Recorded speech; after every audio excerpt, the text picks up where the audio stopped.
Tantor Audio, a division of Recorded Books, presents Crime on the Fens by Joy Ellis, narrated by Henrietta Meir. Chapter 1. A night wind blew along the narrow alleyway, bringing with it the smell of ozone and red diesel. Nikki Galena leaned back against the rough brickwork of the derelict warehouse and wondered how many other women of 36 would feel quite so comfortable in such unpleasant surroundings.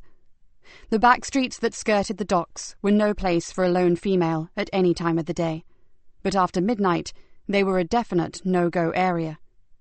Nikki smiled in the darkness. Right now, there was nowhere else she'd rather be. She pushed the light button on her watch. He'd be here soon. She knew exactly what he'd look like, even though she'd never met him before. Worn denim jeans, a hooded jacket, and trainers. It was like an unofficial uniform, except the jeans were sometimes swapped for sports pants, dark ones with stripes down the sides and a designer logo. Nikki stared unblinkingly towards the entrance of the alley.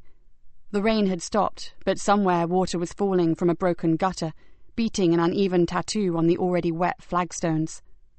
It was July, but summer meant nothing these days, and right now, Nikki didn't give a damn about the weather. She would have stood there and waited for Darren Barton if it had been a searing heatwave or below zero. Nikki tensed. The sound of rubber soles slapping rhythmically on the slick pavement made the small smile spread further across her face. She waited until he was a few feet from her, then stepped silently out, blocking his exit from the alleyway. Darren jumped back and swore. "Silly fucking cow, you scared the life out of me." "Sorry about that, Darren." The hooded figure froze at the mention of his name, then stepped a little closer, screwed up his face and stared at her suspiciously. "I don't know you." Nikki stared back. "No, you don't. But I'll tell you something. You're never going to forget me." Her voice had become hard as winter ground, and Darren Barton suddenly seemed to decide that his earlier position, a few steps away from her, may have been the best one. "Don't know what you're on about, so just bugger off. Get out of my way." He tried to adopt a hard man pose, hands deep in pockets and jaw pushed forward in a feeble attempt to look threatening. "Can't do that." In one swift move, she had Darren's arms behind his back and his cheek jammed against the brick wall. "I'd hoped we could talk, but this way is fine by me." She tightened her grip and saw pinpoint specks of blood appear across the stubbly surface of the man's face. "You see, I don't like you, Darren. Somehow I just can't cope with scumbags like you. Scumbags who kill kids." The man groaned and tried to mutter something. Nikki held both his wrists in one hand, grabbed his hair and pulled his head away from the brickwork. "I never killed no one."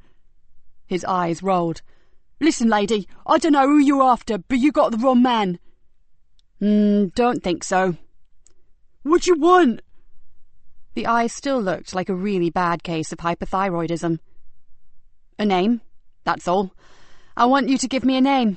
But first, let me tell you why I picked this exact spot for our little chat."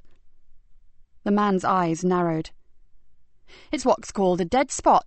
No cameras, no CCTV, no passers-by, no interruptions. So what else does that mean, Darren?"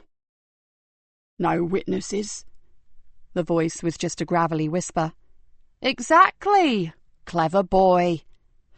"Maybe you should know that I got connections to some very nasty people. They won't be happy about this." Nikki laughed out loud. "Believe me, the nastiest person you'll ever meet is standing right beside you." She spun him round and pushed him back against the wall. "You carry a knife, Darren?" He glowered at her, but said nothing. "Of course you do. Your kind always does." She stared at him, her loathing barely concealed. "Now, are you going to take it out of your pocket and place it on the ground, or am I going to have to get it off you?" "I'll do it all right, just back off." He may be a good foot taller than her and weigh perhaps 1.5 times her weight, but he had enough sense to know he would be seriously outclassed if it came to fighting dirty.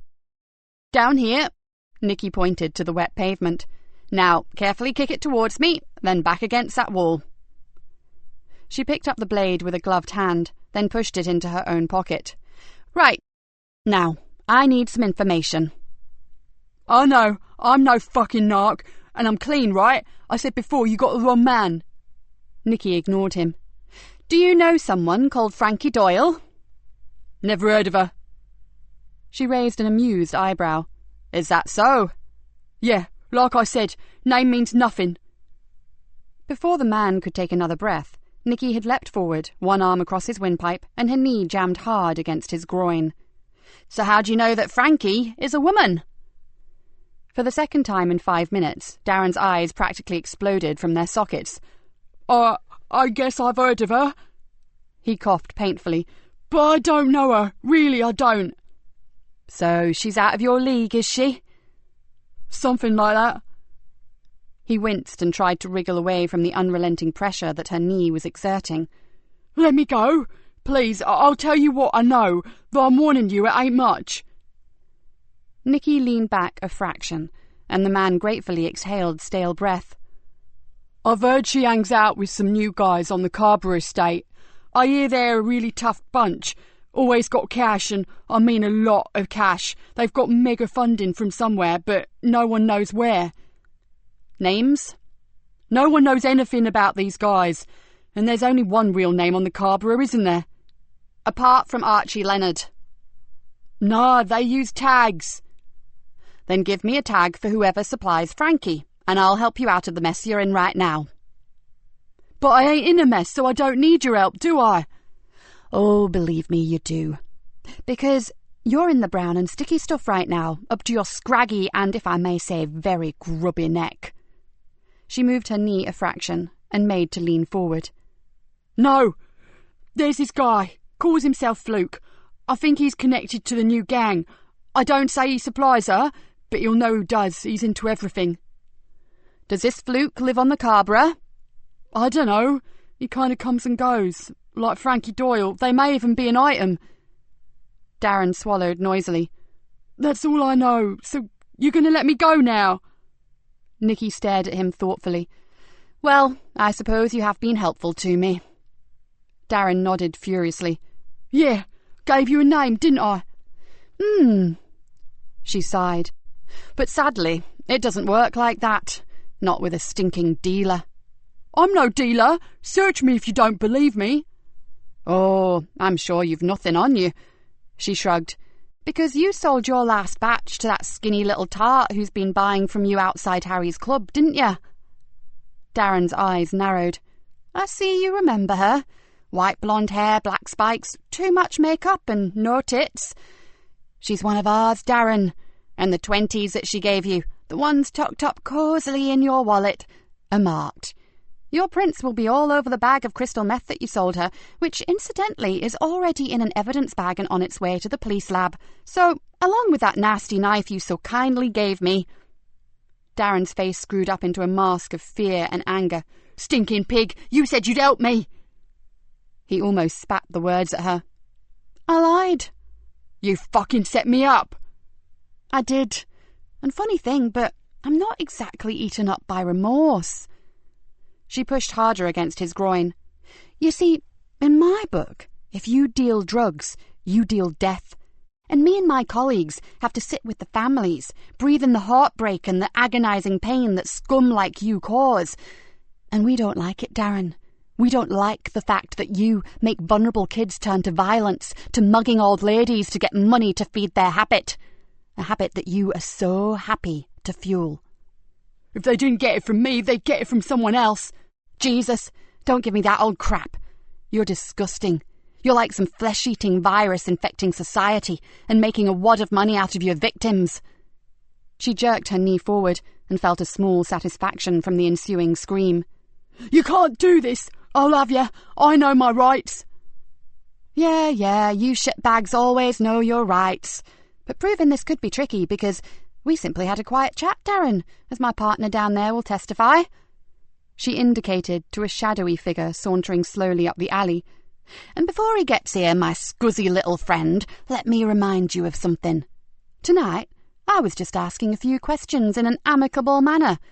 Don't ever let me get really angry with you, or you'll wish you'd been born in the Outer Hebrides and never left home, got it? Her eyes bore into his.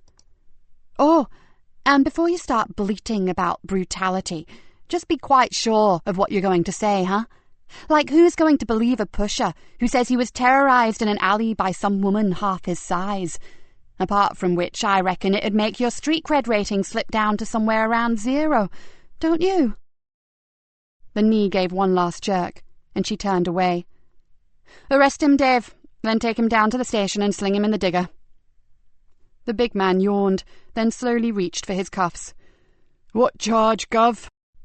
You can start with this.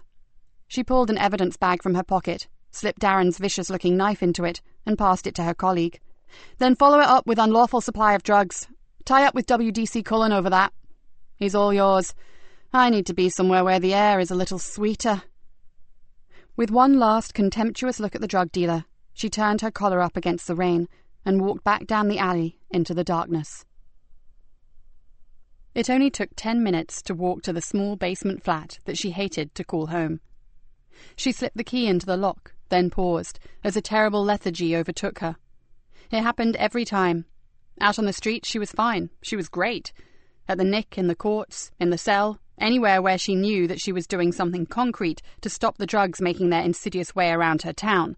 As a detective inspector, she was in control. But now, as the adrenaline slowed down, the camouflage fell away, and she knew, behind that door, she was just Nikki Galena, a lonely woman who dreaded the working day coming to an end. She gripped the key and began to turn it. It was as if every ounce of energy had left her. The key weighed a ton, and she had all the strength of a week-old baby. With a supreme effort, she pushed open the door, went inside, and flipped the light switch. Nothing that she loved greeted her. An estate agent would have called it minimalist. In fact, it was mind-numbingly Spartan. The front door opened directly into the living room.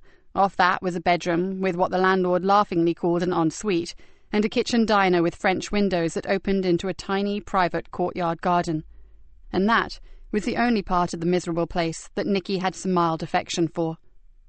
She pulled off her damp jacket and threw it over the back of the room's only chair, then went through to the kitchen. Exhausted as she was, sleep never came easy. Her body was shutting down, but her mind was in overdrive. She needed help to switch off, and for years it had been in the form of single malt. Now she couldn't even do that. If she got a call, a lead, anything that may bring another result, she'd have to be ready to go at a second's notice, and you sure couldn't do that if you'd had enough units to detonate a breathalyzer. Nikki opened the fridge and peered inside. The top 2 shelves were lined from back to front with dozens of small bottles of wine, red, white, and rosé, French, Italian, Australian, sweet, dry, sparkling, neat little bottles that held 1 wine glass full to brimming, just enough to relax the mind, but not enough to dull the senses. She selected a Grenache and tipped every last drop into the only glass in the cupboard.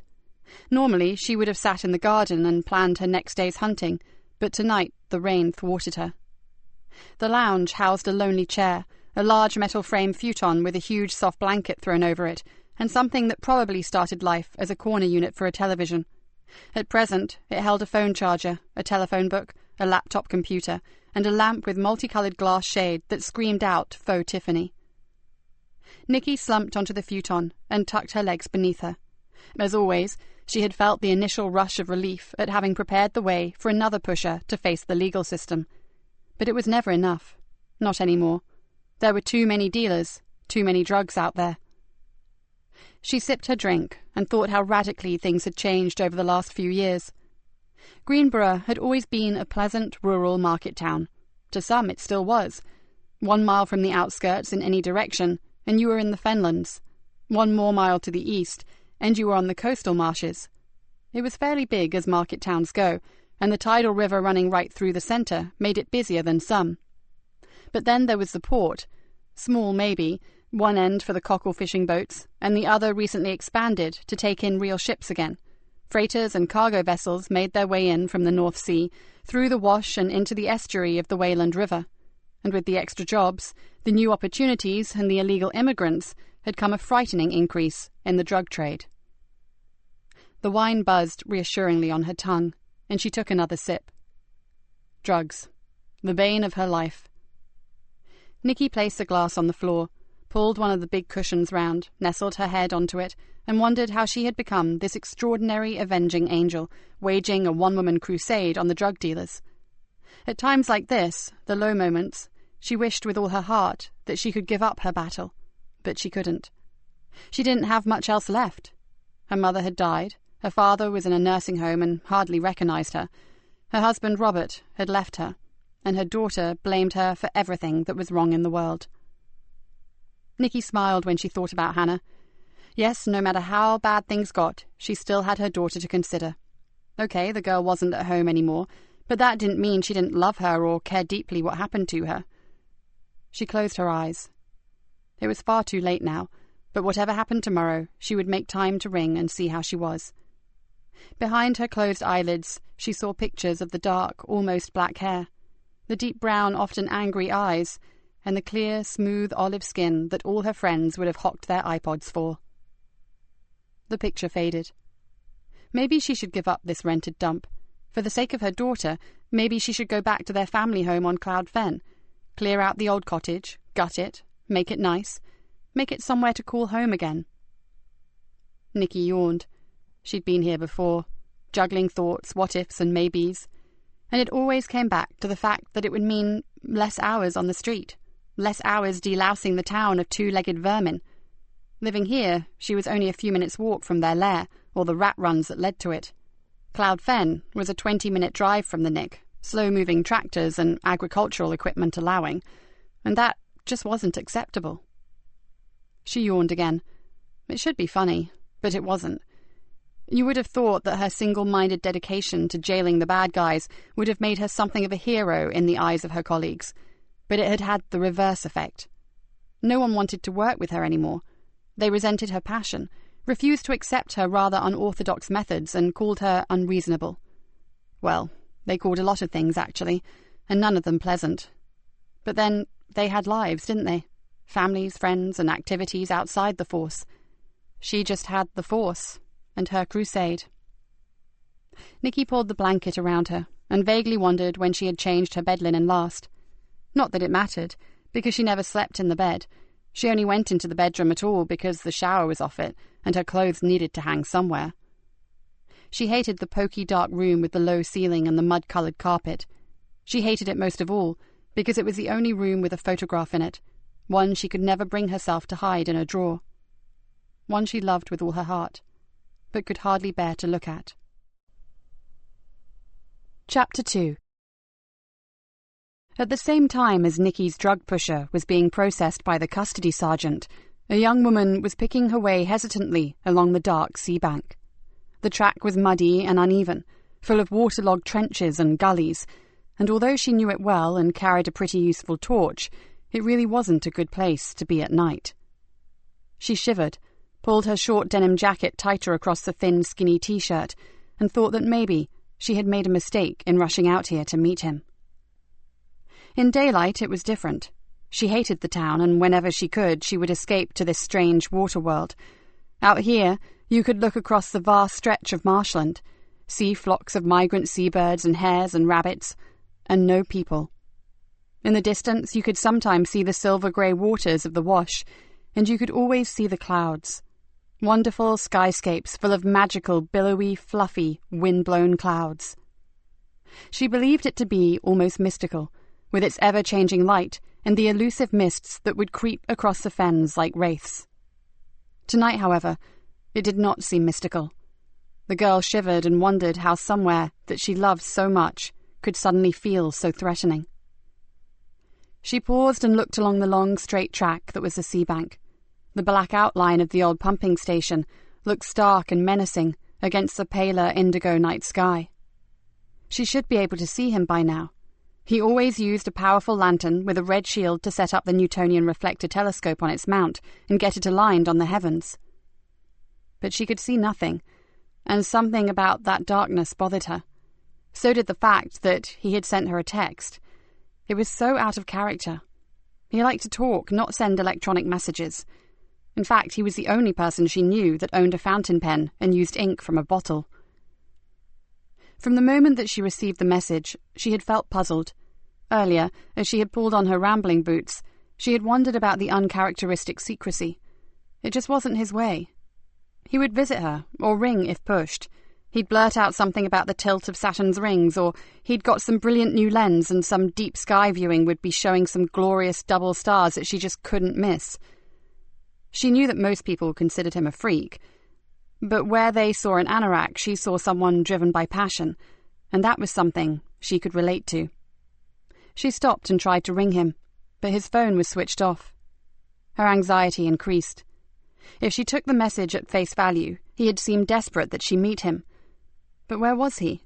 And where was his dog? It almost always followed him out to the marsh. Something was wrong. She shivered, and then a scary thought crossed her mind. There were no stars tonight. Fear flooded through her. Oh God, she had been a fool, and now she needed to get off the marsh. If he wanted to see her, he could damn well... Something far darker than the night was roughly pulled over her head, and an arm snaked around her throat, forcing her neck backwards and her throat to close. She jerked her arms and legs, frantically kicking and beating uselessly at her unseen assailant. Then a rushing noise filled her ears, and bright lights exploded behind her eyelids. Abruptly, the roaring sound became everything, and she felt her legs stop their dancing, and her arms fell uselessly to her sides. Her fight for air became almost impossible, and she slipped from the iron grasp to fall silently into darkness. Chapter 3. Nikki knew the superintendent was looking for her, but suspecting yet another bollocking, managed to evade him for most of the day. Now she had run out of excuses, and found herself grudgingly making her way to his office. Superintendent Rick Bainbridge peered at her over thin, wire-rimmed glasses. "Come in. Sit down." His icy tone spoke volumes. She walked across the room to the waiting chair, drawing in a long, slow breath and preparing herself for the onslaught. "Know what these are?" In one hand, the super held a thick pile of reports, each of which he carefully placed one after the other like giant playing cards on his desk. "Fan mail." "You know it bloody isn't, and this is no joke anymore." He threw the remaining papers down. "Complaints, Nikki. Damned complaints." He sat back in his chair and shook his head. "And this time, I'm not sure whether I've got the energy or the inclination to try to bail you out." Nikki opened her mouth to reply, but decided against it. Better to let him rant for a bit. He'd cool down eventually. He always did.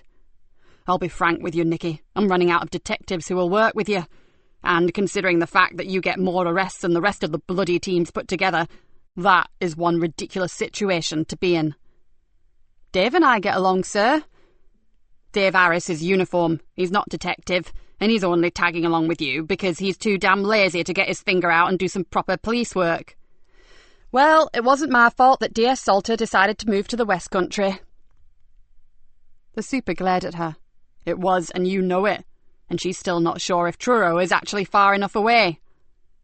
"Unfortunate clash of personalities, sir." The super's eyes rolled up towards the ceiling. "Oh, please, this is not a game. Now, will you just cut the snide comments and wake up to the fact that this time..." He slammed his fist down on the desk. "This time, it's serious." Nikki blinked and felt a jolt of concern. This wasn't following the usual pattern. She looked up and saw an uncharacteristic mixture of concern, anger, and frustration on that familiar, craggy face. "There's no easy way to say this, but top brass are talking about disciplinary action." "What?" Nikki's jaw dropped. "Oh, sir, I know my methods are a bit extreme sometimes, but Jesus, we have to get the dealers off the streets. You know this area is overrun with drugs. You can't just pussyfoot around with these villains.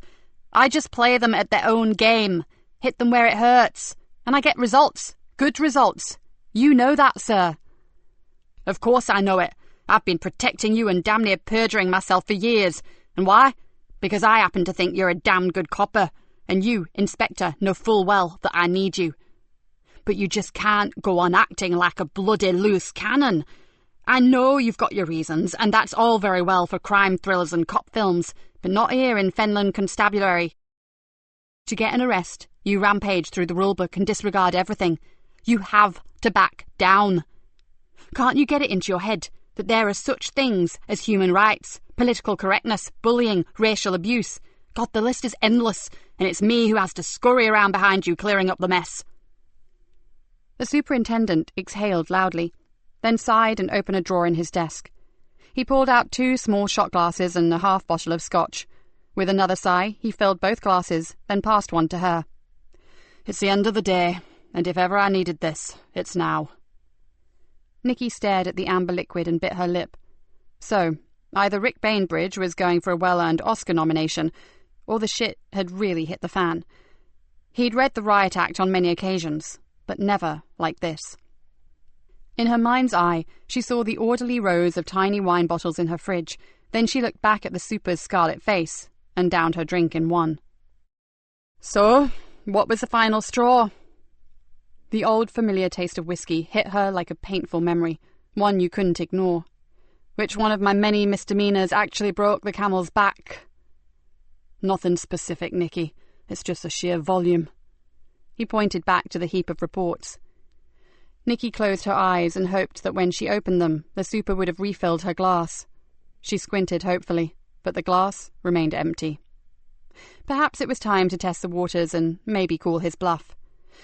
"Sorry to say this, sir, but if there had been anything that would actually stick in that pile of paperwork, the complaints and discipline investigator would have dragged me into an interview room by now, and my warrant card would be in your drawer, along with that very nice bottle of scotch." She pushed her glass hopefully across the desk. "It's no trick, Nikki. You were in real trouble. The powers that be are sincerely pissed off." He splashed more whiskey into their glasses. "Now they've firmly wedged me between rock and a hard place, so I'll tell you this straight. The message I've been given is that you fall in line or move on. So you really have to help me out here, or it goes out of my hands." "Maybe I should move on?" She hardly recognized her own voice. It was not a poor me statement, and it was not for effect. There was a deep desolation in her words, an emotion that surprised even her. "Oh, sod that for a game of soldiers." The super sipped his scotch and ignored her comment. "I have no intention of losing you, Nikki Galena, but I do have one last-ditch suggestion." He placed the shot glass back on the desk and stared at her intently. "I've had a volunteer." Nikki's eyes narrowed. No one ever volunteered to work with her. "Detective Sergeant Joseph Easter from Fenchester has asked for a temporary transfer, so—" "Holy Joe, oh, no way. I could not work with him." "He's a bloody good detective." "Right, with a huge emphasis on the word good, no doubt." Nikki grabbed at her glass and threw a mouthful of the fiery whiskey down her throat. "Volunteer? Oh yes, I can see what his game is. And he knows my reputation, and he clearly wants to take good cop, bad cop to a brave new dimension. Or maybe he's after the conversion of the century, and believe me, that would rival that of St. Paul on the road to Damascus." "So, you know something of the Bible, do you? I thought maybe you only read Butterworth's Police Law or Xander on Pace." "Very funny. I'm not a bloody heathen. I would just prefer a detective for a sergeant, not a lay preacher." For the first time since she walked into the room, Nikki noticed the hint of a smile on the superintendent's face. "Give it 1 month, okay? And I guarantee that you'll find there's more to Joe Easter than what the mess room gossips would have you believe." Nikki gritted her teeth. This was a disaster, but she was very aware that the super had been loyal enough to throw her a lifeline, even though a great deal of pressure had been exerted on him. She took a deep breath. It would appear that he wasn't the only one between that rock and a hard place right now. 1 month. Is that a calendar month or 4 weeks? Because if there's a choice, I'd prefer the 4 weeks. "Don't push it, Inspector." The superintendent tilted the remaining spirit in the flat bottle backwards and forwards and raised his eyebrows. "Are you walking home tonight?" Nikki pushed her glass forward, sod the tiny bottles in her fridge. "I am now." Rick Bainbridge watched Nikki leave and let out an audible sigh. He knew so much more about her than anyone else. He'd known her since she was an eager young probationer, full of all the right things that would make her a great officer. But then she had volunteered to take a distress call, and had finished up cradling a dying teenage girl in her arms in a rat-infested basement. It was something that changed her life forever. It screwed up both her marriage and her head, and it sent her off on a personal vendetta that had waged constantly from the moment the youngster died to the present day. If she had never raised her hand and volunteered for that particular job, Rick was sure that Nikki Galena would have been weighed down with brass, gold braid, and respect by now. She certainly wouldn't be the hard-nosed loner, a scary enigma that she'd become over the last years. Rick stood up, picked up his jacket and briefcase, and walked slowly to the door. He would hate to lose her. She practically kept their arrest target going single-handed, but now the ice had become too thin for him to support her for much longer. And at this late stage in his career, he couldn't afford to sink below the waterline with her. He turned off the light and closed the door. The partnership with Joseph Easter was their last chance, because if they both went down now, there was no one left to throw them a line. Chapter 4. As 5 a.m. approached, Greenborough Police Station still buzzed with activity. WPC Yvonne Collins flopped down gratefully into a messroom chair and watched as her partner, PC Niall Farrow, unclipped his heavy equipment belt and lowered it gently to the floor. "Maybe if you put on a few pounds around your gut, you'd be able to cram a load more gadgets on that thing." She stared at her crewmate in exasperation. "Something useful, like an AK-47 or the kitchen sink, maybe?" "I like to be prepared," said Niall smugly. "You're a copper, not a Boy Scout, and if you jam anything else around your waist, there won't be room for us both in the patrol car." "Lighten up, Vonnie. One day I'm sure you'll be grateful for my excellent selection of equipment." He grinned at her. "In your dreams, sunshine."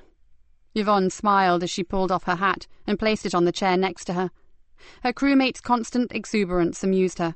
Niall was only 2 years into the job and still viewed every moment as a great adventure. Yvonne was nearing 15 years' service and had a more pragmatic approach to her job, usually praying for peace and goodwill to all men, something she rarely got to see. "So, how many mask-related incidents do you think have occurred tonight?" asked Niall, leaning back and stretching. "Well, we've had 3, haven't we? 1 mugging, a couple of joyriders, and that group of masked kids trying to break into the chippy. I'm not sure what the other crews have had." Yvonne thought about the spate of petty crimes all committed by youths wearing horrible rubber masks and gave a little shiver. "Those things are obscene. I just wish we knew where they were coming from."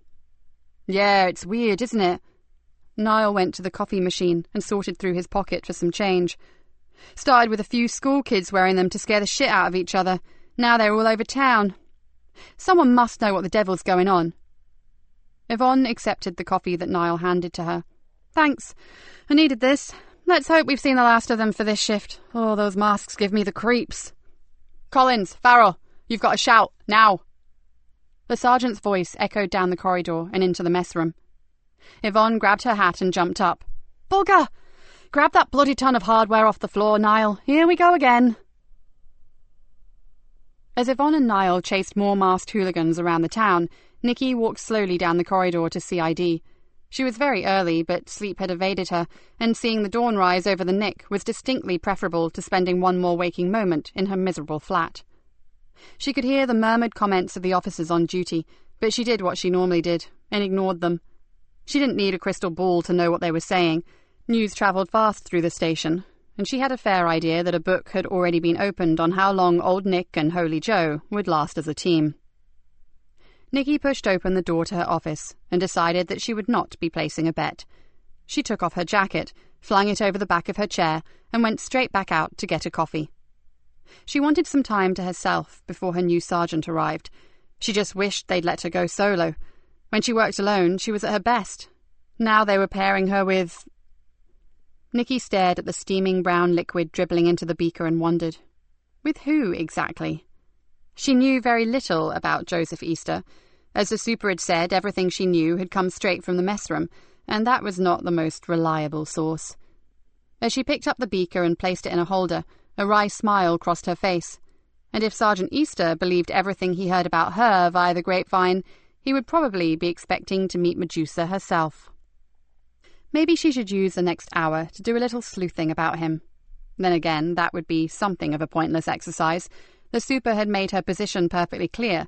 She was going to have to try to work with him, so she may as well draw her own conclusions as they went along. She just hoped that the subject of religion would not creep into their conversations.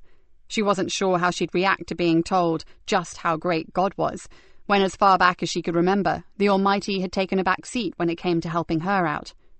Perhaps some nice, clear ground rules should be the first item on her agenda. She pushed through her office door, trying not to spill her coffee, and saw an untidy pile of rubber masks lying on her desk. "Oh, shit," she muttered, picking up a memo from the night shift crews. 15 of the hideous things confiscated in just one night. She glanced at her watch and wondered if the super would be in yet. He'd asked to be kept informed about them, and clearly they were becoming more than just a nuisance. She flopped down at her desk. It would be a little while before he arrived, certainly long enough to do a search. Not on Joseph Easter, but on someone from a different investigation, a rather private one that she had been discreetly running for a very long time. Nikki switched her computer on, drummed her fingers impatiently on the desk while she waited for it to boot up, then punched in her password. A few screens later, and she was where she wanted to be. She carefully typed in fluke and waited. Damn. No one known to them used that particular tag. She tried fluke in case she had misunderstood the spelling, then widened the search, but still nothing. Nikki closed the program and went onto the internet, but after half an hour's hunting, gave up. Only a rock band of that name, one that Hannah had been a fan of, jarred off any sort of recognition. Nikki signed off the computer and sat thinking about her daughter. Hannah loved the kind of music that destroyed both eardrums and brain cells in one hit, and for a moment, Nikki could hear herself screaming, "Will you please turn that rubbish down?" She sipped her coffee and wished that her daughter was still at home. She missed her. She missed the mess, the noise, the arguments, the tantrums and the tears. Funny, really. She missed all the things that she had spent years complaining about. Nikki swallowed another gulp of her drink and glanced back at her watch. No time to start wading through the mud and mire of the past. The superintendent should be in by now, and she needed to get her brain back into work mode. One more hour, and the good Reverend Easter would arrive. Nikki felt a despondency creep into her. Hell, she didn't even know what he looked like. Probably short and paunchy, with receding hair and a permanent holier-than-thou expression. Not that that mattered much to her. She glanced down at the masks, and thought maybe everyone wore a mask when it suited them. She certainly did, come to think of it. And why should she be worrying about the arrival of the newest addition to her shabby little team? If the jungle drums were correct, he'd just be another lamb to the slaughter, and if he had the balls and stamina of his predecessors, he'd be breaking the speed limit all the way back to Fenchester before nightfall. With a sigh, she picked up her coffee in one of the masks and went to find the super. Superintendent Bainbridge lifted it up with a finger and thumb and stared at the mask with distaste. "What the hell is it supposed to be?" "Part rat, part rotting corpse, and its origin is hazy, to say the least." "Lovely. So why can't we trace the source?" Nikki drew in a long breath. "Beats me, sir. They don't show up legitimately anywhere. Not in fancy dress hire places or in novelty shops or suppliers' catalogues. Nowhere." "What about the internet? That's where practically everything comes from these days, isn't it?" "First place we look, sir. We got a big fat 0. "So how do these kids get hold of them?" "Sounds ridiculous, I know." Nikki ran her fingers through her hair and exhaled. "But they just seem to turn up. Everyone we've interviewed has denied buying or purposefully acquiring them. They just seem to have come by them somehow, and being the opportunists that they are, have used them for whatever mischief or devious little crime they were planning on committing." The super frowned. "And is there any connection between the youngsters who have been using the masks?" "Not really. The kids come from different schools, different areas of the town, even different ethnic groups." She shrugged.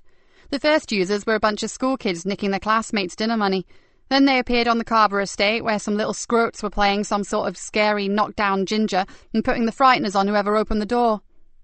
Then we had a couple of handbag snatches with kids wearing them, and a mugging over near the railway station. Now, they're all over the place." "And last night?" "PC Collins and Farrow left me a memo, sir. One little tow rag that they brought in, called the mask by a name, called it a Griffix, apparently, then clammed up tighter than a duck's backside. WPC Collins Googled it, but found nothing. I'll have a word with them before they go off shift, sir, maybe." "Sorry to interrupt, sir." The big frame of Jack Conway, the duty sergeant, appeared in the doorway. "I've had the Dean of Fenland University on the blower. One of his third-year students is missing. She's 21, apparently, and I told him the score regarding Mispers, but he wondered if you'd give him a ring. Said you know him." The superintendent frowned. I do. Did he leave a number, Jack? Yes, sir. Got it right here. The sergeant handed him a note and left. As Nikki made to follow him, the super called her back.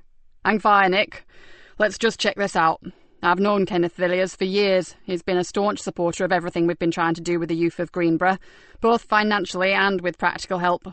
One thing I do know about him is that he's not the type to panic over one wayward student.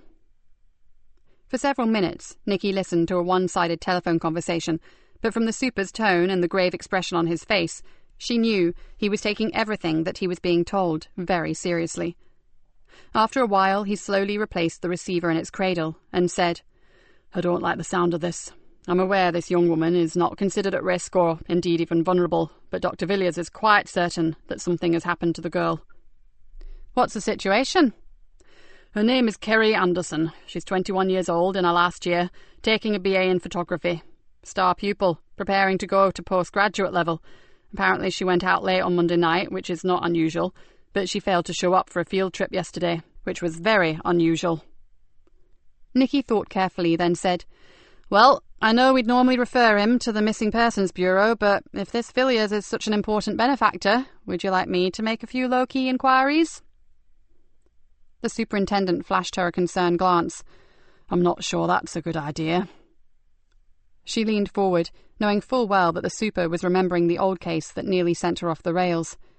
I'm okay with it, honestly. Her eyes pierced him with their intensity. Then she lowered her voice to almost a whisper. Please, don't keep protecting me from every case that involves young women. I have my new sergeant as from today, and all I'm doing, apart from my constant battle with the drug dealers, is playing with bloody Halloween masks. Let's face it, sir, 10 to 1. Your student has buggered off with the boyfriend and discovered that nookie is far more fun than seminars, tutorials and lectures. She mustered a pathetic smile and pleaded, Please, super, let me do this. The man's eyes narrowed. He looked as if he was precariously juggling his head and his heart. Finally, he seemed to make some kind of a decision, and he nodded. Okay, maybe you're right. Just be sure to take your new sergeant with you. It'll be a way of getting to know him. Like hell, she thought, but managed to freeze-frame her smile for a little longer. Thanks, super. As soon as he gets here, we'll get onto it. Chapter 5.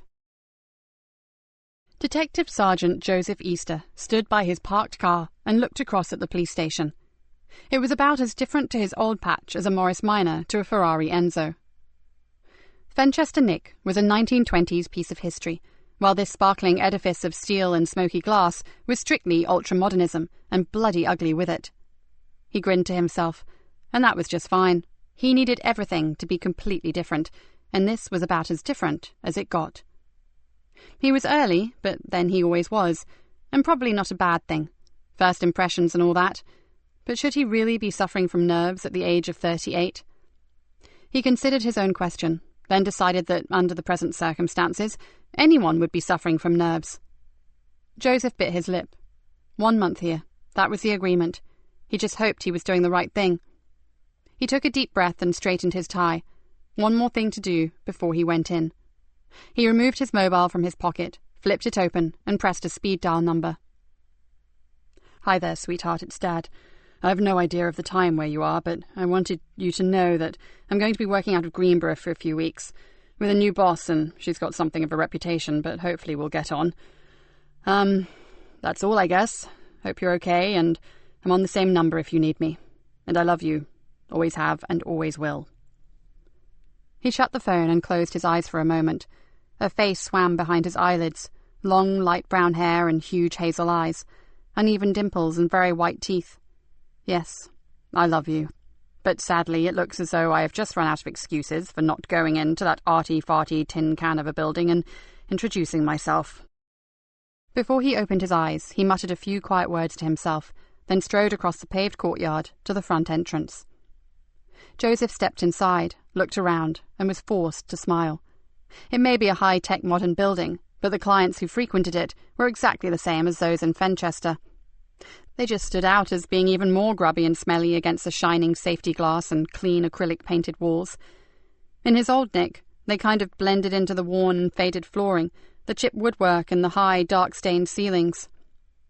Joseph walked briskly up to the reception desk.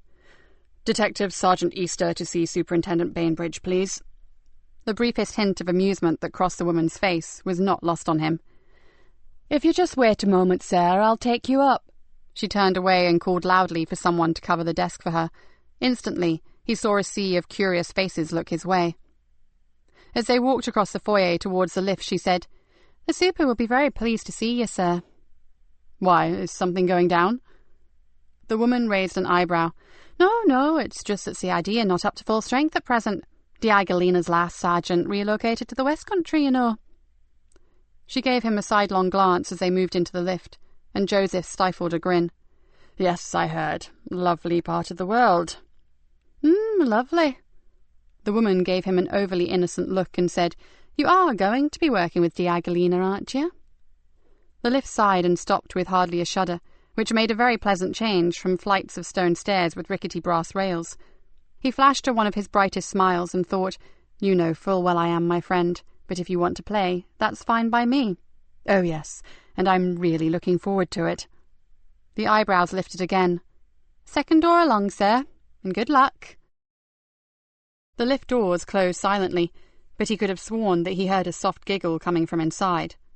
Joseph paused and considered that perhaps his name should have been Daniel, because this felt very much like the entrance to a lion's den. He gritted his teeth, took a long deep breath, and knocked on the door. As Joseph waited tentatively outside the superintendent's office, a commuter train pulled out of Greenborough Station.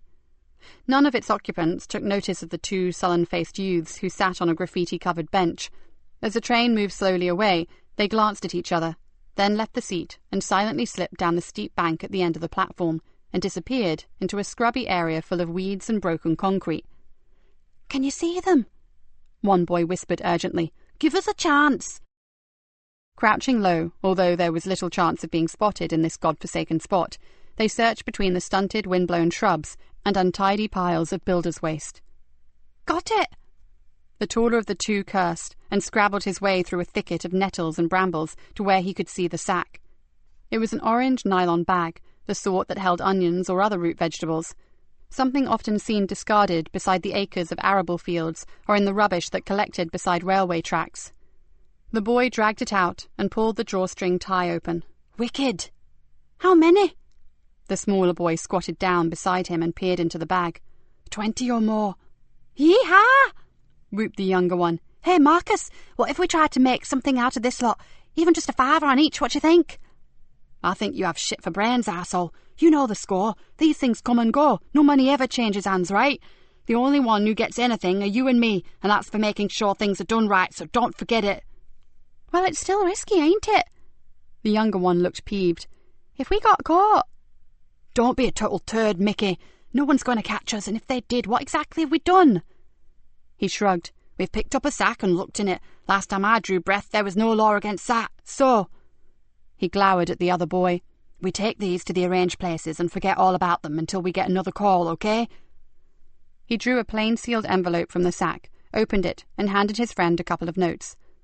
"Just don't get greedy, Mickey. This is money for old rope, and you know it." The boy took the money and counted it. "I suppose. It's just that my granddad told me never to pass up a chance to make a fast buck, that's all." "It would be a very deadly buck, man. The last one you'd ever make. I've been told what would happen if we cock up, and it ain't nice, believe me." Mickey's already pasty face blanched a shade paler. "So, what's it all about? Why all this big secret shit?" The older boy grabbed Mickey's shoulder, fingers biting deep into his flesh. "Look, do you want that cash, or do I find someone else to help me? Someone who can keep his fucking trap shut for longer than 20 seconds at a time and not keep asking fucking stupid questions." Okay, back off, I'm sorry, all right. Just get off me and let's go make the drops." Without another word, the two boys gathered up their precious bag and made their way to a crumbling wall at the back of the yard, where they scrambled over and disappeared into the copse beyond. Nikki strode down to the front desk. The new recruit would be here shortly, and as she obviously could do nothing to alter that fact, she'd get in first and leave him a message to report directly to her office. "When Detective Sergeant Easter arrives, please tell him..." "Oh, he's already here, ma'am." The officer feigned surprise that she should not know this fact. "He arrived over half an hour ago. He's with the superintendent." Nikki bit back a retort. settled for a muttered "thank you," and turned on her heel. She really should have known that Mr. Efficiency would be early. For a moment she felt very tired of what she had become. She had never set out to be the Fenland Constabulary's #1 harridan. Over the years it had just kind of turned out that way. When the people you worked with are not as driven as you are, it's inevitable that you end up resenting each other. And now the super would no doubt be sitting in his office sipping tea and prepping the new boy for what he should expect from working with old Nick. She pushed open the door to CID, then halted abruptly, as she saw Superintendent Bainbridge talking to a tall, fair, floppy-haired man. "Ah, Nikki, excellent, excellent." The bogus bonhomie that the big man was exuding was almost sick-making, and Nikki was forced to recall that this was her last chance in the eyes of top brass. "I'd like you to meet your new colleague." He turned to the man and said, "Detective Sergeant Joseph Easter, this is Detective Inspector Nikki Galena." The hand was already outstretched and waiting. As she shook it, she fought to conceal her surprise. Her initial impression of Joseph Easter was a very long way from anything she had expected. The face was almost familiar, not because she had ever met him before, but from a grainy black-and-white photograph that had hung on her daughter's bedroom wall when she was going through her deeply misunderstood and unfairly burdened with the worries of the world phase. The man bore an uncanny resemblance to Rupert Brooke. Older, sure, but the ghost of the dead poet called out from behind the eyes of the policeman. Even more astounding than the unexpected good looks was the fact that rather than looking paunchy and pious, he was downright sexy. "It's an honour to work with you, ma'am." Joseph looked her directly in the eyes, and Nikki found it hard to hold their gaze, "even if it is only for a month." For one weird moment, she actually believed him. Why didn't she feel that he was taking the piss? Surely he had to be. Jesus, she hated it when she felt confused about people. She needed to take back control. Then she'd feel more comfortable. 4 weeks, actually, Sergeant, and although I hate to break up the party, I think the pleasantries can wait. We have some inquiries to make about a missing young woman. And I think a quick guided tour of the station should come first, Nikki. After all, Joseph is a stranger here." The super threw her a warning glance. No, that's okay, sir." Joseph shook his head. "D.I. Galena is quite right. I can find my way around as we go along. No problem at all." The superintendent stepped back and raised his hands in surrender. "Then over to you two, and keep me informed on everything. Good luck." Nikki wondered which one of them would need it. "Take that empty desk by the window, Sergeant. My office is over there." She pointed to the corridor. "The coffee machine is on the landing by the lifts, the Kazi is at the end of the hall, and the canteen is in the basement. Guided tour over. Now, I like my coffee black, strong, and no sugar. Sort that out, and then meet me in my office in 2 minutes." As she closed her door behind her, she leant on it for one moment and blew out a long, whistling breath. Joseph Easter was nothing like she had imagined. In 2 minutes, he was tapping on her door, then placing a beaker of coffee on the coaster on her desk. "Sit down. There are 1 or 2 things we need to get perfectly clear before we start." She fixed him with one of her best unblinking stares. "I never asked for this. I like to work alone. I'm not easy to work with. In fact, according to most of this bloody station, I am damn near impossible. And I deeply suspect your motives for coming here." Joseph returned her stare. "Fair enough. But you know that my old Inspector Val Hughes was forced to retire." "Yes, she was injured working the Castor Fen murders." Nikki wondered where this was going. "We had a very good working relationship, ma'am, but I'm afraid I did not gel too well with the officer who took her place." He shrugged. "I wanted a change, ma'am, a clean break, something completely different." Nikki looked at him steadily. "Do you see me as a challenge, Sergeant?" The detective seemed completely unfazed by her question. "No, ma'am, I don't. But I know a little of your record, like your Queen's commendation for bravery. You are driven and passionate, and your methods may not be the same as mine, but we want exactly the same outcome. We want the bad guys off the streets and put away for as long as possible." He paused. "I know you take a lot of flack because of the way you work, while I take it because of the way I am." Nikki leant forward, her elbows on the desk and her chin resting in her hands. She saw no deception in those curiously dark eyes. "So, are you prepared to work with someone who, in order to catch a villain, risks her job almost every time she steps outside the station?" "In this job, we all have to take risks." "And would you be prepared to back her up, even if she lied, Cheated and threatened in order to get an arrest? Although I would never compromise my own ethical beliefs, I'm sure everything depends on one's interpretation of the particular situation, doesn't it, ma'am? There was a hint of mischief in the voice. As long as I saw some kind of justice there, I would want to support my senior officer to the hilt. But would you respect her? Joseph dropped his gaze for a moment. Respect can only be earned. May I ask one favour? Had she been any other woman at the station, or maybe even one or two of the blokes, she would have found herself melting. You can ask. If I endeavour not to moralise over your actions, or draw your attention to the rule-book too often, would you be kind enough never to bring religion up in conversation? Nikki kept the feeling of enormous relief out of her tone and said, The conversations that we will be having, Sergeant, will be entirely professional. I'm not here to make friends or indulge in chit-chat, so rest assured, it'll be my pleasure. Now, can we start work? Joseph nodded. That's what I'm here for, ma'am. 15 minutes later, Joseph and his new boss entered the CID room. Okay, this is a team, such as it is. Di Galena indicated the two other occupants of the room. Sadly, you will discover that you have come to work with the most dysfunctional bunch in the whole of the Fenland Constabulary. This is PC Dave Harris. She pointed to a large, middle-aged man with thinning hair and a shirt that looked as if it had never met up with an iron in all its life. Dave raised a hand to Joseph and nodded vigorously, as if he was completely agreeing with the dysfunctional comment. He's on loan from uniform, continued the DI. The super thinks he only wants to work with me because he's a lazy bastard and knows that he can spend most of his time hanging around doing sod all, while I do all the hard graft. She looked at Dave, who was still nodding, although with considerably less conviction. Maybe that's right, or maybe I know different. She turned to the other officer. And this is DC Cat Cullen. Frankly, she's a bit of a Billy No-Mates too. She's only here because no one else would have her. Her inability to get in on time doesn't go down too well with most team leaders. The woman said nothing, but threw Joseph a poor sod, what have you got yourself in for look. But, conceded the DI, if you want a genius to go undercover, she's your woman. Send her out on a bit of recon, and even our own surveillance boys don't recognise her. Frankly, her own mother wouldn't know her. Talented, ain't I? Said Cat with a grin. Whatever, and it pains me to say this, but nice work helping me to nail Darren Barton. That slime ball. Believe me, it was sheer delight, Gov. Galena suddenly turned and looked directly at him. And this is Detective Sergeant Joseph Easter, here for 1 month, maybe, on loan from Fenchester. And with your reputation, Joseph, you should fit in a treat. Joseph smiled. After all, he had been warned, and so far DI Nikki Galena was delivering everything that he had expected. Right, sit and listen. 2 things. 1, we're still trying to find the origins of those damn masks. Dave, you fill the sergeant here in on them later. And 2, the super has given us a low-key investigation to carry out.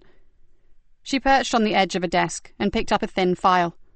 It's less official, more of a favour under the Old Pals Act, unless we discover otherwise. As she looked at her small team, Joseph noticed an odd look in her eyes. He wasn't sure what it was, but it looked very much like pain. We have a missing student. Now, I know all the reasons why a 21-year-old would skip a few classes, but the dean of the uni believes that in this case it's too uncharacteristic to ignore. He is certain that she has either met with an accident or been taken by someone. The DI skimmed down a brief report with her index finger. As the dean coughs up regularly for our fundraising projects, the super thinks we should check her out. So, this is how I suggest we proceed. First, I'll go speak to the dean. Sergeant, you come with me. We'll check out the girl's living accommodation. I understand she lives on campus. If we are concerned, we'll speak to her friends. Then we'll decide where to go from there. Meantime... She glared at Kat and Dave. If you two can manage to stay awake long enough, keep plugging away at those bloody masks. Chapter 6. Dr. Villiers was in the foyer waiting for them. He moved quickly forward, hand outstretched. Thank you for your time, officers. I know it's not the normal procedure, but I really appreciate it. Please, come to my office and I'll explain why I'm so worried. Villiers was stick-thin, but exuded energy. He gave the impression of being able to take on the London Marathon with no notice or training. Nikki and Joseph sat down, but he paced as he talked. Brilliant student, incredibly sensitive to light and shade. Carey's picture composition is almost a natural thing, the sort of young person who, without doubt, has chosen the right career path to follow. Nikki's usual impatience welled up. She wanted to get down to the nitty-gritty, but recognised that the man felt he should explain himself fully. And that is one of the reasons why she just would not have missed the field trip to Derbyshire yesterday. The whole trip was organised around a particular place that she herself had designated as a superb spot for landscape photography. The pictures that she hoped to take were going to be used in her final presentation, in her portfolio. No way she would have missed it. Does she have any particular problems, sir? None that I know of, Inspector. She seems very well balanced. Friends? A particular friend here? She's generally popular, but strangely has no one that I would call a best friend. He frowned. But I think that may simply be because she is so passionate about her course. She's something of a rare breed, truly dedicated. Her supervisor has high hopes that Carey will go a very long way. Boyfriend? No one from university, but she does spend time with a young man from one of the marsh villages, I understand. I wouldn't know if they were actually a couple, but frankly, I doubt it. Do you know his name, Dr. Villiers? Asked Nikki, deciding that he would be her first port of call. No, I don't, but I'm sure one of the students will be able to help you. He handed her a typed sheet. I thought this might help. It's a list of students who are probably closest to her. What about her family? Do her parents know that she has missed classes? The dean looked worried. Not exactly. The secretary rang them earlier on some pretext just to ascertain if she was there, but they said that they were not expecting to see her until next Friday for some family birthday. Didn't they get concerned if you didn't seem to know her whereabouts? Asked Joseph. Third-year students have a fair amount of free time for their studies, Sergeant. There's a greater emphasis on independent learning. We don't keep them locked up. What is her family background, sir? Family well off? Absolutely not. They live on the Carber estate. Carey came here by way of a scholarship and a grant. Her schoolwork and examination results were exemplary. Nikki's eyes widened. A kid from the borough, making it to uni. Now that's refreshing. Not every child from a poor background finishes up as a mugshot, Inspector. A few have enough drive and inclination to move upward. Not many. Sadly, we spend most of our life seeing the other end of the spectrum. Nikki stood up. May we see her room, Dr. Villiers? Of course, but they don't have rooms anymore. The modern version is called a pod or a cube. And if it's all right with you, I won't come with you. My visits to the students' quarters are kept to the minimum, and my presence would definitely cause speculation that something is amiss. And ours won't? Asked Nikki. You aren't wearing uniforms. Lots of people come and go through the living centre. The dean opened the door. Excuse me. I'll go and get you a pass card. There goes a seriously worried man, muttered Joseph as the door closed. Wouldn't you be, if this kid is the A-class swot that he reckons she is? Nikki walked to the window and looked across the acres of ground and whispered, almost to herself, I've got a very bad feeling about Carey Anderson. Joseph looked across the campus and his eyes widened. This has all changed beyond recognition. An uncle of mine used to live in one of the old houses in Blenheim Road. He indicated to an area beyond the perimeter wall. You could see the art college as it was then, from his bedroom window. It looked like some rambling old mansion house in lovely Parkland. Nothing like this. Never heard of Progress? Nikki was in no mood for giving talks on Greenborough's regeneration over the last decade, and thankfully, Joseph took the hint. The student living quarters bore no resemblance to any student digs that Nikki had ever seen, and she'd seen a few grubby rooms in her time. Ultra-modern, the main entrance opened onto a large communal space with a central hub that housed chairs and tables and a bank of ovens, refrigerators and store cupboards. Several students were making snacks, getting hot drinks or generally hanging out there. A series of corridors radiated from the central core, and off these were the student pods. Using the swipe card, they let themselves into Carey's private domain. For a student, it was unnervingly tidy. The bed was made, and there was very little clutter of any kind around. It seemed that Carey's only concession to traditional student living was to cover the walls with pictures, but hers were very professional pictures. Bloody hell! Villiers was right. Nikki studied an atmospheric black and white study of a derelict windmill. "She's damn good. I suppose it's her work." "I'd say so." Joseph looked from picture to picture, with the probable exception of these. He pointed to a collection of postcard-sized photographs. Nikki squinted. "What are they? Stars and stuff?" "They are astrophotos taken through a telescope, and to get quality like this, someone was using some pretty expensive equipment, I'd say." "Not her?" "Wouldn't think so, unless she keeps her telescope and accessories somewhere else. There's no room for that kind of stuff here." He looked around, then added, "And frankly, science, astronomy, and cosmology enthusiasts who would be capable of taking shots like this tend to be male." "Sexist?" "Far from it. I'm actually admitting that geeks, nerds, and anoraks are generally blokes. She clearly has an interest in the subject, or she wouldn't have the photos, but I just feel, looking at these other pictures, that she's more artistic, more into moods and atmospheres." "Nicely sidestepped, Sergeant Easter. Right, well, let's see what we can find. You take the living area, and I'll take the bedroom section." Nikki had never been inside a pod before, and was impressed. Within the small area was a living space, with desk and workstation, a bedroom with roomy storage boxes, hanging space and cupboards built around the bed, and a full ensuite. The windows in both rooms were floor to ceiling, giving the small apartment a bright and airy feel. There were no cooking facilities except for a narrow breakfast bar with a microwave and an electric kettle, but she guessed the communal hub provided everything they needed for eating and socializing. She thought about her own early years and decided it was best not to try to make comparisons, because there seemed to be none. She began to sift through Kerry's belongings and felt a pang of nostalgia at seeing the young woman's bright, trendy clothes. Every drawer was neatly packed with carefully folded T-shirts, blouses, camisoles, shorts, and underwear. Why hadn't Hannah been as tidy as this when she was at home? It would have meant a lot less heated arguments, that was for sure. She picked up a makeup bag, took out a lipstick, and undid it. She twisted the base. Same colour as Hannah's favourite. She glanced at the label and knew that she would see the words, "Seriously Sexy Pink." She put it back and tried to push thoughts of Hannah away. Instead, she stole a surreptitious glance at Joseph. Sadly, she found nothing to complain about regarding his search techniques.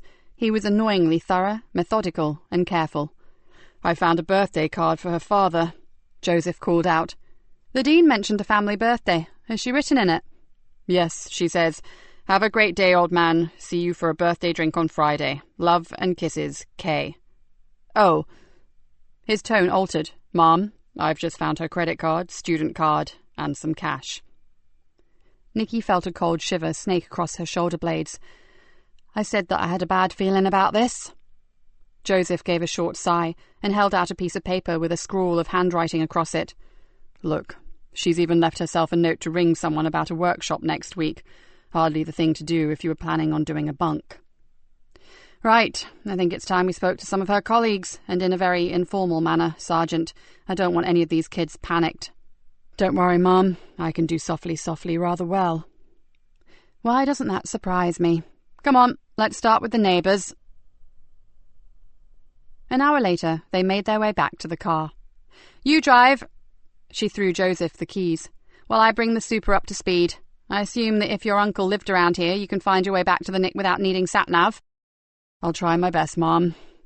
He adjusted the seat, clipped on his safety belt, and listened as his boss spoke to the superintendent. "Yes, sir. It looks as though your academic friend may be right. Her room shows no signs at all of anything being out of the ordinary. Carrie has taken nothing with her to indicate that she was planning on going away, and she was seen leaving the students' block at around midnight on Monday. She was wearing casual clothes, carrying only a shoulder bag, and wearing hiking boots." After a short break in her side of the conversation, she said, "No, not unusual. Midnight is far from late for a student, sir, and her friends say that she would often go out with her camera taking night studies, although the boots do indicate that wherever she was going, it certainly wasn't clubbing." There was another silence. Then the DI said, "I agree, sir. So if she hasn't met with some kind of an accident on whatever clandestine excursion she went on, I'm forced to think the worst." She flipped the phone closed. "The super has already checked round the local hospitals and zilch." She sat for a while, chewing on her lip. "As soon as we get back, I'll ring Villiers to make sure that no one goes into that pod. I would normally get uniform to close it up, but until we know a bit more, we still have to keep this unofficial. Our bloody budget doesn't extend to our chasing round after every kid that goes on a 3-day bender." She gave a short sigh. "Not for 1 minute do I believe that's the case here. However, our next task looks as if it will be speaking to the parents." Joseph glanced across and saw her face harden. No one liked this part of the job. He loathed it. But looking at her, he had the feeling that Di Galena hated it as much as he did. Without thinking, his foot eased further down on the accelerator.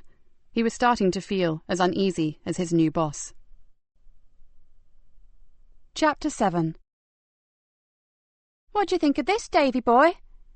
Kat threw a catalogue onto Dave's desk. "Whoa, I'm not sure the old ticker is up to looking at that kind of thing. Where on earth did you get it, and what's it got to do with the investigation?" Dave tried hard not to look at the abnormally large-breasted woman in the shiny red rubber catsuit. "Shot in the dark, but I called into that adult shop down Carvery Lane." She threw him an accusatory look. "Nothing kinky, just checking for masks." "And?" "Well, if they ever send me undercover to an S&M club, I know exactly where to buy my outfit, that's for sure. But I digress. The bloke who runs it, Jimmy, he imports all his masks via a wholesaler from China. Hardly surprising, I know, but listen to this. Apparently there's a big market in really scary handmade ones, made here in the UK. "I've just been looking at them on the web. They are horrific. Look at this one." He double-clicked the mouse and a hideous rubber horror mask appeared full screen. "That is kid stuff, mate, believe me. Take a look at this if you've got the stomach." Kat flicked through the brochure to find the right page. "What about that?" Dave visibly recoiled. Kat hid a sly smile at his reaction. "Effective, isn't it? Apparently made of quality latex and all individually designed and hand-painted. They are full head covering and are moulded from a human head to get a lifelike effect." "Who the hell would buy something like that?" "Any freak who has 60 quid to spare and fancies looking like a flesh-eating nightmare from hell, I suppose." 60 quid. "Get one of your own design made up and it will be more like 100. Dave closed the catalogue. "Well, whoever is spreading ours around the town didn't spend that kind of money, surely." "Of course not. These tacky things," she pointed to the dead rat man mask on the desk, "are rubber and nowhere near the quality of this." She jabbed a finger at the brochure. "What I'm saying is that it is possible to get things made to order, and Jimmy told me you can even get a DVD from the internet that tells you how to mould and cast your own. Not an easy process, but it can be done. Maybe I'll download it and find out what equipment you need. Checking out the supplies could be my next avenue to follow." She picked up the magazine and flicked through it. "Wow! Gorgeous outfit. I wonder how you would get that on, or more to the point, how you'd get it off." "Please." Dave closed his eyes. "Remember my art." Kat grinned and shut the book. "OK, in the interest of your cardiac health, I'll change the subject slightly. Has anyone got any further with the name Griffiths?" Dave shook his head. "No, nothing. I've Googled it myself, but can't find anything on any variation of spelling." "Means nothing to me, but I can ask around on the streets." "I wouldn't. Well, not until you've run it past the governor. Don't want to give anything away. So far, it's the only info we've had on the damn things." "Yeah, you're probably right. Maybe I'll try a few searches of my own. It sounds like something from a computer game to me." She logged into her computer, and while she waited for the search engine, said, "So, what do you think of the new boy?" "Sergeant Easter? Well, not what I was expecting, that's for sure. Seems okay, and so far pretty resistant to the boss's acid tongue." "Well, I think he's hot. If he's what religion is about, hallelujah, I'm converted." "You are a lost cause, Cat Cullen, and I'd keep that observation to yourself if I were you. If anyone hears you talking like that, they'll have you up for discrimination of one sort or another." OK, you boring old fart. But I still think he's hot. Now, let me try. Come on, Mr. Griffiths, show yourself." She punched in another search and sat back to watch the monitor screen. "You know, it's weird when you think about it." Dave looked up. "I mean, it's just kids who seem to have these masks, and it's not hard to get a kid to fess up if you lean on him a bit." "I catch your drift. You mean that so far not one has as much as squeaked about where they come from, so..." So they really don't know, do they? Which begs the question, what the hell is some adult doing scattering nasty masks around for kids to pick up? Niall Farrow reckons it's a publicity stunt. Maybe the forerunner to some kind of new gimmick thing. You know, the must-have gizmo of the month. So I give them away. A sprat to catch a mackerel. Get 'em hooked, then start charging the earth for them. Sorry, but I think that's total crap, Kat snorted. What sane parent is going to fork out good money to make their kid's face look like roadkill? Dave grimaced. For some of the little shites we get in here, it'd be an improvement. Maybe, but... Kat didn't have the chance to finish as a desk phone shrilled out. A moment or two later, she replaced the receiver and bit her lip. That was the governor. She's on her way back. She wants us in her office in 10 minutes. Dave pulled a face. That doesn't sound too good. Is it about a missing girl? I think so, my chubby little friend. So if you need a coffee or a bun, I'd go get it now. My gut feeling says we are going to be very busy. Nikki jumped out of the car, leaving Joseph to lock it and chase after her to the back door of the station. She knew that the sooner they acted, the better the chance of finding the girl, and she was not going to waste one damn second. For once, the drug dealer slipped from her thoughts, and Kerry Anderson moved in. She punched in the security number and pushed the door impatiently. What was the name of that boy she spends her time with? Her pod neighbour says he's called Chris, spelt with a K. Joseph breathed hard as he caught the door before it closed on him. Lives in Barnby Odyke. Surname? Brown. Does her friend think they are lovers? Definitely not. She said they are just mates. Yeah, right. Well, I wonder if Mr. Chris with a K sees it like that. As they ran up the stairs to the CID room, Nikki's mind was already in overdrive. Chris Brown was obviously their starting point, and the parents needed to be told. And then... Inspector Galena? A WPC ran up behind them. Superintendent Bainbridge wants to see you right away, ma'am. He's in your office. Without replying, Nikki turned and hurried down the corridor. Rick Bainbridge stood up as they entered. Shut the door. His craggy face looked even more war-torn than usual. Nikki's jaw jutted forward. What's happened, sir? Some ramblers walking the Seabank found a mobile phone. They also found this. The super placed an evidence bag on the desk. What is it? Asked Nikki, peering through the clear plastic. A light meter, Joseph said somberly, used by serious photographers. A photographer like Kerry? The man ran a meaty hand through his hair. I don't think there's too much doubt about that. Most happy snappers are all digital these days. He paused. But we have one piece of good luck here. Although the phone was damaged, the lab reckon they'll be able to retrieve information from it. Right, so we now know she's been abducted. Nikki drew in a deep breath. It's time to get the official wheels turning. The super held up his hand. Yes, but before we open the floodgates, Inspector, I want to know 100% that the phone belonged to her. It has to be hers, exploded Nikki. Her friends say she often goes up the Seabank, either taking photos or sky-watching with a little mate, Chris, and she was last seen wearing hiking boots. What more do you want? Confirmation, said the super patiently. Sir, you know the timescale for finding abductees. The first 24 hours are crucial, and we've already lost valuable hours. The superintendent reached for the ringing phone. It's the lab, he muttered, holding his hand over the mouthpiece. After a few short words, he hung up and looked from her to Joseph. It's Kerry Anderson's, all right. The last message she received and the last call she made were both to and from the same person. Don't tell me. Nikki was already making for the door. Chris Brown. Chapter 8. The word village conjures up a certain rural quaintness, but as Nikki and Joseph drove into Barnaby Odyke, they found nothing of the sort. The cottages and houses were scattered in meagre clusters, and every one of them edged the vast arable fields that ran all the way down to the marsh.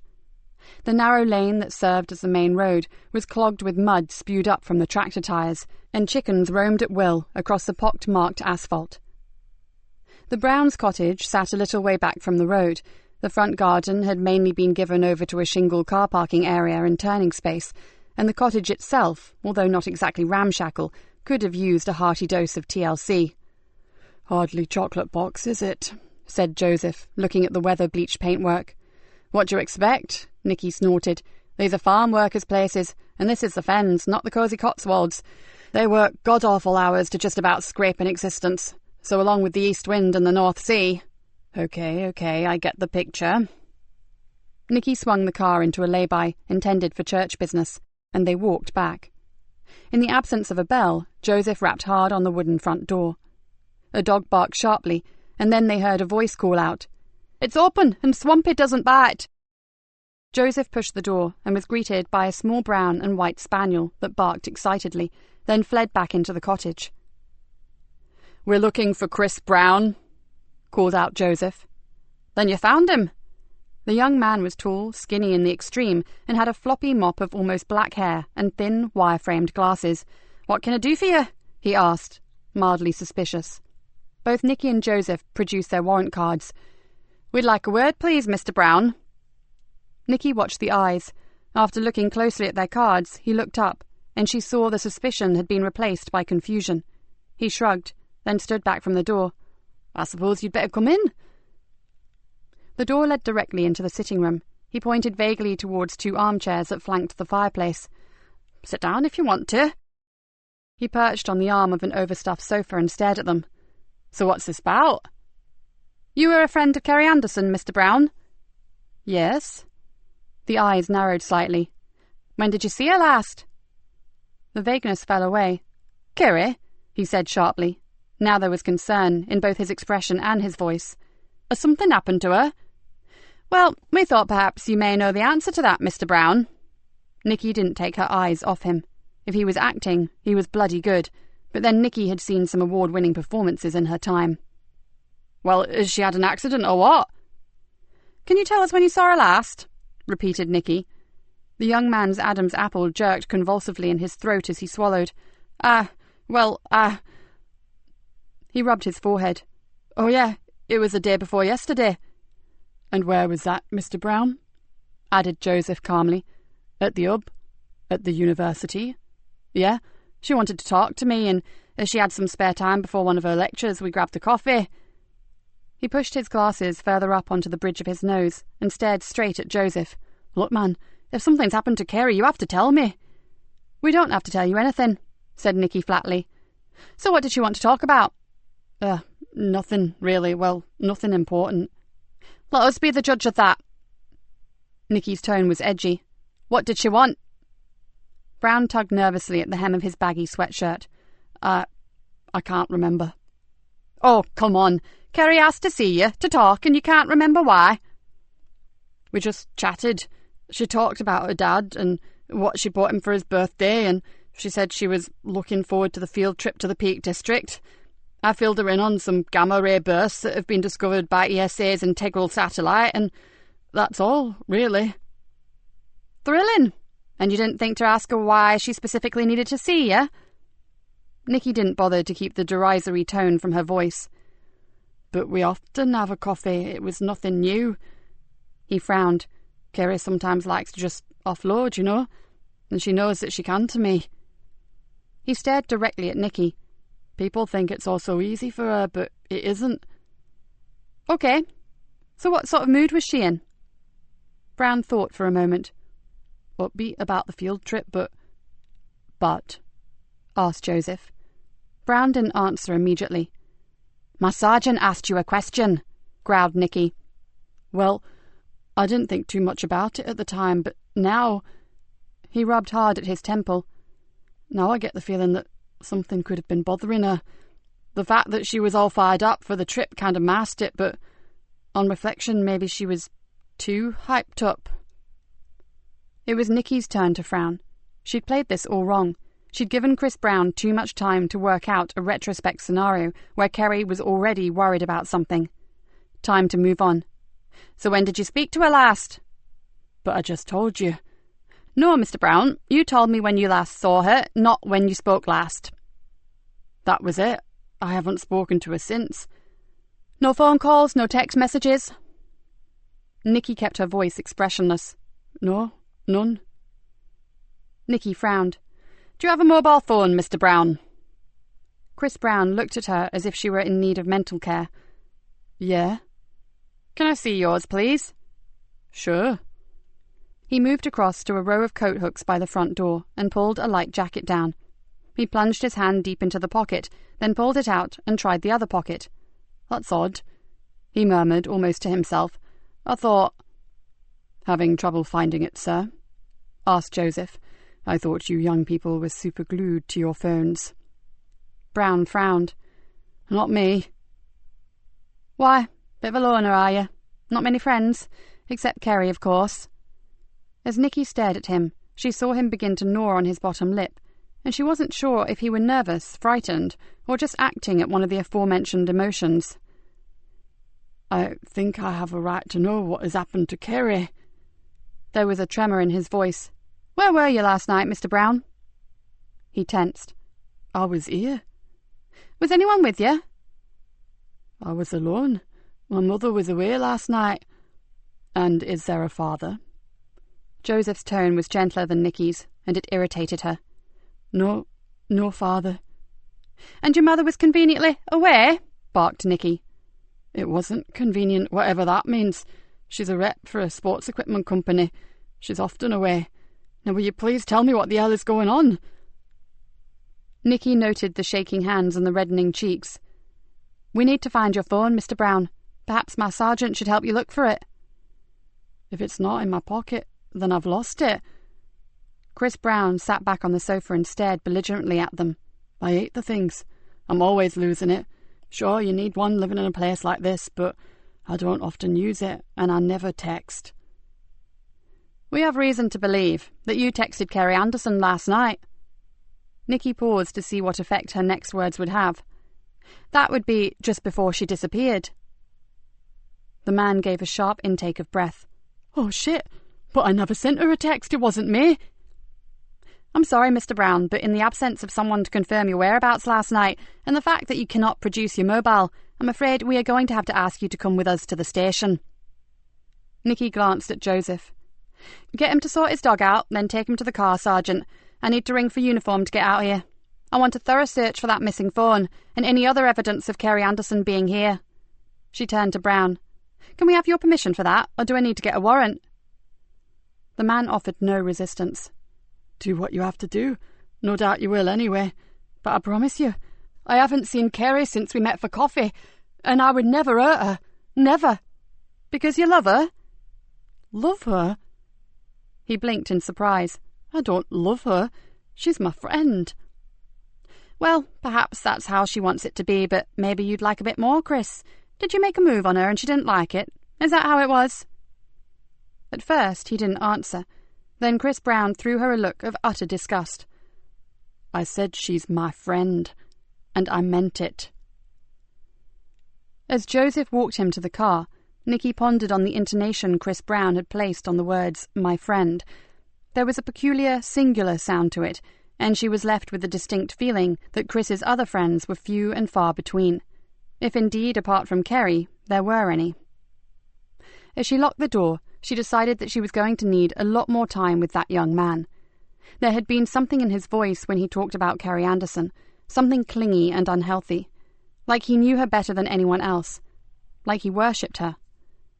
Nikki shuddered slightly. She knew from past cases, one in particular, that that kind of relationship could go horribly wrong. Mickey lay on his side on the unmade bed and stared at the mask held tightly in his hand. He should never have taken it.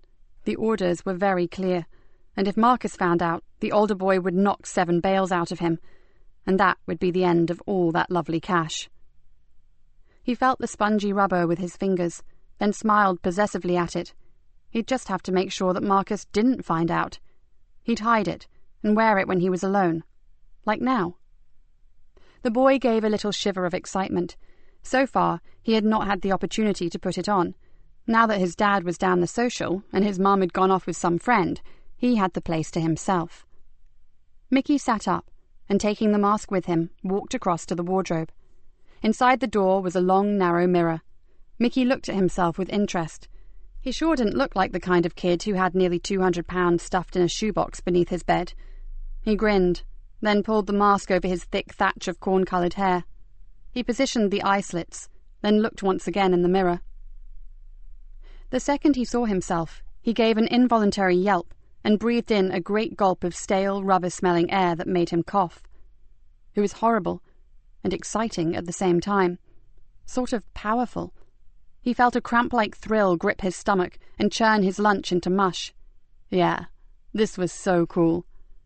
He stared at himself again and knew it had been worth the risk.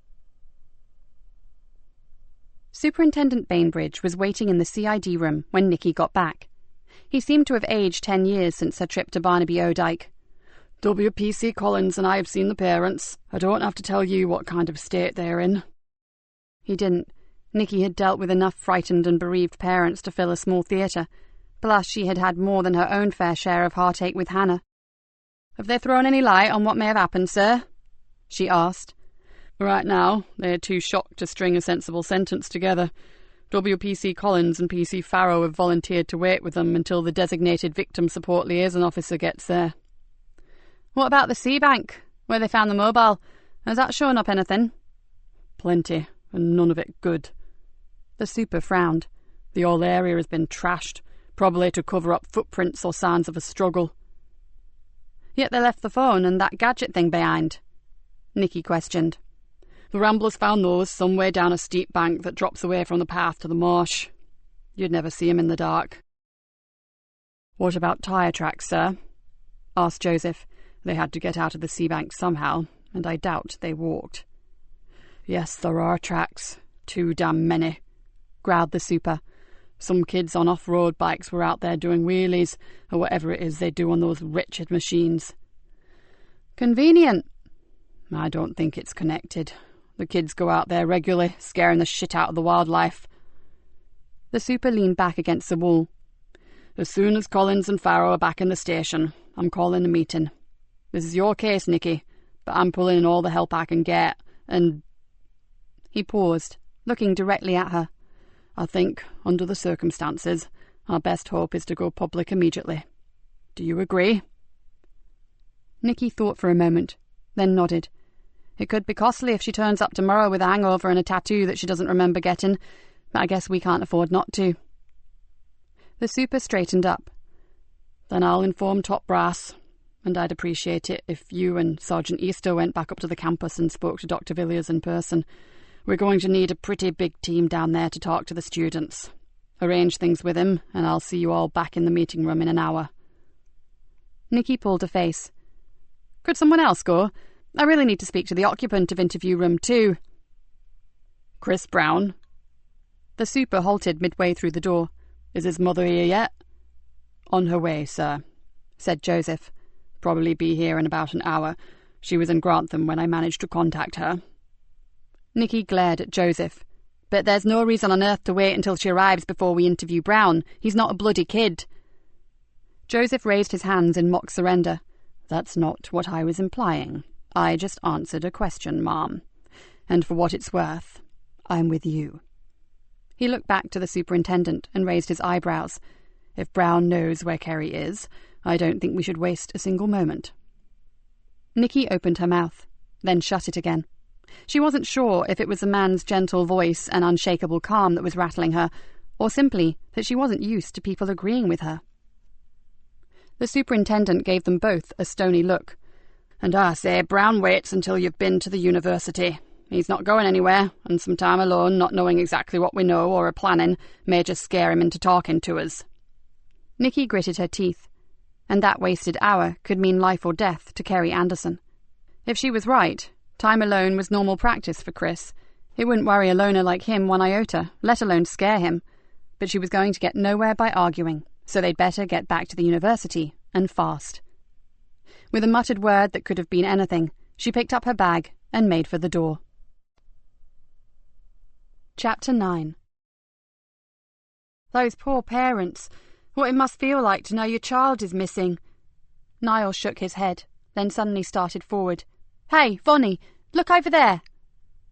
Yvonne Collins looked, then swerved the police car across the oncoming traffic and into a side road that led to the Carrborough estate. "Little sods! Radio in for some help for that woman. She's clearly not injured, so I'm going to go after the kids who mugged her.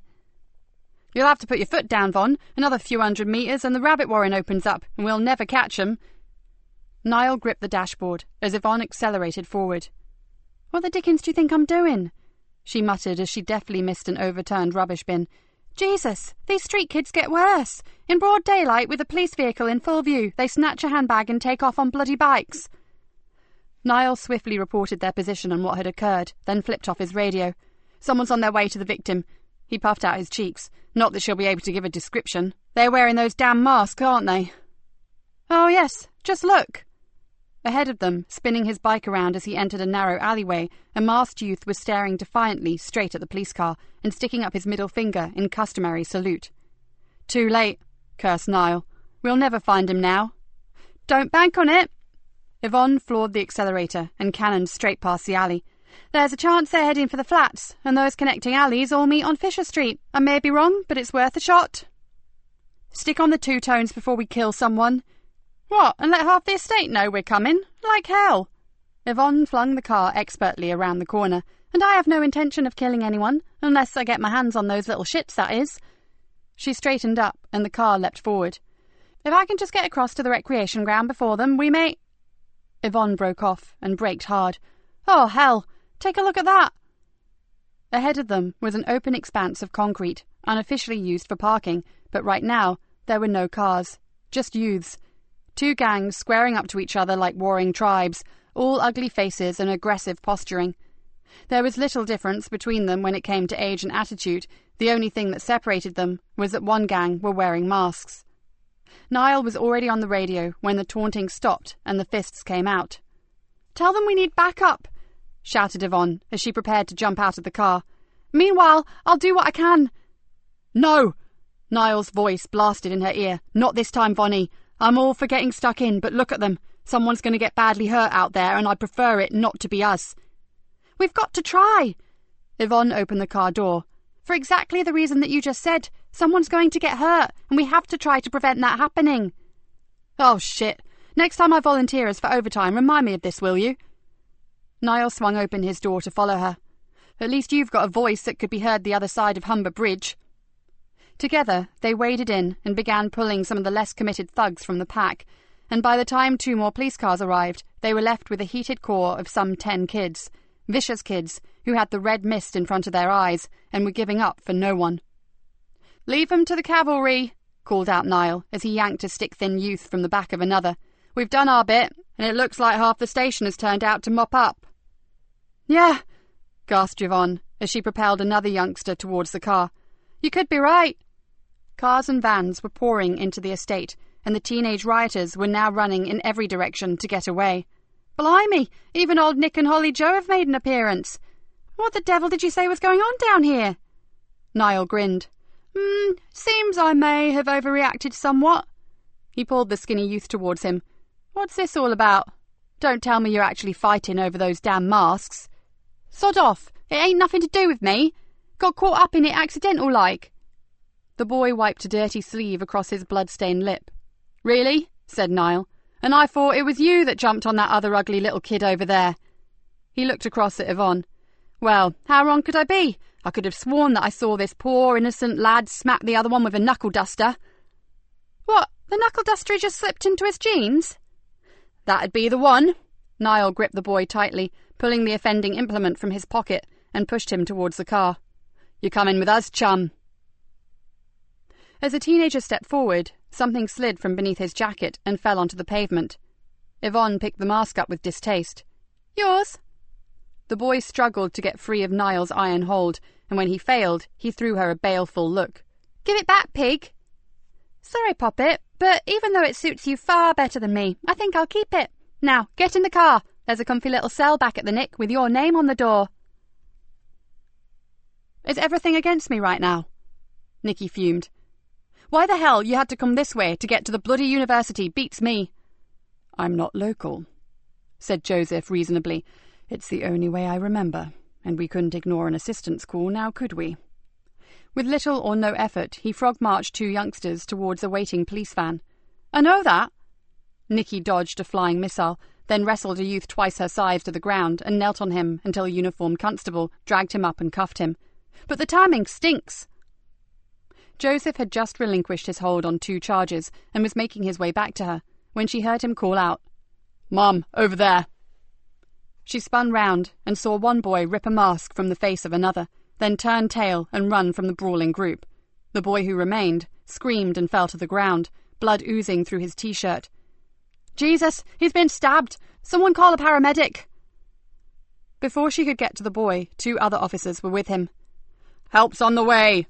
called someone, and Nikki turned to see Joseph hurtling after 2 youths, one who was still carrying the stolen mask.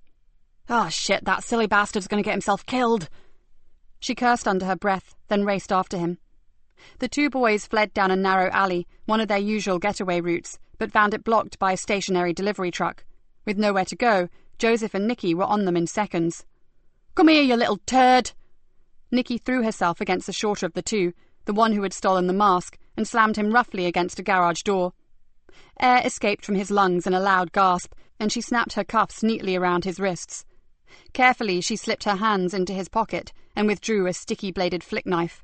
"Oh, you're so nicked!" Holding him firmly, she turned to see Joseph lifting the taller boy from the gutter by his jacket collar. "You too, sunshine," said the sergeant brightly. She exhaled loudly. "Let's get these 2 scroats back to the van, then." Before she could finish, she heard a grunt, and as she turned, she saw Joseph flip the boy into some weird straight-armed lock position that immobilized the youth totally. Before she could even speak, she heard the sergeant whisper, "One more move towards your pocket, and you'll wake up with both shoulders dislocated and your arms ready for plaster casts. Understand?" The boy's eyes widened to an impossible size, but all he could do was groan. To her total surprise, Joseph moved with lightning speed and swapped his grip from one hand to the other, never for 1 microsecond losing his hold on the boy or slackening the vice-like grip. The detective then slipped his free hand into the jacket pocket and withdrew it, holding a wicked-looking blade. Nikki's jaw dropped. "I bet you didn't learn that move in Bible class." Joseph's eyes snapped up, and for a moment she really didn't like the expression that flashed across his face. Then, just as swiftly, it turned to one of reproach. "I thought we had an agreement." Sorry, just an observation. That was nothing like I've ever seen taught at police training school, and it's not the kind of thing you learn when sorting out the lager louts on a Friday night either." Joseph remained silent, then, pushing the terrified boy ahead of him, made his way back down the alley. Nikki followed, still wondering at what she had just witnessed. She was tough. She pulled no punches, and had been close to overstepping the mark on far too many occasions. But that was in a different league altogether. It wasn't just the unorthodox move, it was the sheer speed, not only of his actions, but of his assessment of the situation. What you saw was most definitely not what you got with Detective Sergeant Joseph Easter. Nikki remembered that strange, ice-cold look he'd given her, and shivered. Chapter 10. Nikki sped through the arrangements with the Dean and hurried back to the police station. Inside, she stopped and stared at Joseph. She had given him 2 chances to talk to her, to and from the campus, but he had chosen to say nothing. "A word in private, Sergeant," she said, then marched up the stairs to her office. "Close the door." She flopped into her chair and pointed to one on the other side of her desk. "Do you have anything you'd like to share with me, Detective?" Joseph sat down slowly, but stared at his hands rather than at her. "Don't we have a suspect to interview?" "Yes, we do, and you're wasting time by avoiding talking to me. As soon as you've told me what the hell all that was about, we go interview Mr. Brown, okay?" She narrowed her eyes. "And until that happens, we sit here for as long as it takes." The silence that followed was almost tangible. Then Nikki's patience ran out. "Okay, so you were in the military." Joseph lifted his head, and she saw no anger in his face, only sadness. "That was another life. I'm not that man anymore." "From what I saw earlier, I think maybe you are." "No, I'm not!" exclaimed Joseph. A look of intense pain suffused his face. "Really, I'm not.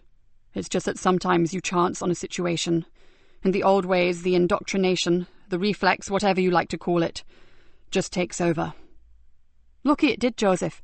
I had no idea that little shit had a knife. He could have killed either or maybe even both of us, and for that, I thank you." Joseph shook his head, almost violently. "Forget it. It never happened." He looked her full in the face. "And if you want to thank me, just let this go. I really don't want to talk about the past, and I'd appreciate it if the team and the other officers here never know about my background. You know that regular career police officers don't like squaddies who turn copper. In fact, some of them hate us. So, please?" Nikki tilted her head to one side. Maybe she was getting even more bitter and twisted, but recently she had found herself quite enjoying seeing someone squirm. But this was different. Joseph Easter was different. And strangely, she felt no pleasure. Just a sad sort of discomfort for him. Certainly there were a dozen questions running through her head, but now was not the time to ask them. Not with a girl missing. She nodded, and to her surprise found herself giving him the first smile that she could remember handing out for a very long while. "I think we have a suspect to interview, don't we?" The rest of the day passed in a blur, and by nightfall every available man and woman was out hunting for Kerry Anderson. Local media had been contacted, and the superintendent had made an impassioned plea on national television. Chris Brown had told them no more than they already knew, and his distraught mother had painted them a picture of a sensitive, highly intelligent, but slightly introverted, home-loving boy. Something more on a par with St. Francis of Assisi than a cold-blooded abductor of pretty girls. Then, at 11:30, Nikki received a call from one of the villagers from Barnby Odyke. A call that meant she would have to let him go. "There was a fox around, Inspector. That's why I kept going out into the garden. I have chickens, you see." "So what time did you actually see Mr. Brown, Mrs. Roper?" asked Nikki with something like exasperation. "Well, off and on, from around 7:30, right up until 2 o'clock, I suppose. I saw him when I checked me hens. He has an observatory, Inspector, big posh shed with an opening window if you ask me, but our Chris is something of a celebrity in the village. He's an astronomer, you know. Nothing he don't know about stars and stuff. Sometimes he's out there all night." "Yes, and?" Nikki tried to keep her cool. "Well, I saw him going in and out, didn't I, moving his telescope around. Oh, yes, and once, close to midnight, his dog started barking. Must have smelt the fox, I reckon. So he had to be there all evening, Inspector." "And to your knowledge he was alone, Mrs. Roper?" "Well, I can't swear to it, but I never saw anyone else." Nikki thanked the woman for her help, then slammed down the receiver and swore out loud. "Fuck it! We're going to have to let him go." She puffed out her cheeks in exasperation. Joseph shrugged. "For what it's worth, and I know he's unlike any other 20-year-old kid I've ever met, but I really don't think he knows where Kerry is." "Since when did you become the county profiler?" inquired Nikki. "I know I'm no psychologist, but his body language didn't exactly scream out, 'I'm a liar,' did it?" countered Joseph. Nikki leaned back in her chair and rubbed her temples. "Oh, God, I need some sleep. But how can I walk out of this station with the girl missing?" "We have to. Wherever Kerry is, she needs us to be 100% on the ball. And as most of the Fenland constabulary are out there looking for her, there's little left for us to do right now." Joseph yawned and examined a darkening bruise on his wrist. "Plus, as we've just spent a happy hour brawling with Cabra thugs, I think we can grab a few hours shut-eye without too many recriminations." "Oh, shit! The boy who got stabbed! I'd better get down to the hospital and check on him." Nikki could feel the shadow of a headache forming behind her eyes. "I rang while you were on the phone, Mom. He's conscious and stable. He's got 2 uniforms with him until he's well enough to interview, so you can relax over him." "Nevertheless, that kid got stabbed because of one of those bloody masks. I need to get those evil things off the streets before something even worse happens." She gave him a look full of frustration. "There are not enough hours in the sodden day." "My digs are near the hospital. I can call in if it helps. A couple of hours' rest will charge me up again." He stood up. "If that's all right with you, Mom?" Nikki nodded. "Would you? That injured kid may just be scared enough to tell you something about the masks. It's worth a try, and I have no doubt you'll be a damn sight more compassionate with him than I would be." "No problem. See you later, Gov." Joseph walked to the door. "And Sergeant," she called after him. "About earlier. I won't be mentioning it again, but thank you. I still believe your actions may have saved our lives." Joseph Easter didn't answer immediately, but he paused in the doorway, then threw her a small smile. "Any time, Mum." Nikki sat for a while. Her first day with her new detective sergeant had been quite something, and he was certainly a far cry from what she had been led to believe. She frowned. Maybe for her own safety she should make it her business to find out more about him. One thing was certain: he was a man who had deep, dark secrets. Nikki gave a short bark of laughter that echoed around the empty office. If anyone should know about keeping secrets, it was her. Yeah, when it came to talking about the past, let's hear it for Nikki Galena, the queen of the sealed lips. She yawned. Just one more thing to do, then it was a hot shower and a few hours' sleep. She flipped open her phone. Maybe it was the horror of having a young woman missing on her patch, maybe it was tiredness, or maybe it was the flashback she kept getting of her new sergeant immobilizing a thug in the time it took her to blink. But she needed to see Hannah. She flicked down to H and pressed call. Sure, it was late, but she really needed to talk to her precious daughter, and a quick visit might do them both good. After just a few words, Nikki grabbed her coat and went out into the night. The corridors were almost empty and dimly lit. Energy-saving, Joseph supposed. Whatever, it gave the rambling old hospital an eerie feeling. His footsteps sounded oddly loud as he tried to locate the lifts, and several times he found himself glancing over his shoulder. The injured boy, Callum Lodge, had had a close shave, but was out of danger. Sadly, he had little inclination to talk to the police, even if they had saved his life. The youth had been both scared and aggressive, but Joseph had managed to extract a few more snippets of information about the masks. And then Callum had mentioned a name, well, a street tag. It wasn't much, but it may help. He'd check it out first thing in the morning. Joseph cursed softly and decided that he must have taken a wrong turn. If it had been Fenchester Hospital, he could have done it blindfold, but this place was a maze of unfamiliar clinics and corridors. After a while, he was forced to admit to himself that his usually reliable bump of direction had failed him. He was on a long, straight passageway that he certainly did not recognize from his trip in. He walked along for a while, hopeful that he would find a way out sign. Then, to his relief, he spotted two nurses hurrying out of a door at the end of the corridor ahead of him. He accelerated towards them, but by the time he got there, they had disappeared. He scanned the walls for a hospital plan, a fire drill map, anything that would get him back to the foyer in the car park, but he found nothing. He'd clearly wandered into a completely different wing, and now he felt both tired and pissed off. "Can I help you?" The voice was like an answered prayer. "I just want out." "Don't we all, man?" laughed the male nurse. He flashed the whitest of teeth, then pointed to a set of double doors. "Go through there, past the high dependency unit, and you'll see the lifts. Down one floor, turn right, go 100 yards on, and freedom is yours." Thankfully, Joseph made his way through the doors, then froze in his tracks. Going towards one of the rooms some way ahead of him was his new detective inspector.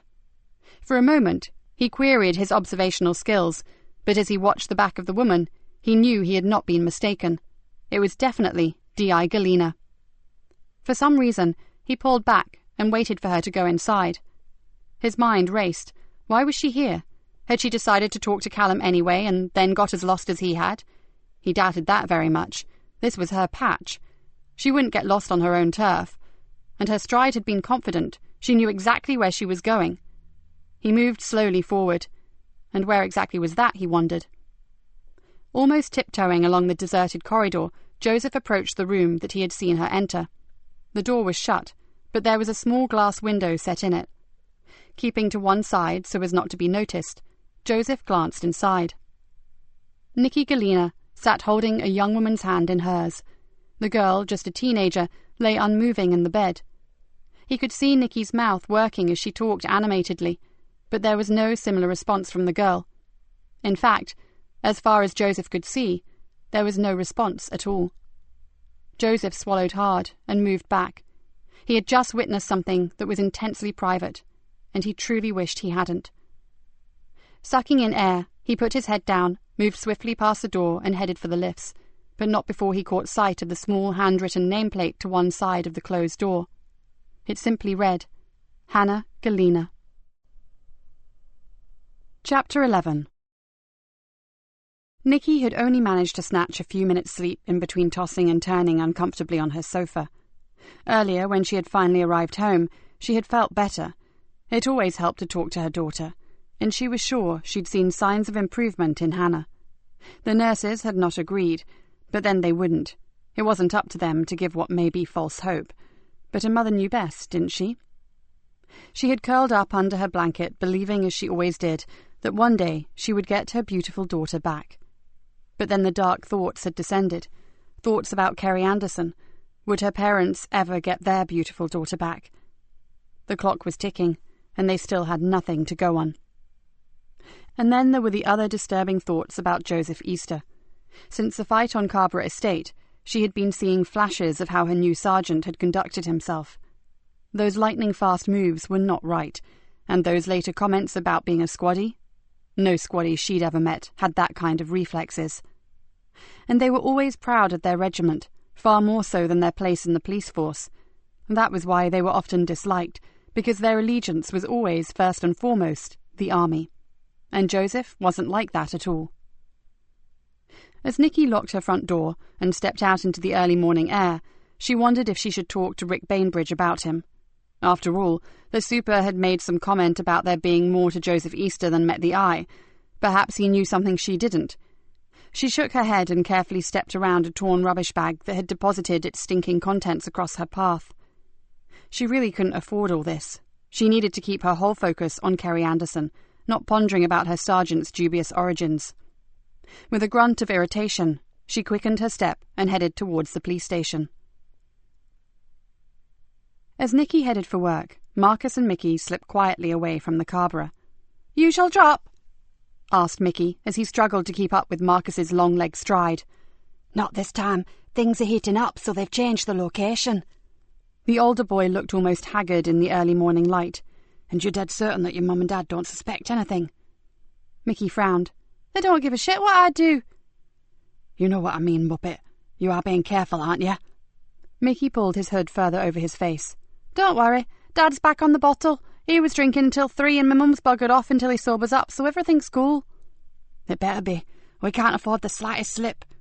Marcus lowered his voice. "Especially now the war has started." "Mask wars, yeah?" Mickey did a little skip and punched the air with his fist. "Shut up, you stupid little shit!" He lifted his hand to his forehead and glowered at the younger boy. "I've had it up to here with you. You're a fucking liability, you know that. Why the hell did I pick you of all the kids on the borough?" "'Cause no one gives a flying fuck about me, and I've got the face of an angel, which always helps." Marcus gave a hopeless sigh. "Yeah, I guess, but will you please keep your voice down? In fact, just shut it until we get there." "Where are we going?" "I told you to shut up. You'll know soon enough, and hurry up, we only have 15 minutes to get there." They walked the next half-mile in silence. Then Marcus slowed his pace and looked around. Ahead of them was a narrow walk down to the riverbank. Not the popular bit, where joggers fought for breath and early bird commuters took a shortcut to the station, but a dingy, shadowy track that ran beneath a railway bridge and stopped at the back of a disused bedding factory. "Neat," whispered Mickey. "No one goes down here except for a piss." Marcus ignored him and strode off towards the dark tunnel. He had almost disappeared before Mickey chased after him. "Can you see anything?" "Yeah, they're here. Shift your ass and come and help me." Marcus had pulled an Adidas sports bag from his shoulder and was ripping open a large cardboard box. He removed a fat, plain envelope, then grabbed a handful of the familiar rubber masks. "Here, get these into your rucksack. We don't have long." Mickey jammed the masks into his bag, then hoisted it over his back while Marcus zipped up his own, then returned to dispose of the box. He tore the cardboard into pieces and dunked it into the sluggish river water.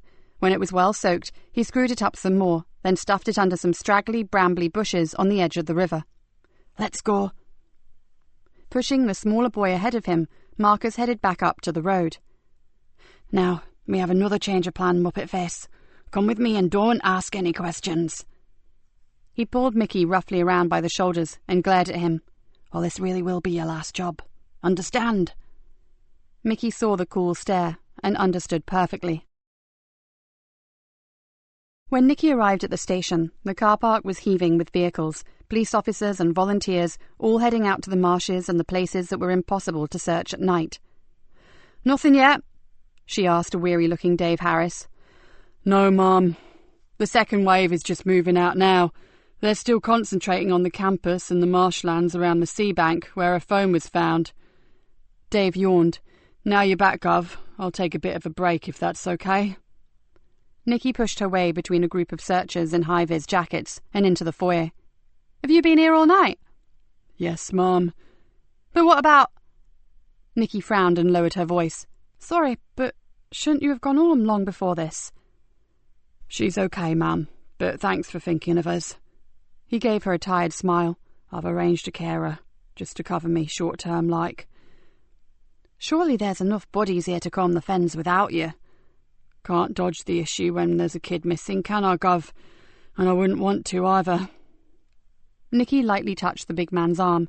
"I know, but you have your own problems, and they don't go away because something big is going down here. You go get some sleep and look after yourself, you hear?" Nikki watched him go, his shoulders sloping down and his step more a shuffle than a stride. She was the only one who knew about his home life, and she really felt for him. "Mom," Joseph was striding up the corridor, "got you a coffee." "What the hell time did you get in?" she asked with something like annoyance.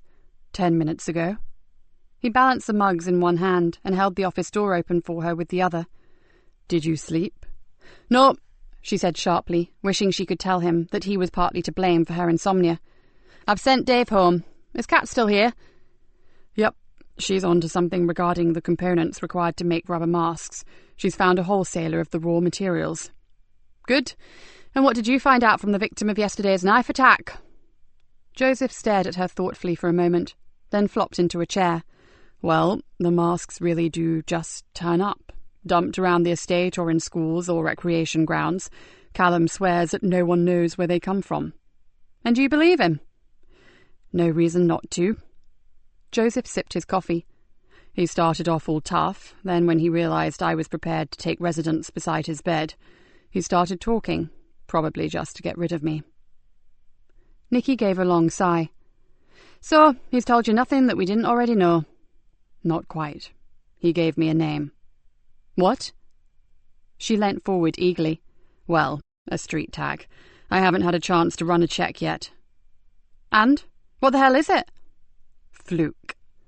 Nikki choked back a gasp. "You know him?" It was Joseph's turn to look surprised. "I know enough to say don't bother running that check. You won't find anything." The sergeant jutted his jaw forward. "So, you've already had a lead on him?" Nikki leaned back in her chair. "With regard to this case, no, and sadly I don't know a damn thing about him." "Then maybe I should get down to the Cabra and make a few inquiries." "And you think they'll talk to you?" She gave a short laugh. "I don't think so." "Someone may. One of the mothers, perhaps." He shrugged.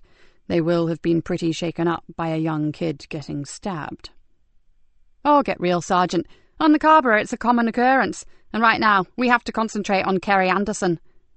"She came from that estate," said Joseph pensively. "Do you think there may be a connection?" "I can't make one personally." The thought had already crossed Nikki's mind. Kerry comes from the northern side, not an area known for trouble. Well, not anywhere near on the scale of that around the flats or the south side. She pulled a face. And how would a hard-working young student possibly be connected to a spate of petty crimes committed by a load of mass jobs? It doesn't make sense. "Oh, that's another thing that Callum said. He overheard this Fluke mention something called mask wars. He doesn't know what it means, and it's only the intensity of that fight yesterday that made him think about it." "Mask wars," repeated Nikki softly. "They'd risk their lives for a crappy piece of rubber. Hell, I know some of these kids have had half their brain cells devoured by alcohol and crack, but this is plain insanity." "I agree," sighed Joseph. "But as you said, we have Kerry to worry about. So what now?" Nikki finished her coffee and stood up. "Back to the university. I want to get up close and personal with her friends. Someone knows more about her relationship with Chris with a K than they've let on." "You really don't trust him, do you?" Joseph grinned at her. "He's a weirdo, and I don't trust weirdos." As they arrived at the University of the Fens, the sun was just coming up. A green-gold glow suffused the glorious old trees that were a legacy of days gone by with an almost magical luminescence. "This is really beautiful," mused Joseph. "My university was an inner-city concrete monstrosity." Nikki swung the car into a tight parking space and killed the engine. "My heart bleeds for you." She slammed the door. "Didn't quite get that sort of education myself. Had to work for a living." She marched on ahead of him, but couldn't help wonder how many squaddies had ever gone to uni. "We'll split up. You take the students to the right of her pod, I'll take the left, and anything you think may be useful, call me. With luck, they'll still be half asleep and easier to interview." The door to the hub swung soundlessly open. "See you back here in half an hour, Sergeant, and we'll reassess." "Nothing much, Mom." Joseph perched on a high stool and looked across the hub. "They all know Chris Brown by sight, and one or two have seen his astro photographs, which I'm told are awesome, but no one believes that Kerry and Chris are an item. In fact, most of them laughed at the notion." "Same damn thing with the ones I spoke to," grumbled Nikki. "One point, though," said Joseph. "A guy called Lewis, who was organising this field trip with Kerry, mentioned that Chris had been mugged recently." He rubbed his chin with his forefinger. "Probably not connected, but worth asking Mr. Brown about it, don't you think?" "As good a reason as any for taking another trip out to Mr. Weirdo's place." Nikki stared around at the small clusters of students gathered in the meeting place. "He's still my number one, even if his mother believes he's a modern-day saint." She looked back at Joseph. "Anything else?" Joseph pulled a face. "Nothing specific. I just get the feeling that no one here really knows Kerry." He paused, then said, "And how many girls do you know who have no close girly mates to gossip with?"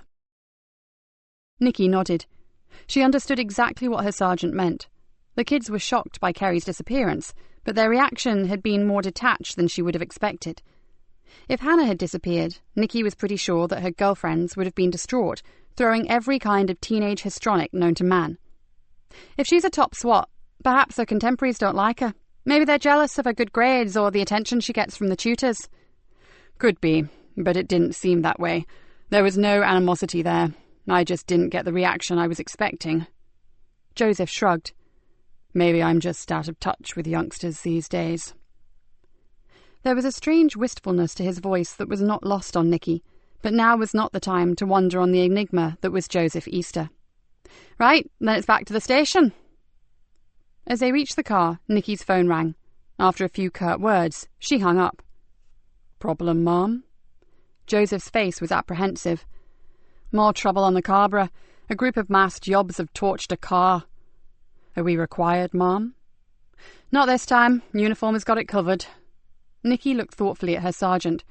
Was there a hint of disappointment there? Or maybe it was relief. It was hard to tell.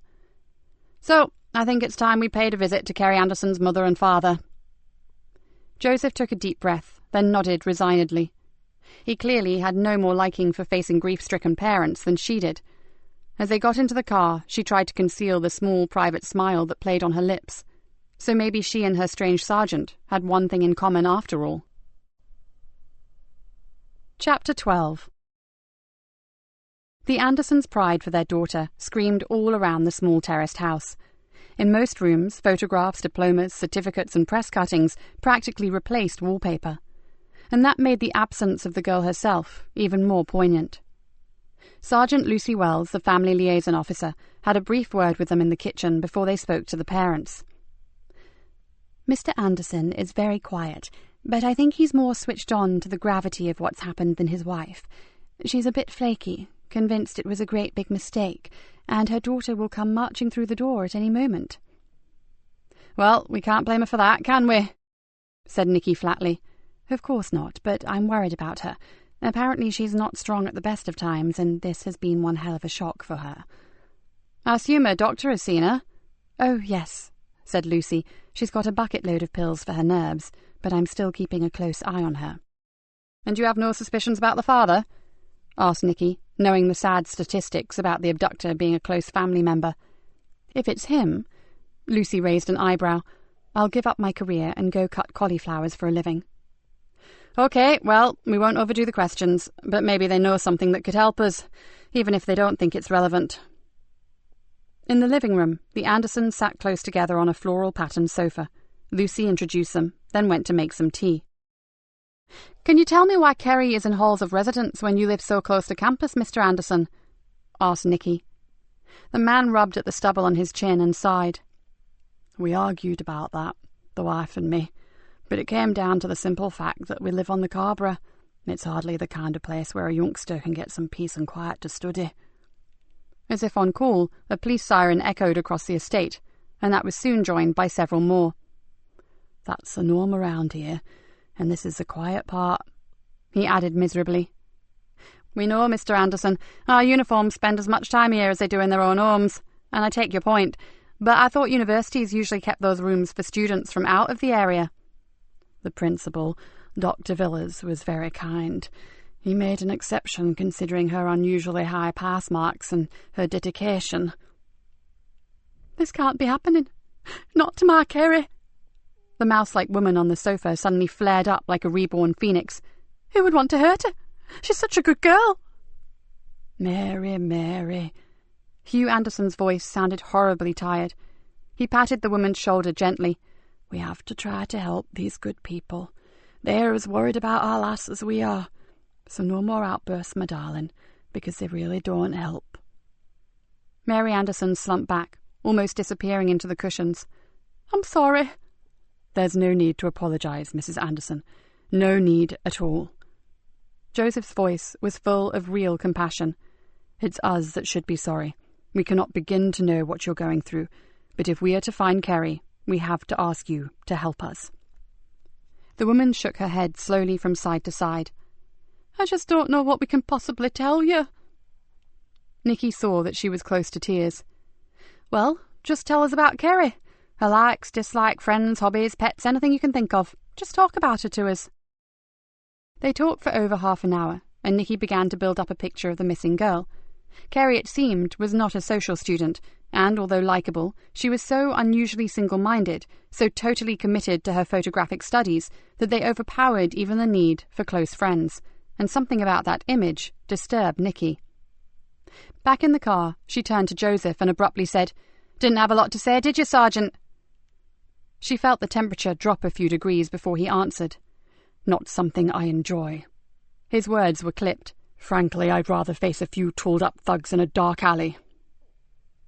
"I bet you would," she thought, but said, "Well, at least what you did say seemed to come from the heart."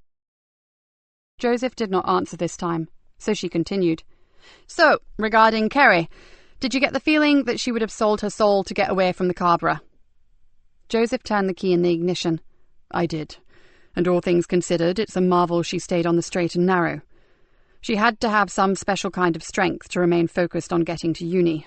I dread to think where she would have ended up if she'd relinquished her dream." Nikki nodded thoughtfully. "Some of the names that her parents gave us, contemporaries from junior school years, they would not mean much to you, but I can assure you that as young adults, they are regulars in the custody suite." She sucked in air, and the name Frankie Doyle was something I never thought I'd hear from anyone in connection with Kerry Anderson. "Why? Is she known to us in some way?" "She's known to me," said Nikki through gritted teeth. "And not in a nice way, I guess." Joseph stared at her inquiringly. "She's poison. She hurts people. Innocent people." Nikki stared out of the windshield. "And I've never managed to pin a bloody thing on her." She felt an involuntary shiver chase down her spine. Her own inquiry, the very private one that she'd successfully kept under wraps for so long, was suddenly becoming entangled with the hunt for Kerry Anderson, and with this bloody mask war, whatever it was. She bit down hard on her lip and glanced across to the man sitting next to her. No matter what his reputation said about him, he was the most astute officer she'd worked with for years.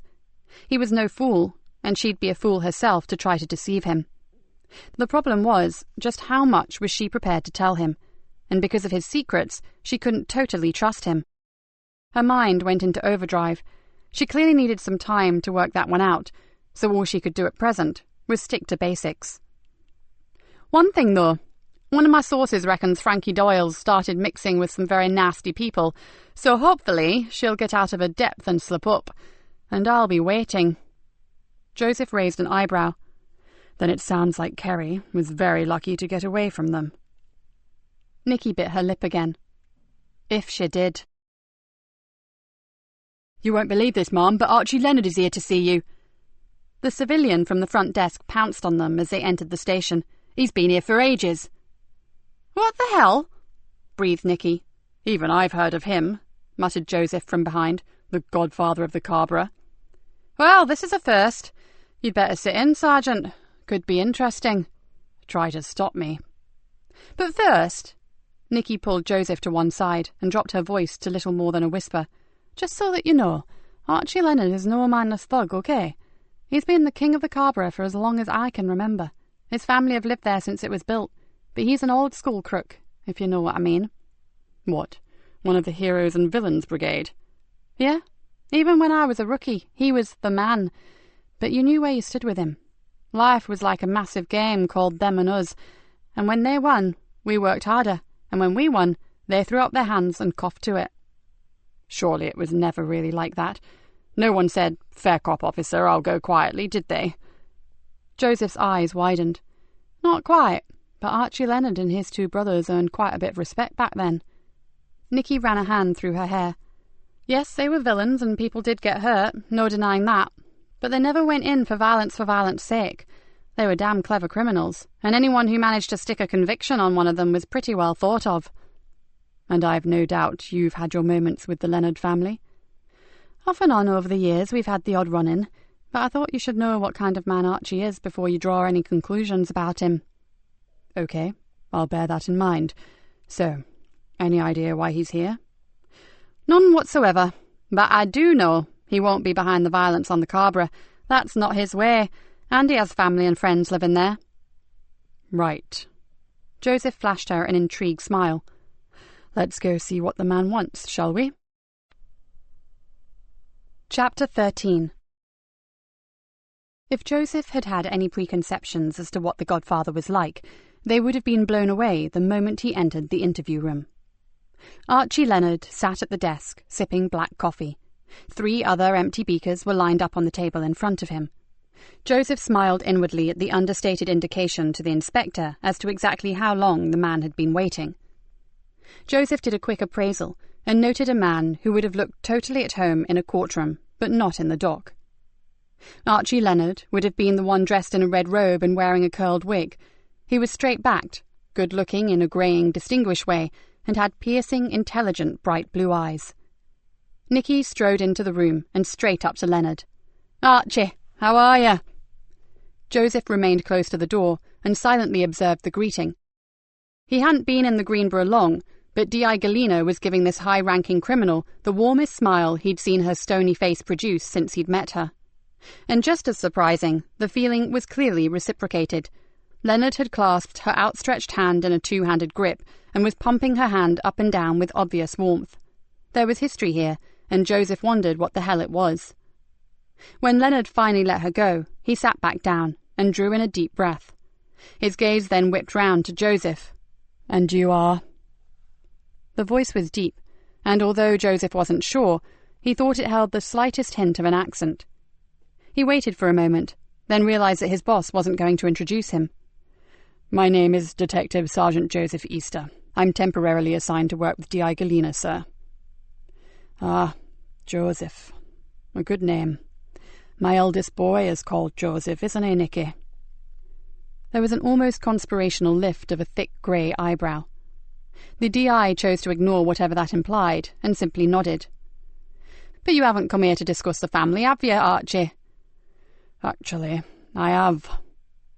There was a long silence. Then she said, "Look, I know that you'd rather eat broken glass than walk in here voluntarily, so it has to be serious.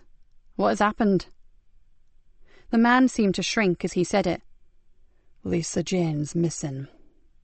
"Your brother Frank's daughter, the pretty one with the long dark hair?" "All our girls are pretty." He looked at the DI reproachfully. "But yes, the long dark hair. My lovely Lisa Jane." "How long has she been gone?" She was clearly shocked. 2 days. She was going to a new club with her friends, but she never arrived." For God's sake, Archie, why didn't you come to me sooner? The man looked excruciatingly tired. You know how we do things, Nikki. The family wanted to sort it. I know you never involve the old Bill, but hellfire, man, this is Lisa Jane we're talking about. She swung round and looked Joseph straight in the eyes. Lisa Jane Leonard, 19 years old, beautiful, dark brunette, brown eyes. Small scar below her left ear, and a tattoo of a butterfly on her right shoulder blade, added Archie painfully. Right, so sit, Joseph, and get down what Archie has to say. The DI jabbed a finger at the chair next to her. Joseph frowned. Shouldn't I put a tape in, Mom? No, you shouldn't. She looked hard at him. No tapes, just you and a pencil, okay? Now was not the time to argue. Joseph nodded, took out his notebook, and obediently began to write. It took very little time to note the relevant details about Lisa Jane. She had left home, all excited and dressed to party, then disappeared. And you have no idea who might have taken her, if, of course, that's what happened, asked the DI. Of course I have enemies, but not the kind who would do this. Honour amongst thieves, thought Joseph. I wonder. Archie Leonard continued. We wondered if it had something to do with some new outfit that are haunting the Carbureau, but... Archie raised his eyebrows and shrugged. To be honest, we don't even know if they actually exist. How so? It's all just vague hints and rumours that someone is muscling in on us, but that's not the way it works. He looked at the DI. You know the score. The new boss declares his intention. He steals your deals, messes up your jobs, and leans on your personnel. It's a standard preliminary before the full turf war begins. And you've had none of this? Asked Joseph. No, Sergeant. Archie looked at him carefully. And as you will appreciate, I have a lot of seriously heavy connections, but no one can give me either a name or a face. He shook his head. It is our way to settle our own problems, but this is something I just can't fix, and I will not risk my niece's life by sticking to age-old gangland rules. You know, I'll do whatever it takes to help you, Archie, said the DI solemnly. I know. That's why I came to you. But Nikki... He stared at her intently. No press yet. Whatever you do, you'll keep it low-key, won't you? Joseph watched as his boss took a long intake of breath. As I said, I'll do what I have to, in the best way that I can. The bottom line is that we get Lisa Jane back. She stared at Archie for a time, then said, Can you tell us anything about something called Mask Wars? Ugh, those damn kids. But that can't have any bearing on my girl going missing, can it? Probably not, but it's costing us time and manpower, and that takes us away from much more important issues, if you see what I mean. Her eyes never left those of the older man. He nodded shrewdly. I'll do what I can, but those idiots in the masks listen to no one, not even me. They're just brainless waste of space kids. His brow drew together into deep wrinkles. The baseline is that one gang has them, the other doesn't. They're a prize that they fight over. Simple and stupid as that. So where do the masks come from, Archie? He threw up his hands. No idea, and I've had more pressing things on my mind to care. The DI smiled. I know, same here, but I need to put an end to it before someone else gets stabbed or dies. I suppose you do. Archie Leonard stood up. Now I have to go. No one knows I came to see you, but I'll see what I can find out about your masks. He gave her a weak smile. Nikki, find my girl. Please. The DI gave him her card. Private mobile number. Any time, day or night. Trust me. And take care, Archie. After Archie Leonard had been escorted out, Joseph and his boss returned to the interview room. The DI closed the door, leaned back on it, and let out a long sigh. She then stared at the floor until Joseph began to wonder if she were all right. To break the silence, he said, That can't have been easy, to walk in here and ask for help. You've no idea. She walked over to one of the chairs and sank down. He's broken every underworld law there is by turning to us. So, do you know anything about this mysterious new outfit? Joseph flopped into the chair opposite her and wished he wasn't so out of his depth. In his own area, he knew all the names, knew what was going down. but in a different manner. It was difficult and frustrating. The DI thought for a moment, then shook her head. Not much. An informant told me he'd heard rumours about a new gang, vicious, violent, and wanting a patch of their own. Maybe they're looking at the Carbureau. Then surely we know exactly where to look for the girl's abductors, asked Joseph in surprise. There's just one tiny problem. Just like Archie, we don't know who they are. She frowned. And, as there have been no prior direct threats to him or any of his family, these shadowy newcomers really may just be a myth. The DI bit her lip. Our biggest problem right now is how we deal with it when Archie doesn't want Lisa Jane's disappearance broadcast. Joseph shifted uncomfortably, knowing they were wasting time. Well, whatever he wants or doesn't want is irrelevant, as we now have 2 girls missing. We have no choice but to work fast, do we? So what next? The DI leaned back in her chair and stared at him. Carefully, that's how. We don't just rush out there like headless chickens.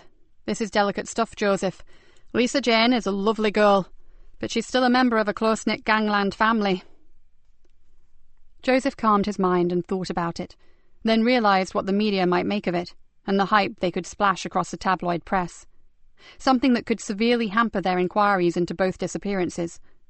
He looked back at the DI and saw deep concern etched on her face. You like Archie Leonard, don't you? For a moment, he thought she was going to tell him to mind his own damn business. Then she nodded. Maybe like isn't quite the word I'd use, but as you said before, our paths have crossed in the past. A while ago he helped me out with something. She shrugged. And although I was able to reciprocate on another occasion, I still feel I owe him. She took a deep breath. Whatever. He loves Lisa Jane, and he's distraught about her, and we have to do all we can to find her. Naturally, a missing girl is a missing girl, no matter what her background, said Joseph. Of course, but the politics of this could be a minefield, and I don't want anyone telling me how to run the inquiry. She abruptly stood up, and her face was set with a grim determination. I'm going to see the super, and beg him to keep this from the press, and the longer he can sit on it, the better. She walked to the door, then turned back to him. This may have nothing whatsoever to do with the disappearance of Kerry Anderson. Apart from this possible new gang, Archie has made a lot of enemies in his lifetime. One of them may be less honourable than he thinks, and may have decided it's payback time. She paused. But no matter how simple that sounds, my gut says different. How say you? Joseph didn't even need to think about his answer. 2 girls missing, same time frame, same area location. Too much of a coincidence. I believe they are connected, ma'am. My gut says the same as yours. Chapter 14. After seeing the superintendent, Nikki decided that she needed to pay another visit to Barnby O'Dyke and Chris Brown. As she drove, Joseph stared out across the miles of flat, open fields that edged the marsh. Do you really like this place? He asked. It's my own. I love it, replied Nikki simply. Joseph nodded. I guess seeing 360 degrees of sky has its good points, but don't you find it a tad... He looked for the right word. Overpowering? Nikki shrugged and gently reduced her speed as they approached a humpback bridge over a dike. You can breathe out here. When I was a probationer and I'd had a bad shift, I'd go up to the sea bank, be on my own and get my head back together. I know exactly why young Kerry likes to go there. Or she did. It looks like her last trip could have been a bad, if not fatal, mistake. Nikki drew in a long breath. Let's just stick to the premise that as we don't have a body, she's still alive, shall we? I want to believe that. It's just that time is slipping away and... No need to go on. I'm fully aware of the ticking clock and the statistics regarding missing youngsters. She gritted her teeth, then said, I wonder if Chris Brown knows Lisa Jane Leonard. Doubtful. I can't see that a beautiful young model would see in a skinny anorak who spends his nights with a telescope, can you? I've been thinking that there could be a tenuous connection. Joseph's eyes narrowed. Tell me. Frankie Doyle. Nikki found even saying the name difficult. Lisa Jane knew her. They were the same age, and Archie told us that they lived quite close when they were kids. Kerry knew her. Her parents say they went to the same school. Ergo, Chris may know her too. But that doesn't mean that Chris would also know Lisa Jane. Nikki pulled her face. I said it was tenuous. Before Joseph could answer, the radio crackled into life and they heard her call sign. D.I. Galena, over. Ma'am, it's Sergeant Jack Conway. What's your position, please? Siltmarsh Lane en route to Barnby Odak. We've had a call from the farmer who owns Amber Drove Farmhouse. He's reported finding the body of an IC-1 female in one of his barns. Can you attend? Nikki stiffened. On our way, Sergeant. ETA 2 minutes. She floored the accelerator. Amber Drove Farmhouse was an imposing stone building with a collection of massive barns and numerous outbuildings and glass houses. The whole place was meticulously neat and reeked of old money. As Nikki parked close to a stable block, the farmer hurried out to meet them. As she got out of the car, she noticed the pale face of a woman, probably the man's wife, staring at them from the downstairs window of the house. From the look on her face, finding bodies was clearly not in the country diary for a Tuesday afternoon. Nikki flashed her warrant card and made the briefest of introductions. The farmer was a big, broad-shouldered, florid-faced man. I'm Nigel Greaves. God, you got here quickly. I only rang 999 a few minutes ago. Has this area been checked by the search parties yet? Asked Nikki. No, although I had a call yesterday to ask me to look in all my outbuildings, which I did, but somehow I forgot the lower barn. It's just a shell, and it's so inaccessible that I left it until last. Then I got sidetracked. The man looked apologetic. I'm sorry, but running all this can be pretty demanding. So where is she, Mr. Greaves? Can you take us to her? Of course. This way, Inspector. The man moved off towards the stable. Know how to ride one of these? He pointed to 2 quad bikes that sat on the edge of the field. No problem, said Joseph. Then you take that one and follow us. He jumped on the first bike and switched it on. Hope you don't mind riding pillion, Inspector. He patted the seat. But it's the fastest way to get out there. Out where? Shouted Nikki over the noise of the engine. Bottom field by the Amber Fen drain. As I said, it's just a wreck of an old barn and I'm preparing to demolish it. Nikki wanted to ask him to describe the girl, but the 2 revving engines meant she would have to wait and see for herself. Nigel Greaves checked that she was ready, then accelerated out onto the narrow path across the fields. Joseph spun his bike around and with considerable skill caught them up. It may have only taken about 3 minutes, but the track was rough and uneven, and as Nikki hung on grimly, she wondered if they would ever get there. Finally, the dark, dilapidated hulk of a barn drew closer, and she began to worry. Would it be Kerry Anderson, or Lisa Jane, or maybe another girl, one they didn't even know about? Whoever it turned out to be, Nikki was not looking forward to walking into the gloom and seeing a dead youngster. She swallowed hard. After everything that had happened in the past, she was going to need every ounce of her strength just to walk in there, and as the bike pulled up, her feelings of deep concern turned into dread. A silence fell over the vast landscape. In the distance she could see the wash, glistening and sparkling. A light breeze whispered across her skin, and she stared at the decrepit old barn. This disgusting, decaying building was not fit to be the last resting place of a lovely young woman, no matter who she was. She's at the back. She's lying on some old hay bales. Nigel Greaves's voice held a hollow tone. I'd rather not go in again if you don't mind. I'm no coward, mind you, but I've got kids of my own and... Joseph leaned forward and gripped the man's shoulder. We'll take it from here, sir. No need to see more than you have already. He gave the man a serious kind of smile, then added, Would you go back to the farmhouse and wait for our colleagues? This is a pretty remote spot. I would think it'll take them about 15 to 20 minutes from town. He looked around. I assume there is no other way to get out here. The man shook his head. No, the sea bank veers around towards the coast about a mile back. The way we came is the only route, I'm afraid, and you won't get any normal vehicle out here either. You'll need something that'll go off-road. You get back, sir. We'll radio in and get a 4x4. You're welcome to use some of the farm vehicles. Nigel Greaves climbed back onto the quad bike. There's one thing I haven't mentioned. He paused and looked at them, suddenly uncertain of himself. And what's that, sir? Nikki was getting very bad vibes from the man. When I phoned in, I couldn't describe her because she's wearing some kind of horrible mask. Shocked me rigid, I can tell you. I only knew she was a young woman from her clothes and her body shape. Okay, said Joseph gravely. You go now, sir. Greaves didn't need a second telling, and he rode away, earth flying up from the thick tyres, and with not as much as a glance back. The man was more than glad to be leaving his wreck of a barn and all that it concealed. Nikki wished she could do the same. Then she took hold of herself. There was no way around it. She pulled on a pair of gloves. "Come on, Sergeant. Let's get this over with." She moved forwards, knowing that she looked far more in control than she really was. It took a moment or two for their eyes to grow accustomed to the gloom inside the old building. The floor was littered with detritus, and they had to pick their way between shattered packing boxes, heaps of decaying root vegetables, and small piles of bird shit. "Watch where you walk." Joseph had moved ahead of her, and his voice had taken on an air of command. "There are bits of old farm machinery here. An unprotected blade or spike could shear clean through your ankle."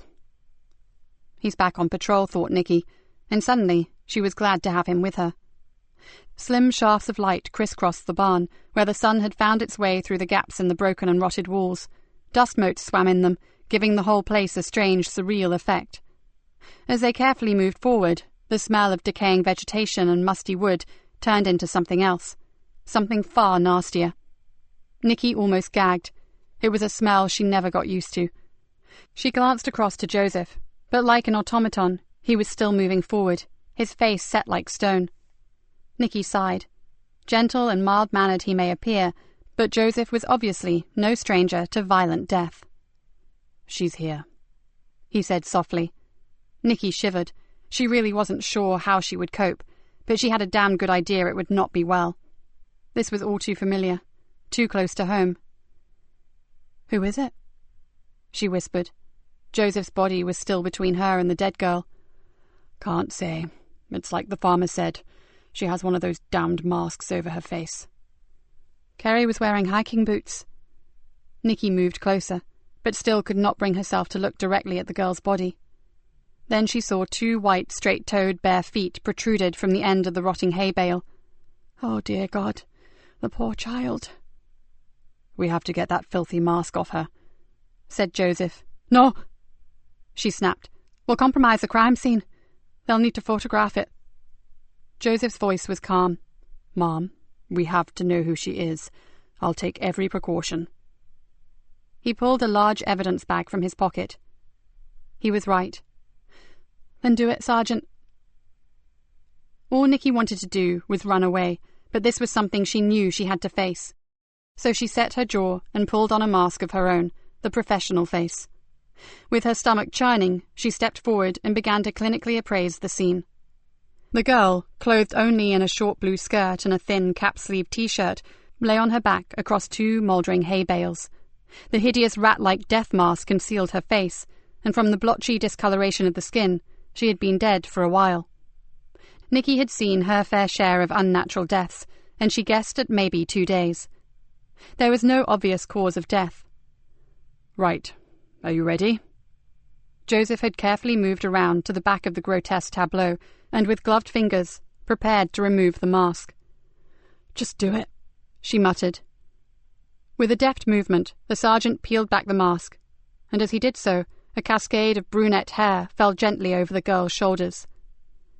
Nikki tried to stifle it, but a low moan escaped from her slightly parted lips, and in that moment, the years fell away and she was back in a filthy cellar, cradling a dying girl in her arms. "Oh, no. Oh, please, no." She stepped backwards, almost tripping in her haste to get away. She knew that her breathing was becoming erratic, and she felt horribly lightheaded. Then her heart began to pound like a hammer against her ribs, and she knew immediately what was happening. She had not had a full-blown panic attack for years, and the intensity of it was terrifying. "Breathe. Come on now, Inspector. Look at me and breathe with me." Joseph was in front of her, holding her by the shoulders and demanding that she watch him. His face looked weirdly distorted, but she heard his voice echoing as if they were underwater, and she tried to do as he asked. "Can't!" A roaring noise filled her head, and her chest tightened. "You can. Concentrate on me. Now. In. And out. Slowly. Calmly. You can do it. In. And out." After a while, her desperate battle for breath began to ease, but she still couldn't focus properly or talk to him. It's okay. It's okay. It's not Hannah. Do you understand me, Nikki? It's not Hannah. Hannah? What did he mean? She sunk down onto a storage box and tried to understand. What was he talking about? What? She gasped, still trying to control her breathing. What the hell do you know about Hannah? I've seen her. I saw you with her. At the hospital. Even through her own discomfort, she knew that he sounded horribly miserable at the admission. I never mentioned it because I wanted to respect your privacy. No one at work mentioned the fact that you had a sick daughter, so I gathered they didn't know. Anger burnt through her, then almost immediately it abated and was replaced by a cathartic kind of relief. She stared at him, then sighed. I wasn't thinking of Hannah. It was another girl. Her death was... She paused. She never talked about the death of Emily Drennan. Just too much of a waste to bear. Joseph sat beside her, and with no hint of embarrassment, placed an arm firmly around her shoulders. An old case. A bad one. The worst. There's always one that takes your world and tears it to shreds. Nikki nodded numbly, then had the saddest of thoughts. It was irrelevant to the case, but she could not remember the last time that someone had held her. A tear formed in her eye, and she sniffled it back. When she'd had attacks in the past, and there had been quite a few just after Emily's death, they had always been immediately followed by a period of black depression. It didn't last long, but during that time she felt unnaturally aggressive and was best left alone. Today was different. She just felt sick, tired, and vulnerable. And there really was no time for all this. She straightened up. We should contact the station. Let them know. Not yet. You take a minute to calm yourself before they get here, hey? They are already on their way, and this is one heck of a backwater. He paused for a moment, then said, The dead girl? It's Lisa Jane Leonard, isn't it? I saw the tiny scar beneath her ear. Nikki nodded. Archie and his family will be devastated. Everybody's family gets devastated at one time or another, doesn't it? The arm remained gently across her shoulders, and his hand squeezed her reassuringly. How long has Hannah been in a coma? She's not in a coma, replied Nikki. It seemed odd to talk about herself, so odd that she almost didn't know how. She was, but now she can breathe for herself. She looked down. But that's about all she can do. She's in what they call a persistent vegetative state. Joseph puffed out his cheeks. Phew. How long? 11 months. He turned to her, and his gaze was full of honest admiration. How on earth have you coped? That's all I ever do, Joseph. She gave him a sad smile. I cope. I just cope. I don't live. I don't enjoy anything. I exist, I work, and I manage. I have to, because one day I'm going to get my daughter back. I hope you do, really. A terrible sadness crept across his handsome face. Because I'm certain I'll never see mine again.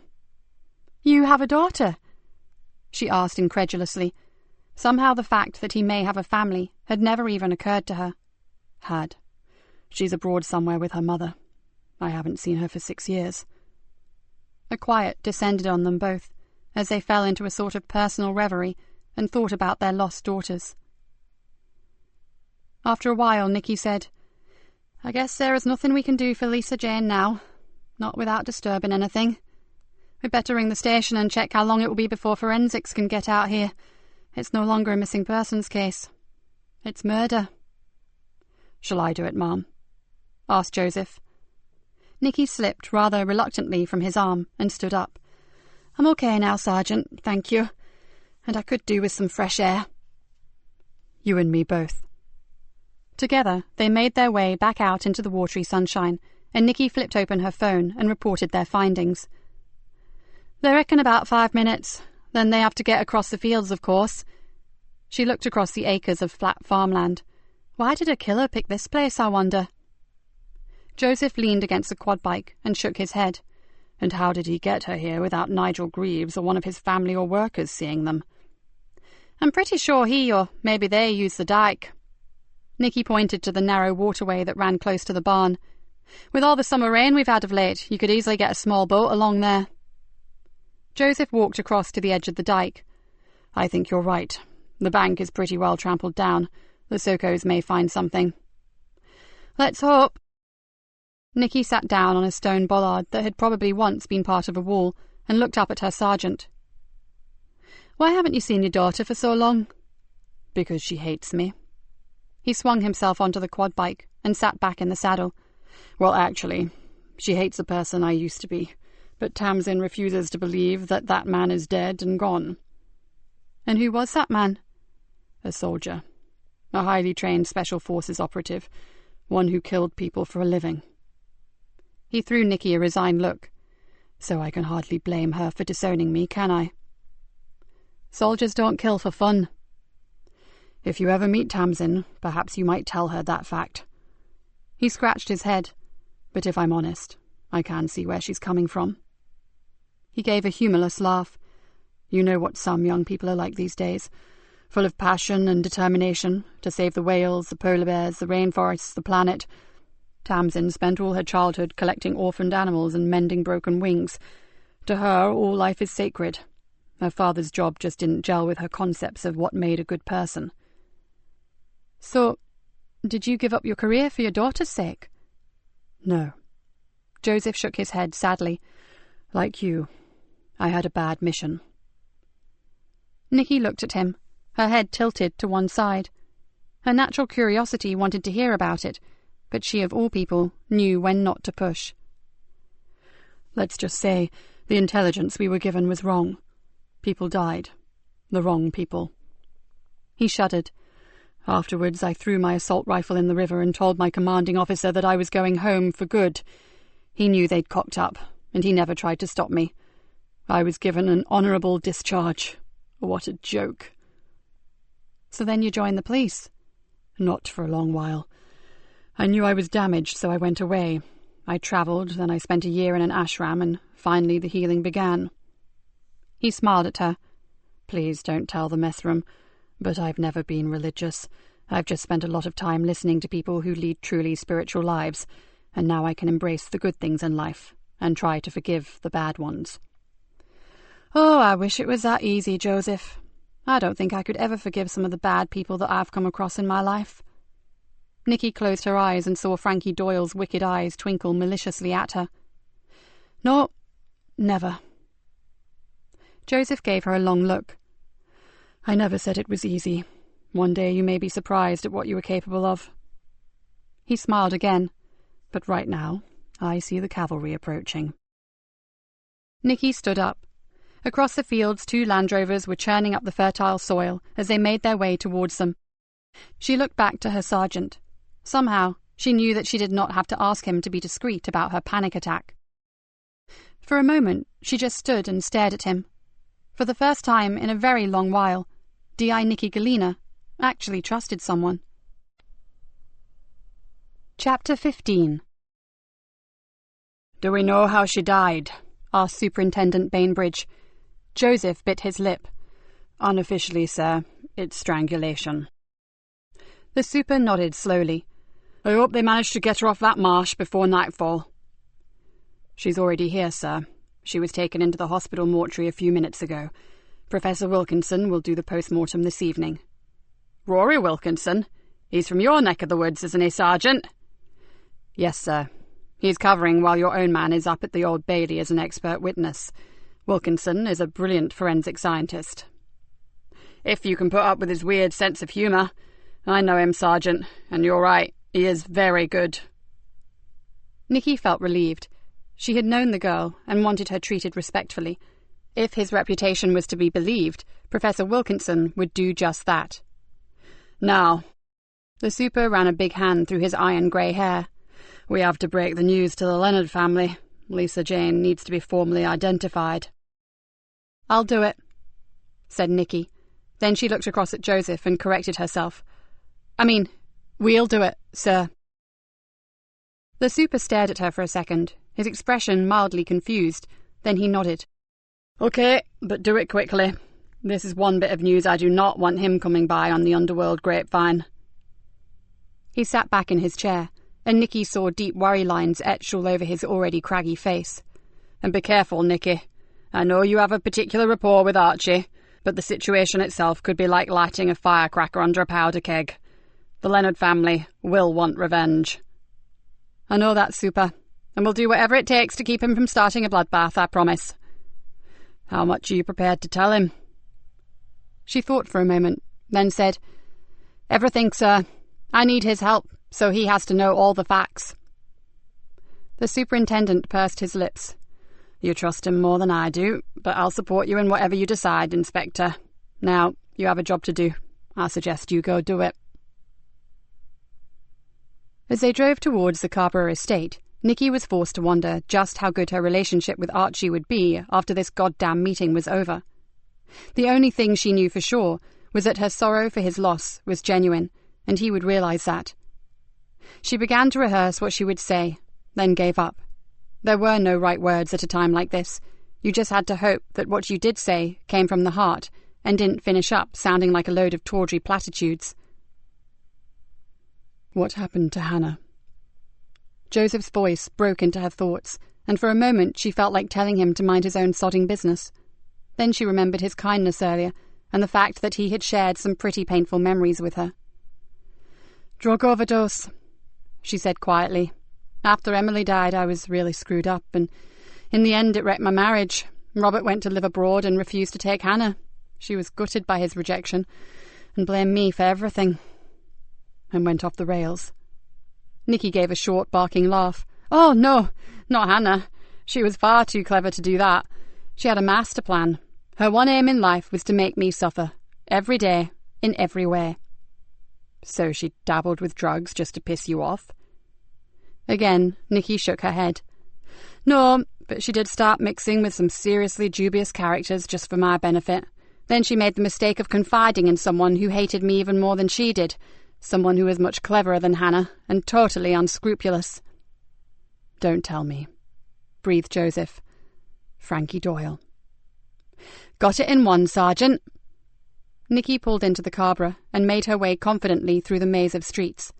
And it was Archie Leonard who helped me find out what had happened and gave me the name of Frankie Doyle. What did happen?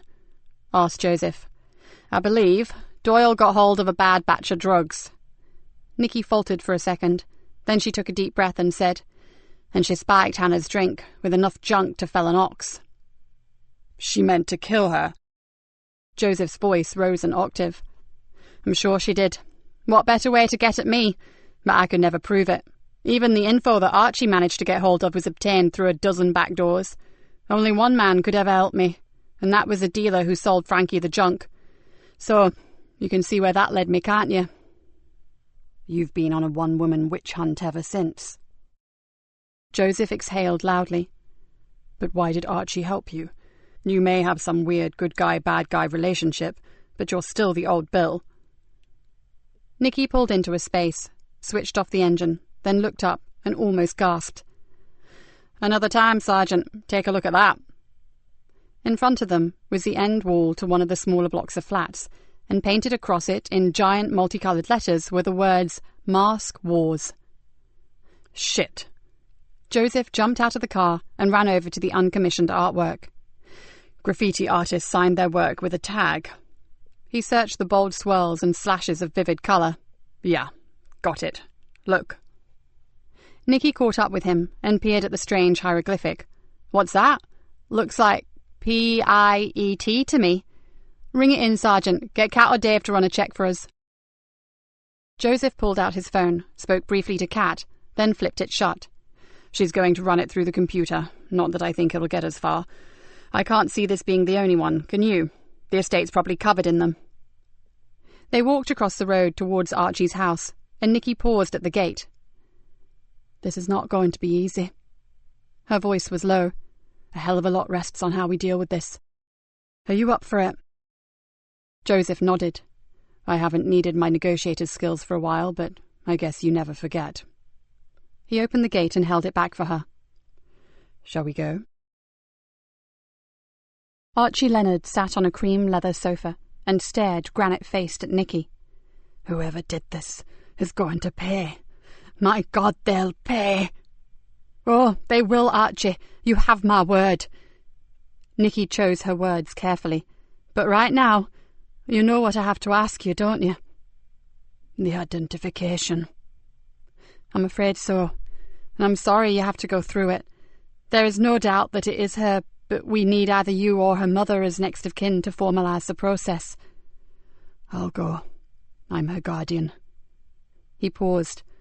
I was her guardian while Frank is inside, and Margaret is in no state to see Lisa Jane, not like that. The man drew in a deep, shaky breath and looked back to Nikki. The family will not take this well. You know that, don't you? Archie, you have to convince them to leave this to us. We have another girl to think about. Another Carver family that is also going through hell. A vendetta on the estate could seriously hinder our inquiries about Kerry Anderson and about your niece. It's bad enough with the gangs and the masks. Don't make it even more difficult for us. Please. I care about you, Nikki. You know that. But I went against the family when I walked through that door to the Nick. It was not a move that they appreciated, so... He shrugged. So they may not be in any frame of mind to listen to me right now, and frankly, I think I would actually like to be the first to get my hands around the neck of the animal who killed my girl. Of course you would, said Joseph quietly. That's natural for any loving man. Nikki watched as Joseph fixed Archie Leonard with a penetrating stare. But Lisa Jane was not your only responsibility. As I understand it, you have 3 more girls to consider. Your own 2 daughters and Frank's other girl, Melissa. And you have boys. There's nothing to say that one of them may not be targeted. Surely you'll want to channel all your considerable resources into protecting them.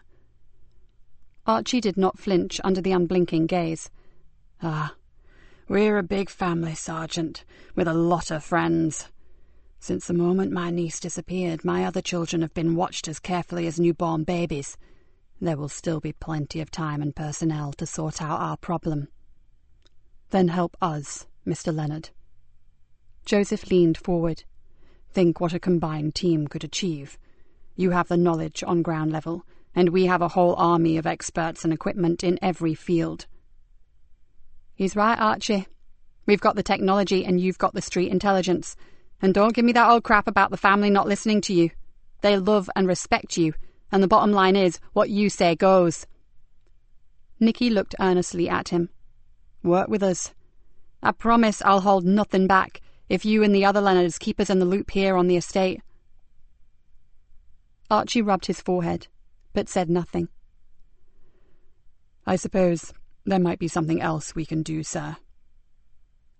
Joseph sat back and looked thoughtful. He looked to Nikki more like a successful plastic surgeon discussing a nip and tuck than a detective on a murder case. And that is? It was Joseph's turn to remain silent for a moment, and Nikki wondered what plan he was hatching. We just may, be able to keep Lisa Jane's name from the media. If you could see your way to assisting us, that is. Nikki let out a loud breath. Hold on, Joseph. How the dickens do you suppose we're going to manage that? Promising something that's damn near impossible is a big mistake. I never said the word promise, Mom, but we could try, couldn't we? Could ya? Asked Archie solemnly. Would you help us if we did? Came back Joseph. Before you answer, Archie, there'd be no guarantees, butted in Nikki. If the grapevine gets hold of it, or if someone offers a hefty backhander, well, it's all over. You know that. Archie Leonard looked thoughtfully at her. I'll speak to the family. No promises, but I'll try. And you do all you can to keep her name from the press. Deal? Nikki took the outstretched hand. Deal. It wasn't the first time she'd formed a liaison with this particular part of the underworld, but such a gamble often came at a cost. She looked at Archie Leonard's troubled blue eyes and hoped the risk would be worth it. Then, as she released Archie's hand, a picture of Kerry Anderson swam before her, and she knew it was. Now, I'm afraid we have to ask you to go to the hospital. As we need to keep this under wraps, I suggest you make your own way there. It's visiting time until 8 p.m, so it won't look odd. And I'll meet you. I'll take you to her through the back corridors. I understand. I'll be in the hospital shop in half an hour, said Nikki. Don't acknowledge me, just buy something, a magazine or some flowers, then follow me out, okay? Archie nodded. And I know it goes without saying, but I'm so very sorry. The man dropped his head. I know, Nikki, and part of me says that it's my fault. If I'd come to you sooner, maybe. Nikki shook her head emphatically. Don't even begin to think like that. I know we're still waiting for the official reports, but from what we do know, no one could have helped her. We're sure she was killed when she was first abducted. What we don't know is why. Then we have to find out what's going on, before someone else dies. Archie straightened up, and a steely expression of determination swept over his face. I'll call the family immediately, and I'll see you at the hospital. Chapter 16. I'm knackered. Niall swung the cell door shut on a screaming teenage girl and leaned against it heavily. I swear the girls are worse than the boys. Yvonne grinned at him. I have to admit that one was a particularly feisty specimen. Niall pulled a face. It would be funny if Greenborough wasn't becoming more like a war zone than a peaceful market town. Let's grab a coffee before we get sent back out there again. As they approached the coffee machine, they saw Cat Cullen waving to them. Hey guys, got a minute? Sure, want a coffee? Answered Niall. No, thanks all the same. Cat's eyes looked abnormally wide. I've had so much caffeine in the last 24 hours that there's a good chance I'll never sleep again. Now, what do you two know about this tasty little geezer? She pushed a photograph at them. Oh dear, those ears make him look like the FA Cup, don't they? Yvonne held the picture at arm's length, then smiled. This is Petey Redfield, tag name Piet, lives on the Carborough with his married sister Renee, mum in rehab, dad in the scrubs. Yvonne handed back the photo to Cat. He's no real trouble, and he has no convictions, which is something of a miracle considering his family. His only problem is that he can't keep his grubby little finger off the nozzle of a spray can. She pulled her face. I felt his collar a few times and had a word with his headmaster. Shame, really. His school reckon he could be a top art student. He's got the flair and the ability to learn, but... Yeah, I get the picture, said Cat. No attention at home, no parental guidance and no support. So he goes out and gets noticed by using an aerosol can. So who does he hang out with? A few other graffiti kids. No one heavy. Niall made a slurping noise with his coffee. Actually, he's got real talent. If I could paint like he can, I wouldn't be hanging off a railway bridge somewhere. I'd be trying to get myself into college. Yeah, well, that's where the difference lies, mate, and why you're in gainful employment and he's hanging off a bleeding bridge with a paint can gripped between his teeth. Got an address for the sister? 43 Tennyson Buildings. Her name's Renee Wilson, Yvonne replied immediately. We really don't need a police national computer with you around, said Niall, shaking his head incredulously. Is there anyone you don't know in Greenborough? I don't know who abducted Kerry Anderson, and that's the only name we really need, isn't it?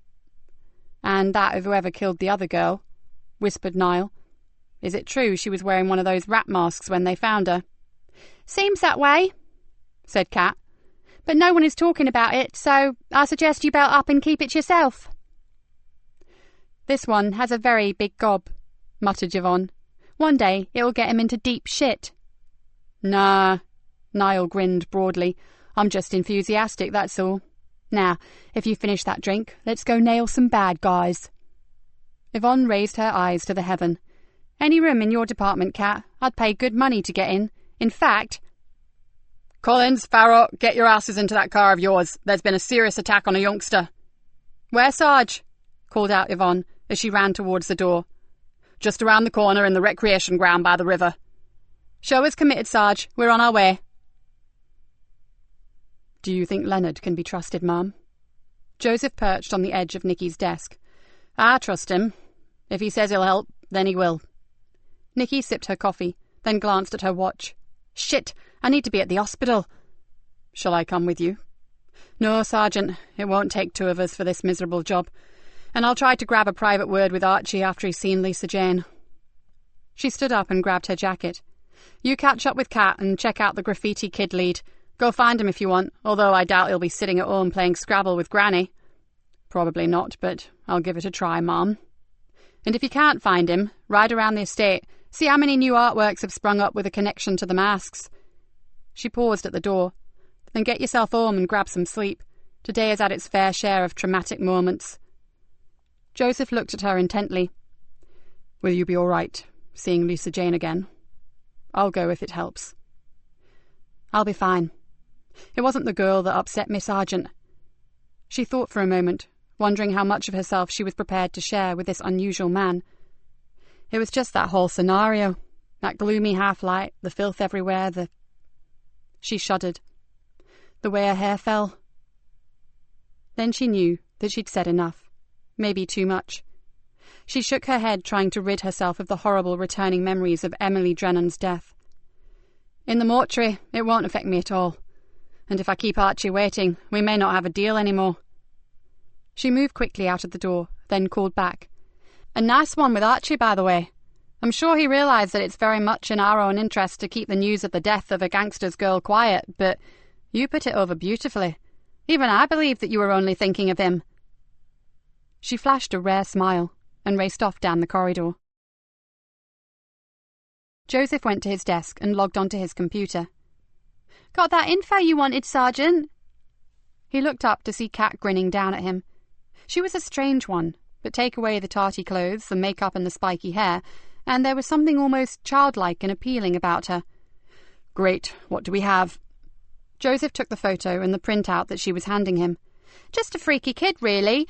His sister looks after him and she's clean too. It's the parents you don't want to meet. Two really nasty characters. One's inside and one's drying out. Joseph skimmed through the history, raised his eyebrows in surprise over the kid's school report, then said, Fancy paying Rembrandt here a visit. I need to know if this latest masterpiece was his idea or whether someone paid him to do it. Kat pulled a face. Sorry, Sarge, but I'm stuck here waiting for news on the mask factory. Oh well, I'm getting to know my way to the Cabra by now. Thanks for this anyway. Pleasure. She gave him an elfin smile and went back to her desk. Joseph closed his computer. He really should get over to the estate, but if he were honest, he was worried about his new boss. He'd seen panic attacks before. He'd even experienced a couple in the past, but the DI's had been a bad one, and he wondered what the hell had happened to her. Joseph abruptly stood up. Whatever it was not his business. No way should he be prying into Nikki Galena's nightmares. He had enough of his own to deal with. He pushed his chair under his desk and grabbed his car keys. He couldn't put off his trip to the Cabra any longer. He called out a brief goodbye to Kat, then made his way downstairs. As he passed the station desk, the duty sergeant called out, Excuse me, is D.I. Galena still around? Sorry, no, she's at the hospital. Oh, now that could be advantageous. We've got something that I think she should see. Can I help? There's been an attack on a young boy. He's in a pretty serious condition. On the Cabra? Asked Joseph. Jack Conway shook his head. No, not far from here. There's a kids' recreation ground down by the river. A dog walker found him in the bushes. I thought the DI should know, because from what my officers report from the crime scene, it's mask-related again. Oh, what a surprise. Joseph puffed out his cheeks. Look, best not to ring the inspector. She's carrying out an identification, so she'll probably have her phone switched off. I'll go down to the hospital and tell her myself. Then we can go directly and check on the victim. That's fine, sir, said Sergeant Conway. If it's no trouble. Do we have a name for the boy? Not yet. He had no identification on him. And what's the mask connection? He was wearing one. Jack Conway's expression darkened.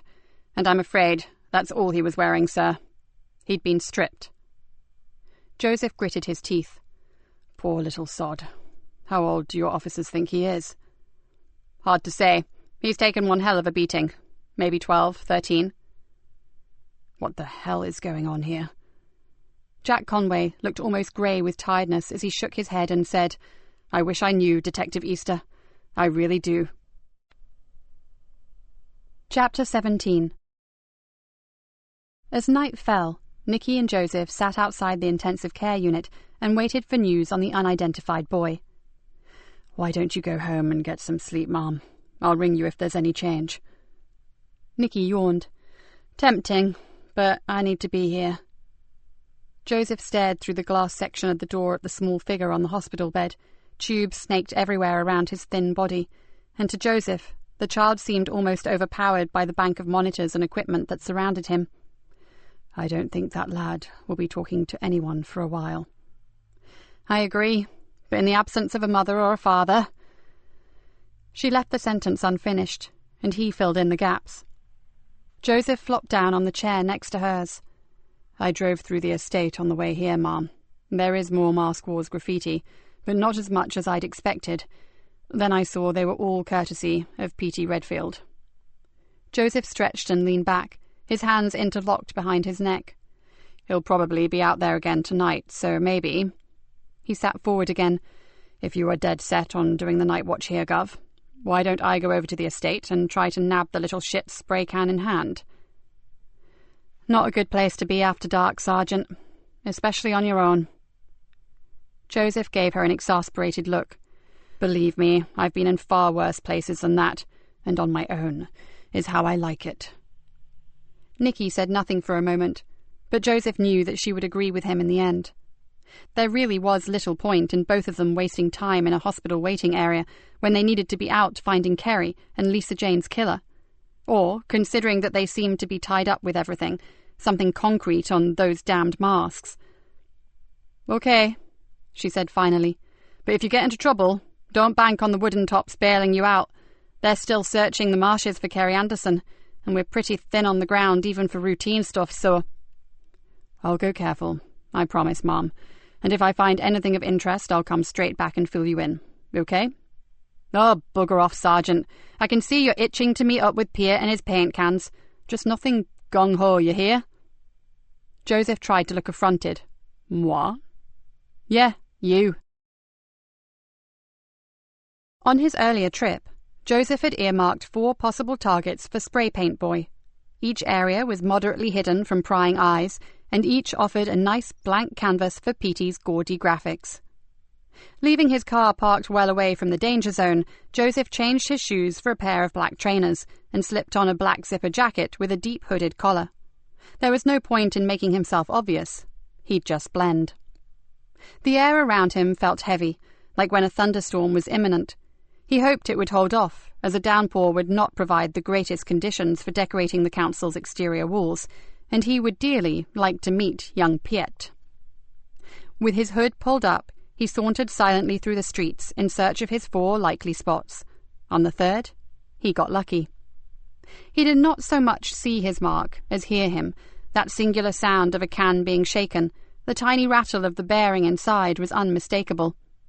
"Perfect," he whispered, as he slid like a shadow along the side of a darkened building. He was careful, because there could be a whole gang waiting around the corner, but somehow Joseph doubted it. If money was at the heart of Petey's new venture, he probably wouldn't want to share it. Not only that, graffiti kids usually work solo. He just hoped Petey was a loner. For a while, Joseph hung back in the darkness and watched the artist at work. If he hadn't been defacing public property, Joseph would have been full of admiration. P.T. Redfield worked on stilts, the sort you see plasterers wear to enable them to reach higher without the use of ladders. They strap to the legs and give the arms freedom of use. Very neat, thought Joseph, although probably not too clever if you need to make a run for it. The kid worked fast and with considerable skill. It was almost a shame to interrupt him. But, as the governor had already said, this was not a nice area to hang around in, so he really needed to deal with young Petey as speedily as possible. "Evening, Mr. Redfield. Not quite good enough for the academy, but close." Joseph grabbed a firm hold on the boy's wide belt. "'Fraid I need a quiet word." "What the fuck?" Without another word, Joseph yanked him backwards, caught him, and laid him on his back on the ground. "Just a few words, then I'm going to disappear into the night, and you can continue to paint the town red or sky blue pink for all I care." He tightened his hold, and Petey yelped. Okay. You the fuzz?" "Not tonight." Joseph leaned over the boy. Now, I really don't want to hurt those talented fingers, but if I have to, I can arrange it that you never paint again. Unless you use your toes, of course. Catch my drift? I said, okay, man. What do you want? Joseph caught a strong whiff of sweat. Petey was scared, and he had every right to be. Only Joseph knew that he had no intentions of hurting him. With a boy like this, the simple suggestion that he might should do the trick. Now, how much are you getting paid to do this? The boy swallowed. Not enough. Joseph smiled. Probably not, but now that we've ascertained that you are getting paid, I asked how much. The boy thought for a moment, but sensibly decided not to be a hero. 100 smackers a night for 3 nights. And as many walls as you can cover, I suppose? Yeah. And who is it that is willing to cough up £300 for a bit of graffiti? No idea, and before you break my fingers, that's the God's honest truth. Joseph nodded. Funnily enough, I believe you. So how did you get the money? The boy shifted uncomfortably, but Joseph just leaned a little closer and stared intently at his long, narrow fingers. Come on, Petey. Tell me, and your sweet little pinkies will live to paint another day. Okay, but just get away from my hands, man. I don't know when, but someone shoved a Griffix into my school bag. Joseph was startled to hear the name being used, but kept his interest hidden under a blank expression. There were £2.50 stuffed inside it, and a note telling me to scribe a wall with the words Mask Wars. If I did it and promised to go out for 3 nights, I'd get 200 quid more. Nice work if you can get it. And how did they get the remaining money to you? Petey shivered. I found it on my bed when I woke up this morning. Some freaky creep had gotten into my fucking room and left it there. He pulled a face. That's why I'm out here now. No way am I going to piss off someone like that. They are seriously scary people, so I need to get on. Patience. You can, just as soon as you tell me where the tag Griffix came from. Check out Lyco's blog and follow the link to the game, then you'll see.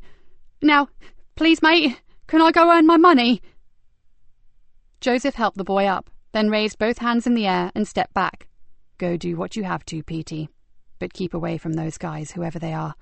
I get the feeling that they would be happy to do far worse than break a few fingers. Petey Redfield stared at him. Who the hell are you? Joseph pulled up his hood and started to walk away. No one, son. I was never here, and I never saw you or your aerosol cans. Just lock your doors at night. It would be a real sin to waste all that talent. He glanced over his shoulder and called back. And I like your tag. Fan of Mondrian's Warworks, are you? Petey was adjusting his stilts, but he stopped and looked incredulously at Joseph. Most people think I can't even spell my own name. I don't know who you are, man, but respect. You're the first one to make the connection. Your teacher reckons you're a smart kid with a passion for Bauhaus. You could go far, Petey. Do yourself a favour, and use your new wages to buy some art books, and maybe a proper canvas.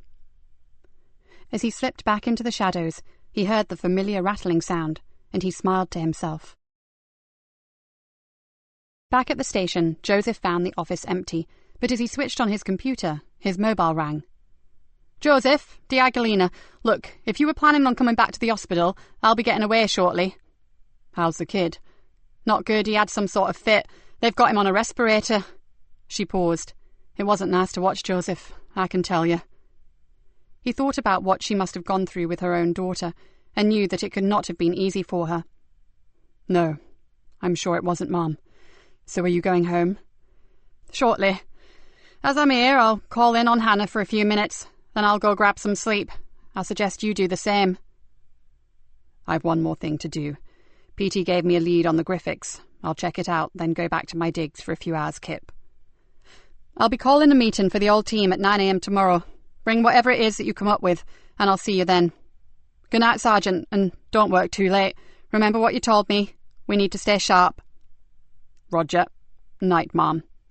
Joseph closed his phone and turned to the computer. Now, what was it? Lyco's blog, and follow the link to the game. He tapped the name into the search engine, yawned, and went to the coffee machine. On his return, he found 1,890 results and decided that he should have been a little more thorough in his interrogation of young Petey. He hadn't even clarified the spelling. With a sinking feeling, he sipped the hot coffee and tried again. After 15 minutes searching, he found what he was looking for, and quickly came to the conclusion that the link had led him to just the kind of game site that parental control locks had been invented for. Joseph started to play, but soon gave up, made a few scribbled notes, then shut down the computer.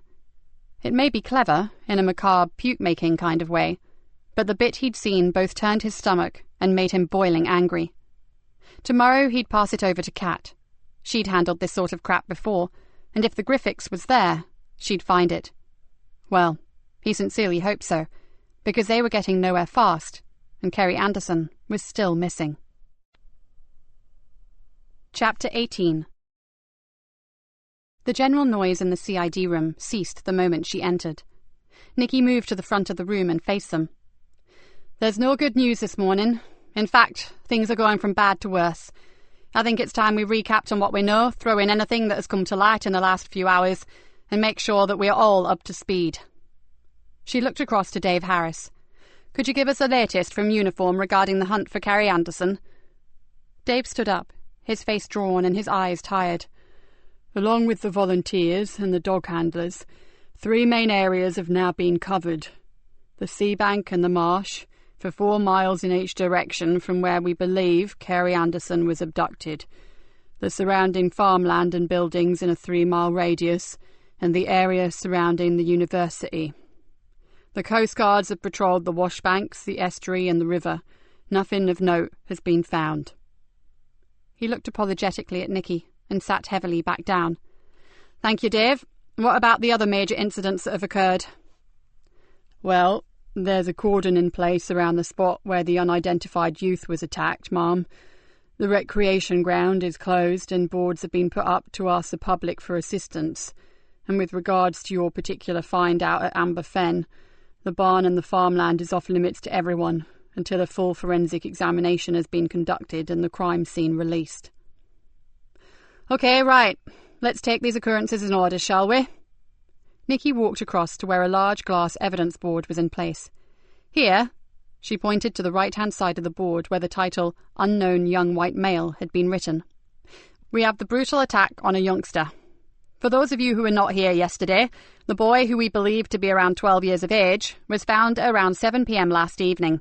He had been beaten and stripped of his clothes. All he was wearing when he was discovered was a mask. His status is critical, but despite all our inquiries, a local radio station alert, and a slot on television news this morning, no one has come forward to identify him." "CCTV cameras, Mom?" "The only 2 in the vicinity had been disabled prior to the attack." "What about the schools, Mom?" "That's our best hope, WPC Collins. We've already sent a general description out to the schools in the area. We just have to wait and see." "He could be a runaway, Mom." "He looked too clean, Constable, but we are running a missing persons check for that age group." She looked back at the board. The only information they had was a photo of the area where he was found and a list of his injuries, and that made Nikki feel both angry and sad. It seemed all wrong. Someone must have missed their son by now. After all, he'd been missing all damn night. "What are his chances of recovery, Mum?" asked Yvonne Collins. Nikki paused and saw again the battered child convulsing on the hospital bed. "Not good, I'm afraid. We have officers there with him, and the hospital are keeping in close contact regarding his condition. Swabs have been taken from him for DNA testing, but it'll be a while before we get any results. So anything you guys can pick up off the streets regarding a missing friend, sibling or relative, check it out immediately, okay?" There was a murmur of assent. "Moving on. The stabbing of Callum Lodge requires no more attention at present. He is recovering well, and his family is sending him to stay with an aunt somewhere miles from the Carborough. The incident was witnessed by myself and several other officers, and the weapon used was confiscated at the scene. Forensic will sew that up nicely, and the suspect has been detained, so forget that for the time being." She took a deep breath. "Now, what we need to be working on is our other major worry, the finding of the body of girl X at Amber Fen." Nikki looked in turn at each of the grave-faced officers. "I don't have to tell you how important it is that we keep this girl's identity a closely guarded secret. Last night she was positively identified by Archie Leonard, and it's time you all knew that he has pledged his support to us in order to help facilitate the catching of his niece's killer." A ripple of surprised voices echoed around the room. "Yeah, I know this is irregular, but Greenborough is in a shit state right now, and I'm taking help from every available source, even the Leonard family." "Does he have any leads for us, Cov?" asked a young detective constable. "Not yet. The Leonard family are as much in the dark as we are, but Archie is not just going to support us regarding Girl X. He's offered to make some street-level inquiries about both Kerry Anderson and the Mask Wars." "Are we quite sure he's not involved with that in any way?" asked Niall suspiciously. "The moss seemed to emanate from the Carberra, and we all know that Archie is a big daddy there. Sorry, PC Farrow, but Archie Leonard is as sincerely pissed about the troubles that they are causing as we are." She drew up a chair and sank back into it. "So, what have we got on the masks? Sergeant Easter, any luck last night?" Joseph stood up. "I managed to have an informative chat with the graffiti artist who has recently been decorating the Carberra. It's fair to say that he's been pretty badly frightened by whoever commissioned him. He really does not know who it is, but he gave me a website to check out regarding the name Griffiths." "Well, bugger me, I've been working on that for days," muttered Cat Cullen. "So what's the story, Sarge?" "I need your help with it," said Joseph. "The site is some sort of online game, all weird fantasy stuff." "What sort of fantasy?" Cat's eyes lit up. "Violent and pornographic. Not one for the kiddies, that's for sure." "Oh, I bet that upset the good Reverend Easter," whispered an anonymous voice. "Whoever said that," hissed Nikki, "should keep their stupid mouths shut until they have something worth saying. Do you understand?" She did not expect an answer, and she didn't get one, which was fine. She'd made her point. It wasn't until she looked around afterwards that she noticed a lot of mildly surprised expressions. Apparently it must have been some while since anyone had heard old Nick spring to the defence of a second-in-command. Cat broke the silence. "So, Sarge, just pass all that computer stuff my way, and I'll take a look at it for you." "I bet you will," said Niall with a grin, and the awkward atmosphere dissipated. Nikki rapped on the desktop. "OK, anything else? Anything sensible, that is?" "Figures from Control show that mask-related crimes have increased to around 10 a day, Ma'am," said Yvonne, "and that doesn't include the serious issues." "And I've temporarily hit the wall regarding the manufacturing of masks, ma'am," said Cat.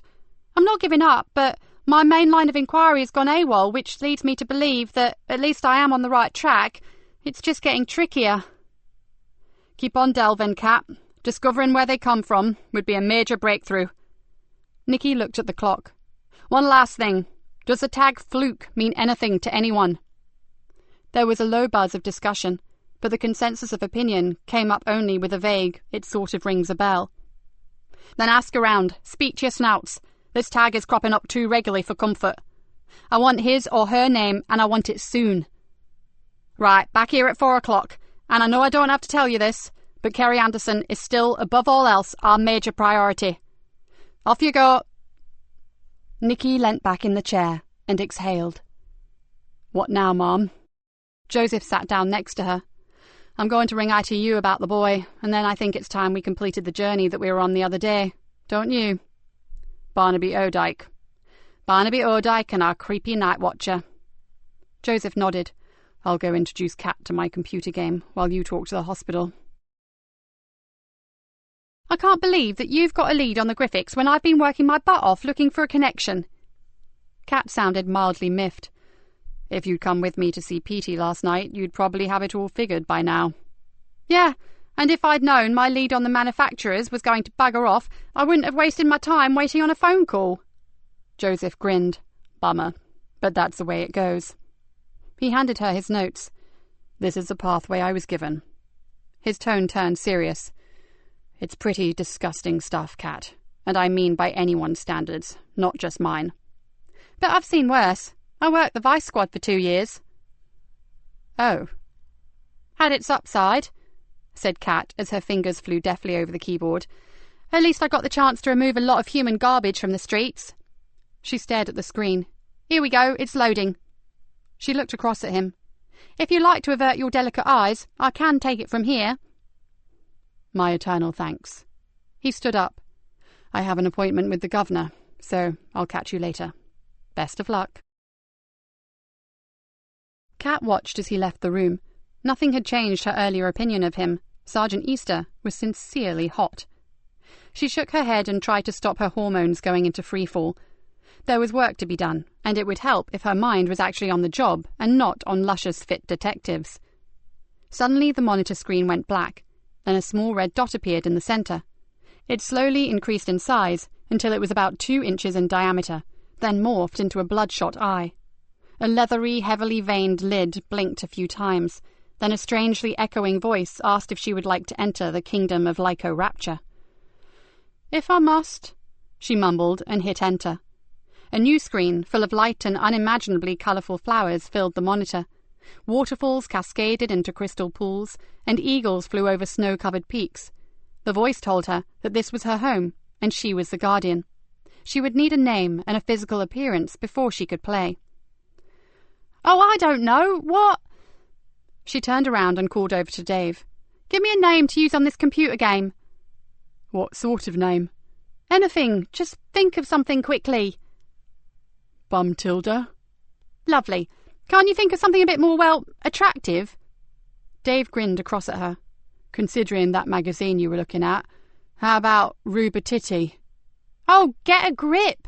That's from a Carry-On film. Oh, just forget it. Bumtilda will do." She typed in her name and was given a selection of body types to adopt. She chose tall, athletic, scarlet hair, and incredibly sexy. "Can I watch?" asked Dave. "No, you can't. It's very difficult to get dribble marks off a silk blouse. Now shut up. I have to defend my new kingdom from the Lyco monsters." Kat sat engrossed for almost 20 minutes, then saw Dave placing a coffee next to her mouse mat. "How's it going?" he asked. "I've reached level 6, and if this is anything to go by, I don't think I want to get to level 10. "Is it as bad as the Sarge reckoned?" "Worse," said Kat, and exited the program. "And from his description, I'm pretty sure he never got past level 1. It's all about going to extremes for something you care about, then getting rewards." She paused. "Or punishments, as the case may be." "And the Griffics?" "It's there all right. You don't meet it until you reach level 5. It's one of the monsters, kind of half rat, half human, and it dispenses the most unpleasant retribution if you are unlucky enough to cross it. It also has the biggest dong I've ever seen." "Thanks for sharing that." Dave grimaced. "And does it look like the masks?"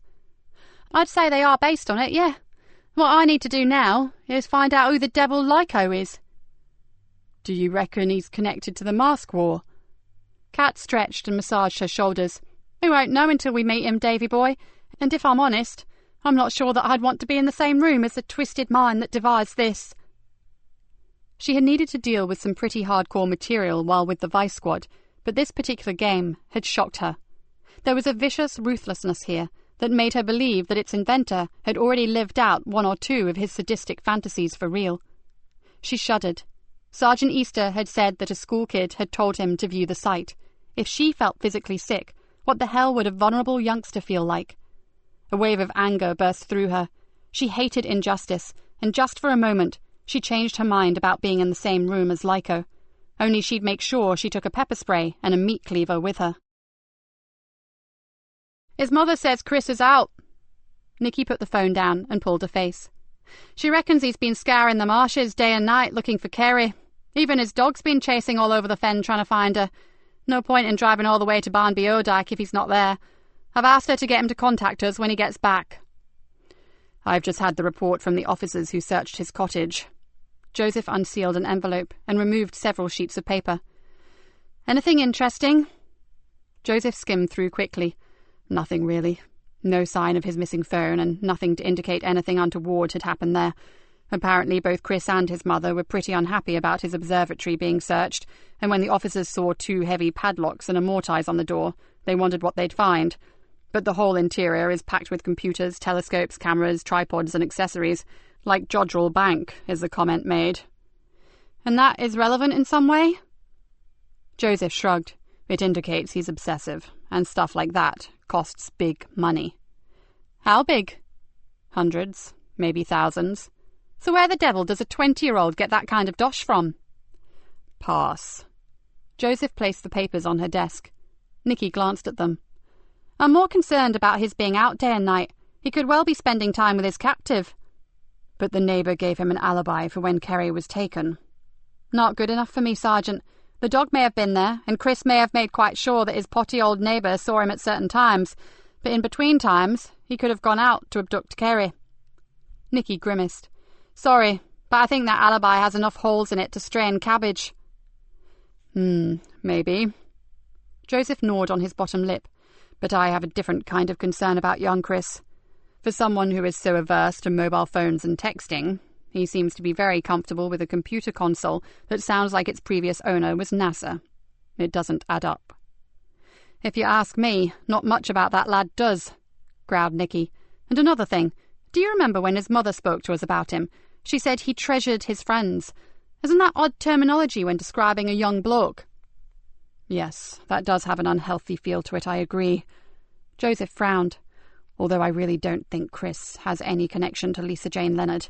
His mother would have mentioned a girl as stunning like that, wouldn't she? If she ever saw her. Mummy's boy may have had good reason not to bring her home for tea and cakes. You really don't like him, do you? Said Joseph. Until you can show me someone else who fits the bill. Nikki narrowed her eyes. Galileo is still my number one. Chapter 19. Bingo! Kat pushed her chair away from the computer and gave a little whoop of delight. That sounds more promising, said Dave, putting down the phone. Got a trace on Lyco. She stood up. Coming with me? We could do with some fresh air. From what you've told me about that creep, the air would probably be fresher in the men's carsy. So bring a peg. Let's go make a house call. What house call? Oh, hello, Mum. Kat calmed her enthusiasm. The boss didn't always go a bundle on frivolity. I've been hunting, Gov, in cyberspace. I've located the pervert who designed the computer game. The one with the graphics? Kat nodded. Dave and I were just about to drop in on the sleazeball. The inspector held up a hand. Before that, what's the connection with the masks? Kat filled her in as concisely as possible, then added, And this Griffiths character really likes to maul beautiful women. She paused. Well, actually, he likes to do a lot more than maul them, but I guess here is not the place or the time. Precisely. The governor threw her a dark look. But you can forget about the two of you tackling this creep alone. I really don't think you've thought this through, Detective. Kat sat back down and stared up at her boss. A small thank you, good work, Kat, would have been nice. If this man, what's his name? Terry James, Mum. Right. Well, if this James has a direct link to the masks, he could be very dangerous, apart from being a pervert. She paused. Where does he live? Riddell Street, ma'am. Over the off-licence. OK, we'll all go, and we'll take uniform with us, and wear your stab-proof vests. As we have no idea what the agenda is behind the masks, we can't be too careful. She stood up, then smiled at Kat. And good work, Detective. It's the first proper lead we've had on those damned rat-faced masks. Kat said nothing, but could not contain the satisfied grin that was spreading slowly across her face. The door of 42 Rydell Street was opened by a plump, middle-aged woman with brown cow eyes and an instant smile. The smile faded swiftly when she saw police officers, and her hands flew to her mouth. Oh no, something's happened to my Terry, hasn't it? He's had an accident. Please, Mrs. James, don't distress yourself. Joseph stepped forward and with his most sincere smile said, We just need his help with something, that's all. There's no accident, OK? The woman heaved a great sigh. Oh dear. Well, I'm sorry, but he's out visiting a client. That's why I thought... She allowed the sentence to trail off, then added, He's due back any minute. You'd better come in and wait. Nikki sent Dave and the uniforms back to their cars. Then she, Joseph and Kat went inside. The living room was big and airy, with large sash windows and a high ceiling. Everything was scrupulously clean, tidy and minimalist, so spotless that Nikki felt the urge to check the soles of her shoes for specks of dirt. What sort of work does your husband do? He's a web designer, Mrs. James announced with pride, and he's very good. Got lots of satisfied customers. Nikki didn't dare look at Kat, who was making a strange coughing sound. From what Kat had told her about the computer game, the people who used it were after a very particular sort of satisfaction. "What is this about, Inspector?" Mrs. James had begun to look worried. "We just have a few questions for him." Nikki looked at the woman shrewdly. "What sort of people does your husband work for?" "Small businesses mainly. So many people shop online these days that it makes economic sense to have a mail order side to your business, if it's appropriate. Terry designed sites for them." She stood up. "I can show you some of his work if you like." "That would be helpful." The woman led the way out into the hall, down a narrow corridor, and into a large room used as an office. 2 computers sat idle, and shelves full of books, CD-ROMs, and office equipment neatly lined the walls. "Here." She moved the mouse on one of the computers, and a vivid desktop appeared. She double-clicked on one icon, and a very professional cookware site appeared. Not quite the sort of thing that Nikki had expected. "This is his latest design." She closed the site and opened another. "This is the company he's been working with today. They are a floral postal service. Nice, isn't it?" Brightly coloured bunches and bouquets of flowers filled the screen. Joseph leaned towards the screen. "Must be quite difficult work, what with all the different options, shopping baskets and checkouts, etc." "Oh, yes, but Terry's been working with computers for years." "And you, Mrs. James, what do you do?" he asked. "I look after the accounts. You could say I'm Terry's general factotum." She smiled. "I work harder now than when I was employed by the university." "The Fenlands University?" "That's the one." "Bella?" A voice echoed down the hall. "What on earth is going on?" A tall, receding and bespectacled man, accompanied by Dave, was hurrying towards them. "Don't worry, it's all right, dear. These officers just want to talk to you. Let's go back into the lounge." Mrs. James led the way. "What is it you want?" Nikki's heart sank. This man, with the buttons on his jacket done up wrong, looked more like an absent-minded professor than a pornographic high-tech gamester. "Does the name Lyco mean anything to you?" asked Joseph. The man turned the corners of his mouth down and frowned. "Lyco? Can't say it does." He swung around to his wife. "Bella, have we a client with a name like that?" "Definitely not," she said emphatically.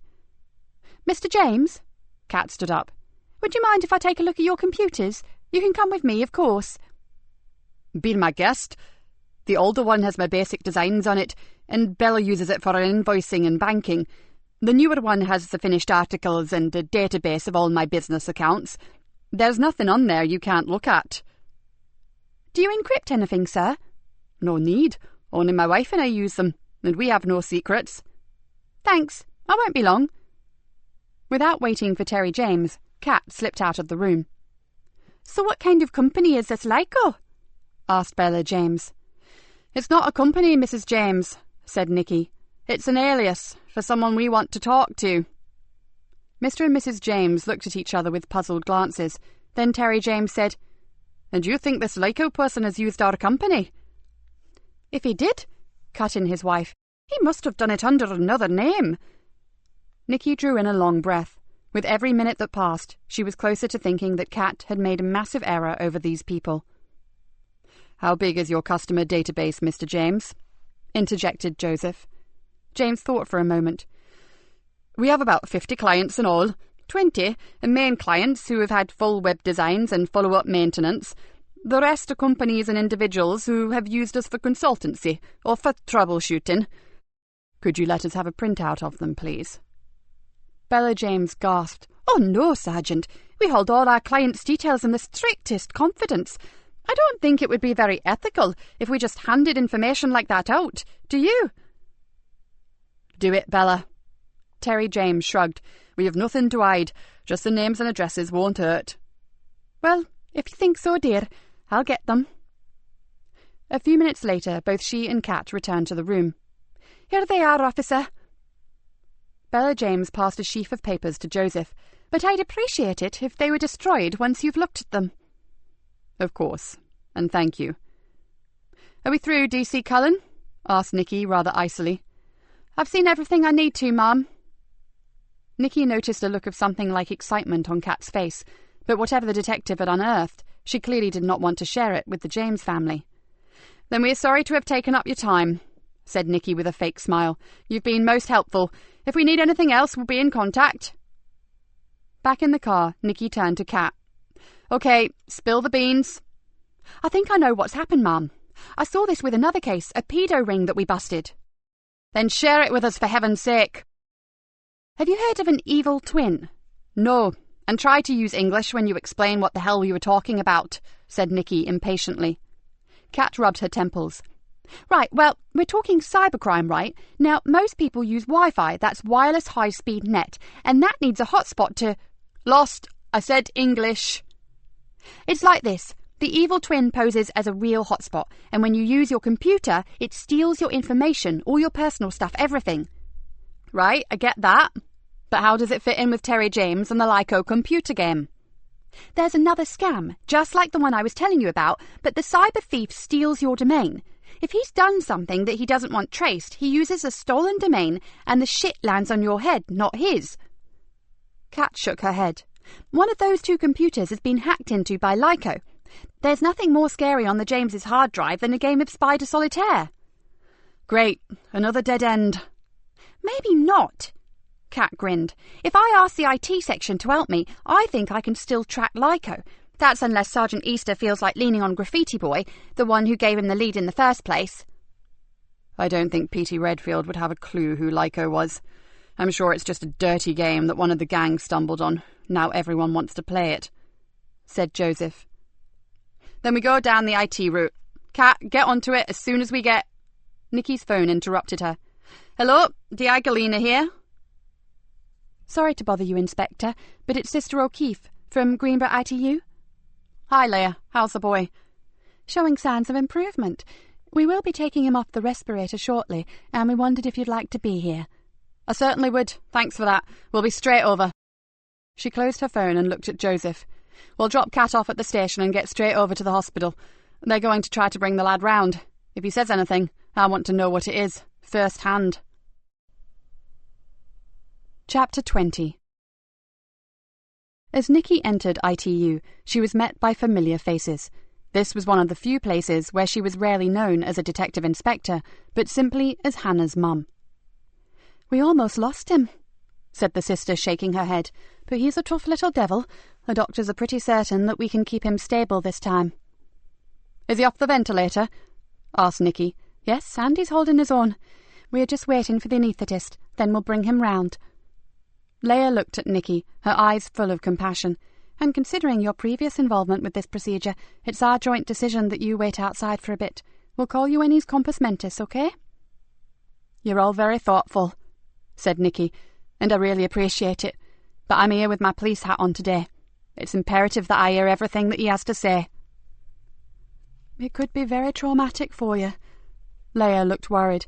It's bad enough without all the bad memories that you have. She squeezed Nikki's arm. I'll come and get you immediately he's stable, I promise. Nikki raised her hands in silent surrender and secretly felt a rush of relief. After the panic attack in the barn, she still didn't quite trust her own emotions. I suppose you've had no luck finding out who he is, have you? Leah was asking. Nothing as yet. Beggars belief, doesn't it?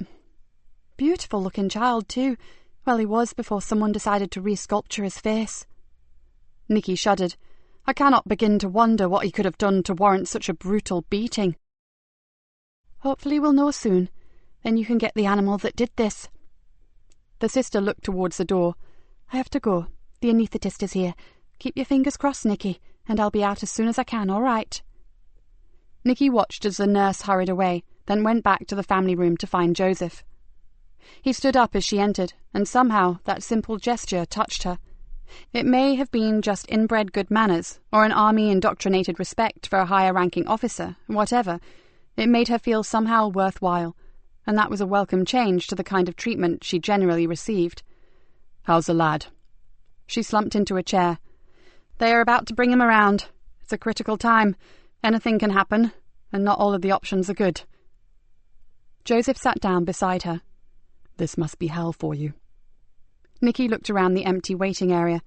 Put it like this. I'd never want to go through what I did with Hannah with anyone else, especially a loved one. She gave him a sad smile. But right now, all I can think about is that little kid in there. How long does this procedure take? Not long. The anaesthetics they use these days are carefully patient-targeted, so they can bring him out of sedation quite easily. It's just that boys often fight for some reason, and they'll want to know that he's safe and calm before we see him. Luckily, apart from the bleed that they drained, they didn't find any severe lesions on the scan. Nikki paused, but until they wake him up and do some tests, they'll have no idea of how the damage will have affected him. Have they told you what other injuries he sustained?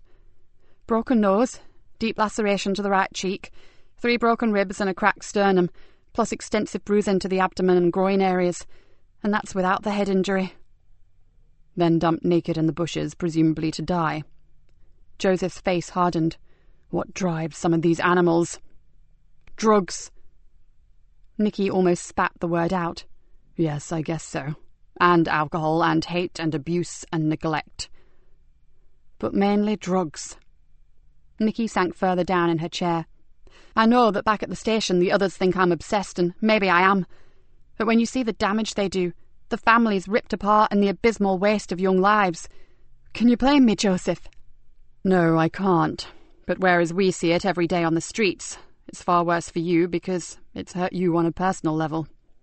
It's not just Hannah, although God knows that was enough to drag the heart from any parent. Your bad case? Asked Joseph tentatively. Nikki nodded. My bad case. She looked at her sergeant and saw a face full of compassion. Not a condescending kind of pity, just a simple understanding, from one injured soul for another. Why don't you go grab us a coffee, and I'll tell you about Emily Drennan. When Joseph had sat back down, Nikki leaned back, legs outstretched, closed her eyes and allowed a chestnut-haired teenage girl to fill her thoughts. Emily Drennan was highly intelligent, came from a good family with no money troubles, and was absolutely beautiful. She was the daughter of a local GP and had secured a place at Durham University, but that was before she met the love of her life. Joseph sipped his coffee and stared at her over the top of his polystyrene cup. Stephen Cox was known to most as a successful Greenborough town footballer. We knew him as an aggressive little thug, skilled with his feet certainly, but also pretty skilled with his fists. I don't like where this is going, murmured Joseph. Cox got a signing for a big league team, and the money started to roll in. Get the picture? Sponsorship deals, fast cars. All that was missing was a pretty girl on his arm, and funnily enough, Stevie boy never seemed to keep his girlfriends for long, until he met Emily. Nikki stared into her coffee. I have no idea what happened when they met, but something did.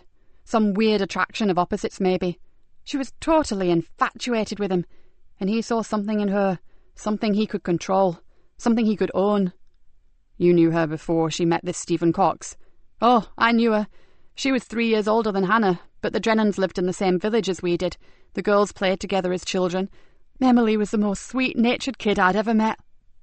Hannah was always the feisty one, the one who questioned every damn thing you asked her to do. But Emily would just smile and nod and get on with it. Did she marry Cox? Nikki waited for a moment before replying, and watched through the glass door panel as 2 nurses hurried into the ITU. No, they never married. I don't think that was ever in his game plan. He convinced her to move in with him. Then he began the long, slow process of destroying her. Nikki stared impassively at the door to the intensive care unit. I hadn't seen her for almost a year. Then one evening, I was just going off duty when a call came in. Someone had heard crying coming from a derelict building near the docks. Everyone on the incoming shift was committed. There'd been a major RTC, so I volunteered for the shout. Emily? This was not easy. Nikki had only twice spoken about what she found, once for her statement, and once over a very large scotch to Rick Bainbridge.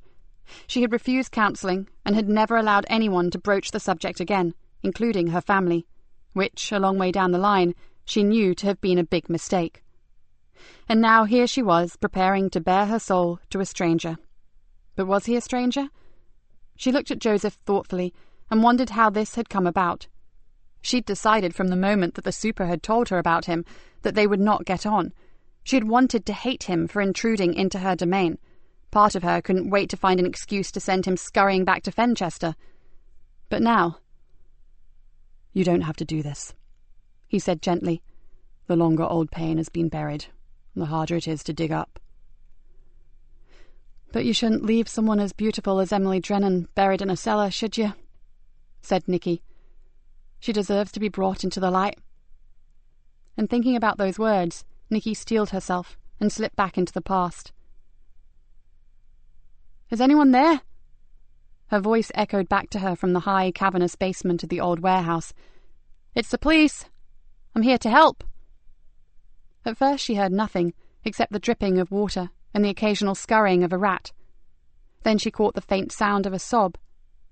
Picking her way carefully through the debris of the deserted building, she moved towards the area where the sound had come from.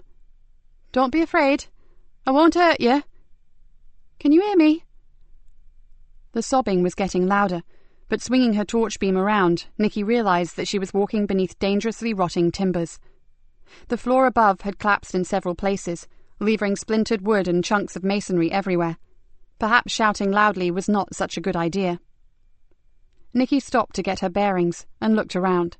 Shafts of late-evening sun were filtering in from the ground floor, through the gaping holes, and into the cellar. They crisscrossed the dark, gloomy basement like a giant cat's cradle of golden light. If it were not so treacherous, it may have been beautiful. "Over here?" The voice was tremulous and weak. Nikki sprang forward. "Where are you? Are you badly hurt?" For a second she thought she heard a laugh, but it was not a happy laugh, or a laugh of relief that help was finally at hand. It was a sound that made Nikki's blood run cold, and a sound she was to hear for years to come, in the dead of night, when sleep evaded her. "Help me." It was a girl's voice. "I'll get help, don't worry." Nikki pulled herself around a pile of broken brickwork and saw her. The girl was lying, curled up in the fetal position, in the dirt and rubbish on the cellar floor. One ankle was twisted in an unnatural position away from her body, but she didn't even seem aware of it. She cried softly, whispering one name over and over. "Stevie, Stevie, Stevie." "You're safe now, sweetheart." Nikki dropped down beside her. "Can you tell me your name?" "Stevie? Oh, I knew you wouldn't leave me." The voice was little more than a hushed sigh. Nikki tried her radio but couldn't get a signal. "I've got to find a spot where my radio works. You just hold on. I'll be back, okay?" She scrambled towards one of the holes in the ceiling and managed to get a weak, stuttering message across for an ambulance and some assistance. When she got back, the crying had stopped. She sank down on the floor beside the girl and gently rubbed her wrists. "Come on, sweetheart. The paramedics will be here soon. You'll be out of here in no time. I'm Nikki. Can you tell me your name?" The girl turned a little, and in the hollow eyes and the gaunt face of the heroin addict, Nikki saw the fleeting hint of a smile. Then she said, "I'm so cold." Nikki slipped off her jacket and wrapped it around the girl's thin shoulders. Junkie or not, this kid was going to be lucky to make it. She needed to do all she could for her. "There you are. You just hold on for a bit longer." "Thank you, Mrs. Galena." The girl gave a shudder, then whispered, "I'm Emily Drennan." Nikki's eyes flew open, and she saw Joseph's concerned expression. "I never recognised her." Nikki shook her head violently. "It was horrible. Not until she said her name. Then I saw something in that ravaged face that I knew. That bastard had taken a beautiful, beautiful child and annihilated every lovely part of her." "And the ambulance didn't get there in time, did it?" said Joseph. "That RTC I mentioned. Everything was jammed up. She died in my arms," said Nikki, with a long, painful sigh. "And did you get Cox?" "It's amazing what money can do, Joseph. He played the part of the grieving partner and managed to get some cheap tabloid newspaper editor on his side, vomit-making stories of how he'd tried to get her off the drink and the drugs." Nikki's face screwed up with distaste. "But the worst thing of all was the fact that she had loved him. She died believing that he'd come back for her. How could you build a case when Cox produced a dozen witnesses to say how much he loved her?" Joseph took a deep breath, then raised one eyebrow. "But I'm guessing that you didn't leave it there." "I hounded him. Everywhere he turned, he found me watching him. I spent every moment on and off duty haunting that evil little murderer. And then I hit on his dealers, and I hit hard. In the end, he moved out of Greenborough. Last I heard, he was in rehab, and his money had run out. Good. That's how karma works. What goes around comes around. Nikki picked up her cooling coffee and drank it back. And now, I wonder, if I'd known that my vendetta would wreck my marriage and ultimately leave my only child in a high-dependency unit, would I have just let him go? I doubt it. Given the circumstances, we do what we think is right at the time. That's all we can do. The fact that we agonize and moralize over it afterwards at least means we have a conscience, and that separates us from the ones who don't give a toss. He shrugged and gave her a bitter smile.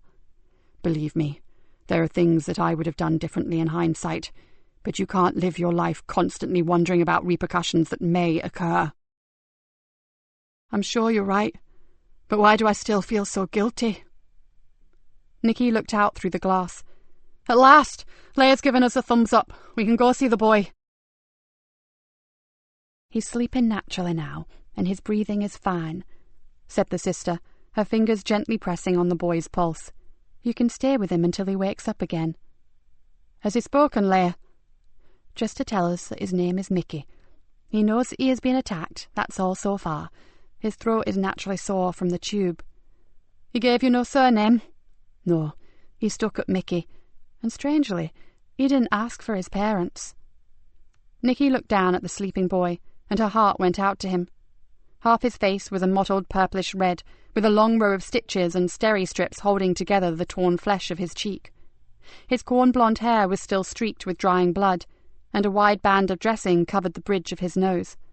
Whatever reflection the lad had seen in the mirror that morning had gone forever. Leia O'Keefe saw her looking at the child's face. We've let the maxillofacial surgeon take a look at him, and luckily his jaw is okay. Plastics will sort that scar out later, although he'll always have a mark there. Sounds as though a scar should be the least of his worries, remarked Joseph grimly. He's lucky to be alive. Maybe that depends what his life is like in the first place, Nikki mused. Whoever did this is still out there, maybe waiting to finish the job. That's if Mickey here was actually the target, and not just a wrong place, wrong time kid. Sorry, Sergeant, but something tells me my theory is the correct one. Now, pull up a chair, and we'll wait and see, shall we? Mickey slept for half an hour, and when he came round and saw his two visitors, he remained abnormally quiet. His frightened eyes darted from one to the other, but he said nothing. You're not in trouble, Mickey. Honestly, you are the victim here, so you can talk freely to us, I promise, said Joseph. Absolutely, added Nikki. We just want to get the people who did this to you. They have to be punished for hurting you. We only want to help you, Mickey. Do you understand? The wild eyes continued to dance around, as if he were looking for a way out of the small room, but still he refused to speak. Nikki sat back, trying not to crowd or intimidate him. He'd been through too much already to wake up and find himself pressured by a couple of pushy strangers. What's your surname, son? I'm sure that your parents are worried sick about you. For the first time, Mickey showed some sort of expression, and it wasn't one of pleasure. Through split and bruised lips, he rasped, That's a laugh. They couldn't give a flying fuck about me. Nikki sighed with relief. At least he was fully aware of his situation, even if it wasn't a good one. Come on, Mickey. We have to let your mum know where you are, said Joseph amiably. You'd have to find her first. He shifted uncomfortably, then groaned in discomfort. Shit, my ribs. Just lie still. The doctor will give you some more pain relief soon. Now, if you just tell us your name. Mickey closed his eyes and said nothing. Do you know who did this? Asked Joseph. The boy didn't reply. Because sadly, until we get some answers from you, we are just going to have to sit here and bug you. He smiled down at the lad, and we possess endless patience. Still, Mickey chose to keep silent, but after a while, he sighed shakily, and Nikki noticed a tear creeping slowly down his cheek. Please go away and leave me alone. We can't, my love, said Nikki gently. Just let us help you. I'm scared. His voice was small, and all vestige of his earlier bravado had disappeared. We won't let anyone hurt you again, Mickey. We'll have someone with you, day and night. It won't matter. He'll get me. Even if you had a bloke with an Uzi outside my door, he'd still get me. Who is he, Mickey? I'm not saying. Nikki and Joseph looked at each other. Then Nikki nodded and indicated her head towards the door. Joseph reached across and very gently touched the boy's hand. Okay, you need some rest now, Mickey. You sleep, and we'll come back later, and there will be 2 police officers outside your door until you're well enough to move. Understand? The boy gave an imperceptible nod, then closed his eyes. As Nikki and Joseph left the room, she saw the tears begin to flow, and his narrow chest rise and fall with soft sobs. Poor little sod. He's exhausted. And terrified. Nikki's eyes narrowed. With good reason. He knows his assailant, and he knows he hasn't finished with him yet. She closed the door. I want our best officers on duty here, with no sneaking off for a fag break or spending 10 minutes in the bog. This kid needs us to give him 100%. Joseph nodded, and he'll get it. With your permission, I'll take the first shift, Mom, and if anyone wants to hurt him, they'll have to get through me first. Nikki agreed. Right, then I'll go back and organise a rota, and I must check out any progress being made on Carey. Her face hardened. I don't want to think like this, but with every hour that passes, I fear the worst for that poor kid. Chapter 21. I'm holding off the media fest, but I don't know how long I can keep Lisa Jane's death secret. The superintendent paced restlessly up and down his office. Have you spoken to Archie? Nikki leaned against the wall with her arms folded. I'm going to see him when we've finished here. Where's your sergeant? Nikki grinned. It's okay. I haven't bought him a single ticket back to Fenchester. He's at the hospital with Mickey. She chewed on her lip. I think the boy may respond better to Joseph, kind of like a man-to-man thing. The super stopped pacing. Is it my imagination, or are you and Sergeant Easter... He stopped, almost scared to voice the words. Getting on. I'm not saying nothing, sir, but I do concede there is more to the man than the mess-room gossips would ever dream of. Raising his eyes upwards, the super said, So there is a God. Hallelujah. Whoa, don't count your chickens, sir. There's still plenty of time for him to right royally piss me off. Her smile faded. The thing is, time's running out for Kerry Anderson, and frankly, we both know the gravity of that. I'd make the effort to work alongside Vlad the Impaler if it meant we found that missing girl. I know, Nikki, and I won't hold you up. Keep me posted on all levels, okay? Yes, sir. Oh, and we need a victim support officer allocated for Mickey. He's terrified, and I want exactly the right person to get the best out of him. Okay, let me know when you've assessed him, and I'll sort that out.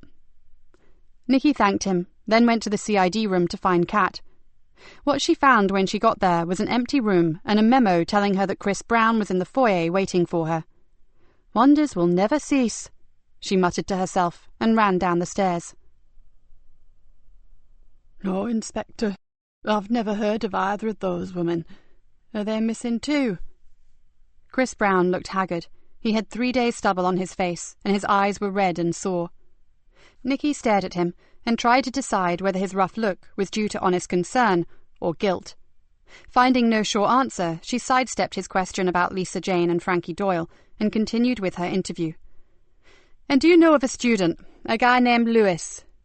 Lewis is another third year on the photography programme. He's a pod neighbour to Kerry.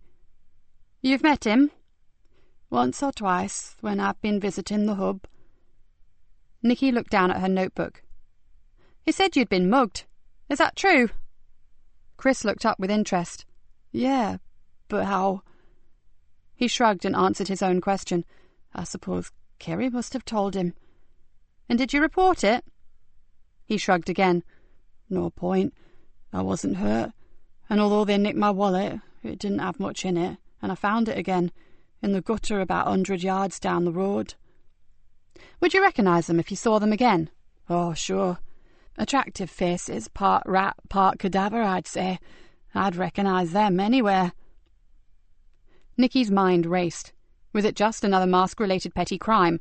Was there a connection somewhere between the masked gangs and Kerry's abduction? Whatever, she was in no mood for Chris Brown's sarcasm. "Don't be clever with me, Mr. Brown," she hissed. "In case you've forgotten, your little friend is still missing, and I'd rather be spending my time looking for her than listening to your snide digs. Now, stick to answering the questions, all right?" Sorry. Chris looked as if he were about to cry. But I'm as worried as you. I've been to every place that we used to go together, every place that she liked for atmospheric pictures, every place I can think of. I've walked half the length of the coastline and nothing. I'm exhausted. But as you say, she's still missing and I have to find her. His outburst caught Nikki off guard, and for the first time she wondered whether Chris Brown was genuine. She thought for a moment, then changed the subject. "Where did a young bloke like you get the money for all that super fancy stargazing equipment?" He frowned. "If it's any of your business, Inspector, that's what happens when someone dies and leaves you 20 grand in their will." "Very nice," said Nikki. "That really enabled you to indulge in your pastime on a grand scale, didn't it?" When Chris spoke, his voice was cold and his words clipped. "Oh, sure, it's very nice.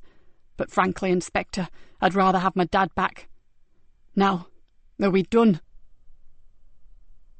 Nikki met Archie in a small cafe on Riverwalk. He sat at the back, concealed from the windows, and stirred an oversized cup of cappuccino. "I hope to be handing you your flute character on a plate, but it seems I was wrong." Archie's face darkened. "My boys have been up more blind alleys than you could believe, and—" He paused and gave her a long, pondering look. "I hate to tell you this, Nikki, but one name has cropped up rather regularly as the family have been making their inquiries." He sipped his coffee, winced, then tore the top from another packet of sugar and tipped it in. "A name you won't like." "I'm supposing it's Frankie Doyle," said Nikki somberly. "You suppose correctly." "In what context does she appear?" "Well, my sister-in-law Margaret tells us that Doyle visited Lisa Jane a few days before she went missing." "I didn't know they were friends," said Nikki, unable to keep the surprise out of her voice. "They weren't," said Archie, his jaw set forward. "We've had nothing to do with that piece of shit since we found she was responsible for your daughter's, unfortunate accident." "My daughter's attempted murder, you mean?" Archie nodded sadly. "How is she?" "Some days I think there is improvement, and others, well, you know." She drew in a breath. She didn't want to think about Hannah right now. "But back to Frankie Doyle. Does she still live on the Cabra? She slipped off our radar a few months ago, then I was told she was back and running with the big boys." "She will never run with the big boys. She's evil, but she's not clever. She's a maverick, a disturbed one. No one with any sense would trust her." He frowned. "And I'm sure she's not living around here anymore. One of my nephews is trying to get you an address. If he succeeds, I'll ring straight away." He took a big gulp of coffee. "Do you have anything for us?" Nikki told him about Mickey, but did not mention that the boy had regained consciousness. She trusted him, but still knew when to be tactful. "If he's the boy I'm thinking of, he's not the luckiest kid on the block. He's an only child and takes the brunt of his father's drunken rages. His mother, as I recall, spends more time with her sister in Peterborough than she does at home." "What's the boy's surname, Archie?" "Smith." "And where does he live?" Archie thought for a moment. "Cavendish Buildings. Not sure of the number." "Thanks. Let's just hope he pulls through." She leant forward and lowered her voice. "We may have a lead on the masks, or at least something about the name they're giving them." "Ah, the Graphics." "That's the one. Our techies are checking out some violent porno computer game. There's a definite link, and they're trying to trace its inventor. We know he's local, and he stole some poor unsuspecting website designer's identity to do it." "Sounds probable. It's just the sort of thing some of the young yubbos around here would love. Anything brutal, vicious or nasty." He shook his head. "I think I'm getting old, Nikki. I don't have the stomach for all this anymore." "You never did, my friend. Well, not gratuitous violence for the sake of it." She smiled at him. "As you rightly said, you needed brains to get to the top, not just skill with a flick knife." but I really have to go. We'll speak later." She stood up and pushed her chair back under the table. "Take care, Archie. And you, Nikki, especially if Frankie Doyle is back." The 4 p.m. meeting brought them no closer to finding Kerry, and the inquiries regarding the elusive fluke were inconclusive. In fact, there was considerable disagreement between the reports. Afterwards, Nikki sat with Joseph in her office and tried to make sense of it. "Conflicting descriptions and nothing concrete at all," Nikki grumbled. "I'm beginning to wonder if this fluke is a figment of our collective imagination." The Carber's own urban myth." Joseph absent-mindedly picked a speck of fluff from his jacket sleeve. "And it's frustrating to only have an out-of-date picture of Frankie Doyle. Young women, and please excuse the generalization, have a tendency to follow fashion and alter their appearance every time they step outside." "No offence taken. I totally agree with you. Our cat is a prime example. What I find amazing is that a wicked bitch like Frankie has managed to stay out of our clutches for so long." "Maybe she decided not to dirty her own doorstep. She could be working in another county, under a different name." Nikki wasn't convinced, but left it there. "How did you get on with young Mickey Smith after I left?" Joseph's face lit up. "I reckon that boy will open up a treat. I didn't push him, but he's starting to relax with me, and I get the feeling he could be a chatterbox, which would be useful." "Who's with him now?" "2 wooden tops until I get back. I promised I'd get him a couple of his favourite comics and drop them in when I finish. I need to get a dedicated victim support officer over there soon. Got any ideas about who would be suitable?" "I'll sound out his relationship with his family. Then we'll see what he needs, if that's okay." Nikki nodded. "Well, I've just received the preliminary post-mortem report on Lisa Jane from your pet pathologist, so I'm going to be tied up for a while. Rather than hanging around like a bad smell, why don't you get yourself back to the hospital?" Joseph stood up. "Sure, and if he tells me anything interesting, I'll ring you." "You do that," said Nikki, opening the folder. "And by the way, what are Mickey's favourite comics?" "Afraid it's the Beano and the Dandy. It seems not all 12-year-olds are the violent thugs we believed." "Excuse me, but have you ever taken a good look at Dennis the Menace?" "Not for about 25 years. Joseph grinned, "but I'm secretly hoping to get a sneaky peek before I give them to Mickey. Bye." As he left, Nikki smiled. If anyone was going to get Mickey Smith to talk, it would be her new sergeant. By 8 o'clock that evening, Detective Sergeant Joseph Easter and Master Michael Nathan Smith were on first-name terms. Joe, as he now was, had read both comics to his captive audience, and although he wouldn't have admitted it, thoroughly enjoyed himself. Mickey had hardly noticed the carefully interspersed questions about himself, and as the boy dozed for a while, Joseph summed up what he had discovered. Dysfunctional family, with a father who used his fists when he'd had a drink, and the benders sometimes lasted for a week. Mother regularly disappeared, apparently to a sister, but from the way Mickey spoke, Joseph suspected she actually went to other arms for comfort. No siblings, and Mickey was very young for his age. Joseph wondered if he was trying to use his status as a child to protect himself from his father's violent outbursts. That, or he was just not terribly bright. He stared at the battered child in the hospital bed. It was strange, because kids who were treated badly often grow up quickly, learn fast to fend for themselves. It was a bad world out there, and they needed to survive. It seemed that Mickey had gone the other way. "Sergeant?" The sister in charge beckoned him to the door. "We're happy that he's stable enough to move him from this unit now. His observation can continue in less frightening surroundings. We would appreciate your help with the transfer." "Where is he going, sister?" "There is a private room in the general surgery ward. It's next to the nursing station and would provide plenty of privacy, but also it would be easy for you to watch him." "Sounds perfect. What floor?" "Top floor, Sergeant." Joseph nodded. "Even better. When is this going to happen? I need to keep my boss up to speed." "In about an hour. The bed manager is breathing down our necks, I'm afraid." "Fine. I'll ring in, then tell my colleagues here what we're up to." Joseph looked at the sister. "Sorry to ask this, but did all of your tests on the lad come back okay?" The woman's lips tightened. "We wouldn't be moving him if we were not completely happy, Detective." "Oh, I didn't mean that. I'm just concerned that he seems to have a rather erratic concentration span, and he talks very quickly, almost as if he's hyperactive." The sister softened. "That's very perceptive of you. Some old notes did mention a suspected learning difficulty when he was younger." She smiled. It's not his head injury, Sergeant. I'm afraid the childish behaviour is quite normal for Mickey." Half an hour later, Mickey was ready to go. "You are coming with me, Joe. You won't leave me, will you?" "I'll be right by your side, no fear." "Promise? I mean, I like the thought of a police guard. Your men are armed, aren't they? I mean, they're not much use if they can't shoot anyone who threatens me, and what if—" The boy's agitation was becoming almost alarming. "Hey, slow down, partner. This isn't a scene from Lethal Weapon. It's sleepy old Greenborough, remember?" He reached across and held the boy's hand. "No one is going to get to you, understand? You've got Sergeant Joe right here with you." Yeah, I have, haven't I?" "Now listen. If you just stay calm until we get you settled into your private room, then when the doctors have checked you over, I'll tell you a secret, right? A really big secret." "What is it?" asked Mickey, temporarily forgetting his fear. "You be a good lad, and you'll find out. Deal?" "Deal, Sergeant Joe."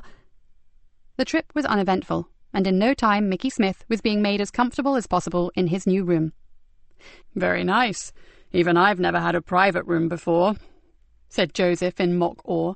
"Look, Mickey, they've even got pictures on the walls, and your own toilet.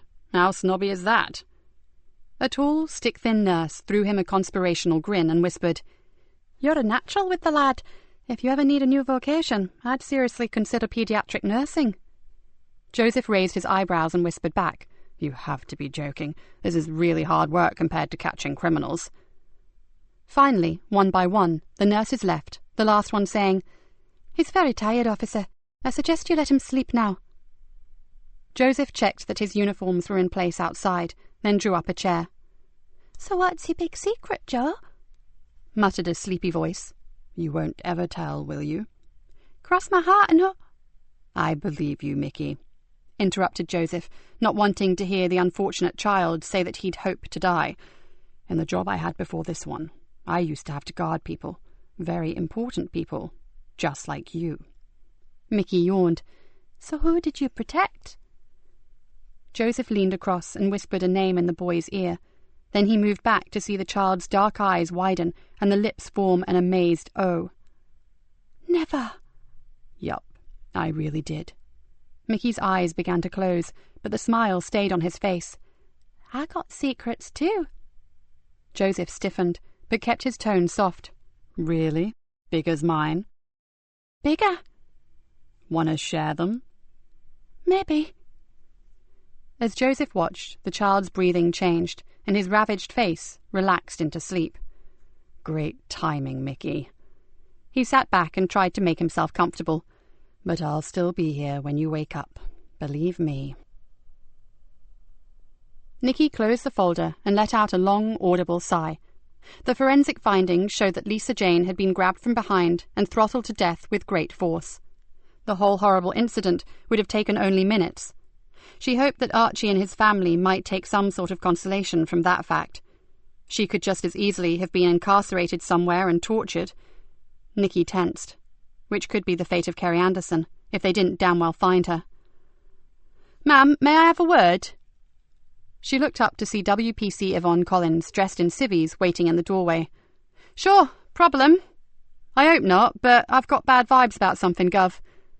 Nikki pointed to a chair, and realised that Collins, a woman who had never been her greatest fan, had just called her Gov, and her tone had none of its usual rancour. "What's worrying you, Yvonne?" "Earlier today, Niall and I went to see an old snout of mine. We'd asked him about Fluke, and he said he'd get us some information and meet us at 5. Yvonne rubbed her forehead. "Thing is, we waited at the rendezvous, but he didn't turn up. And he's normally reliable. I've known Vic longer than some of my work colleagues, and he's never missed. Do you drop him anything? Just a token amount, Gov, from my own purse. I'd do the same. It keeps them coming back." Yvonne looked miserable. "It's not just that. I like the old boy. He's harmless and very intelligent. I'd hate something to have happened to him. I'm off duty now, and I'd like to go look for him, but I thought I should check with you first. I'm not sure that the carburer at night and out of uniform is a good move. It's far worse with your uniform on, believe me. But Niall has offered to go with me. OK, but keep your inquiries low-key and your phones switched on. I don't want 2 damned good officers getting hurt for the sake of an old wino whose liver finally gave up on him. He may be a good old boy, but you know what I'm saying. Any sign of anything amiss, call for help. Understand?" "Absolutely, Ma'am, and thank you." Nikki sat and watched the officer leave, and quietly wondered about herself. That was the second time today she had praised her staff.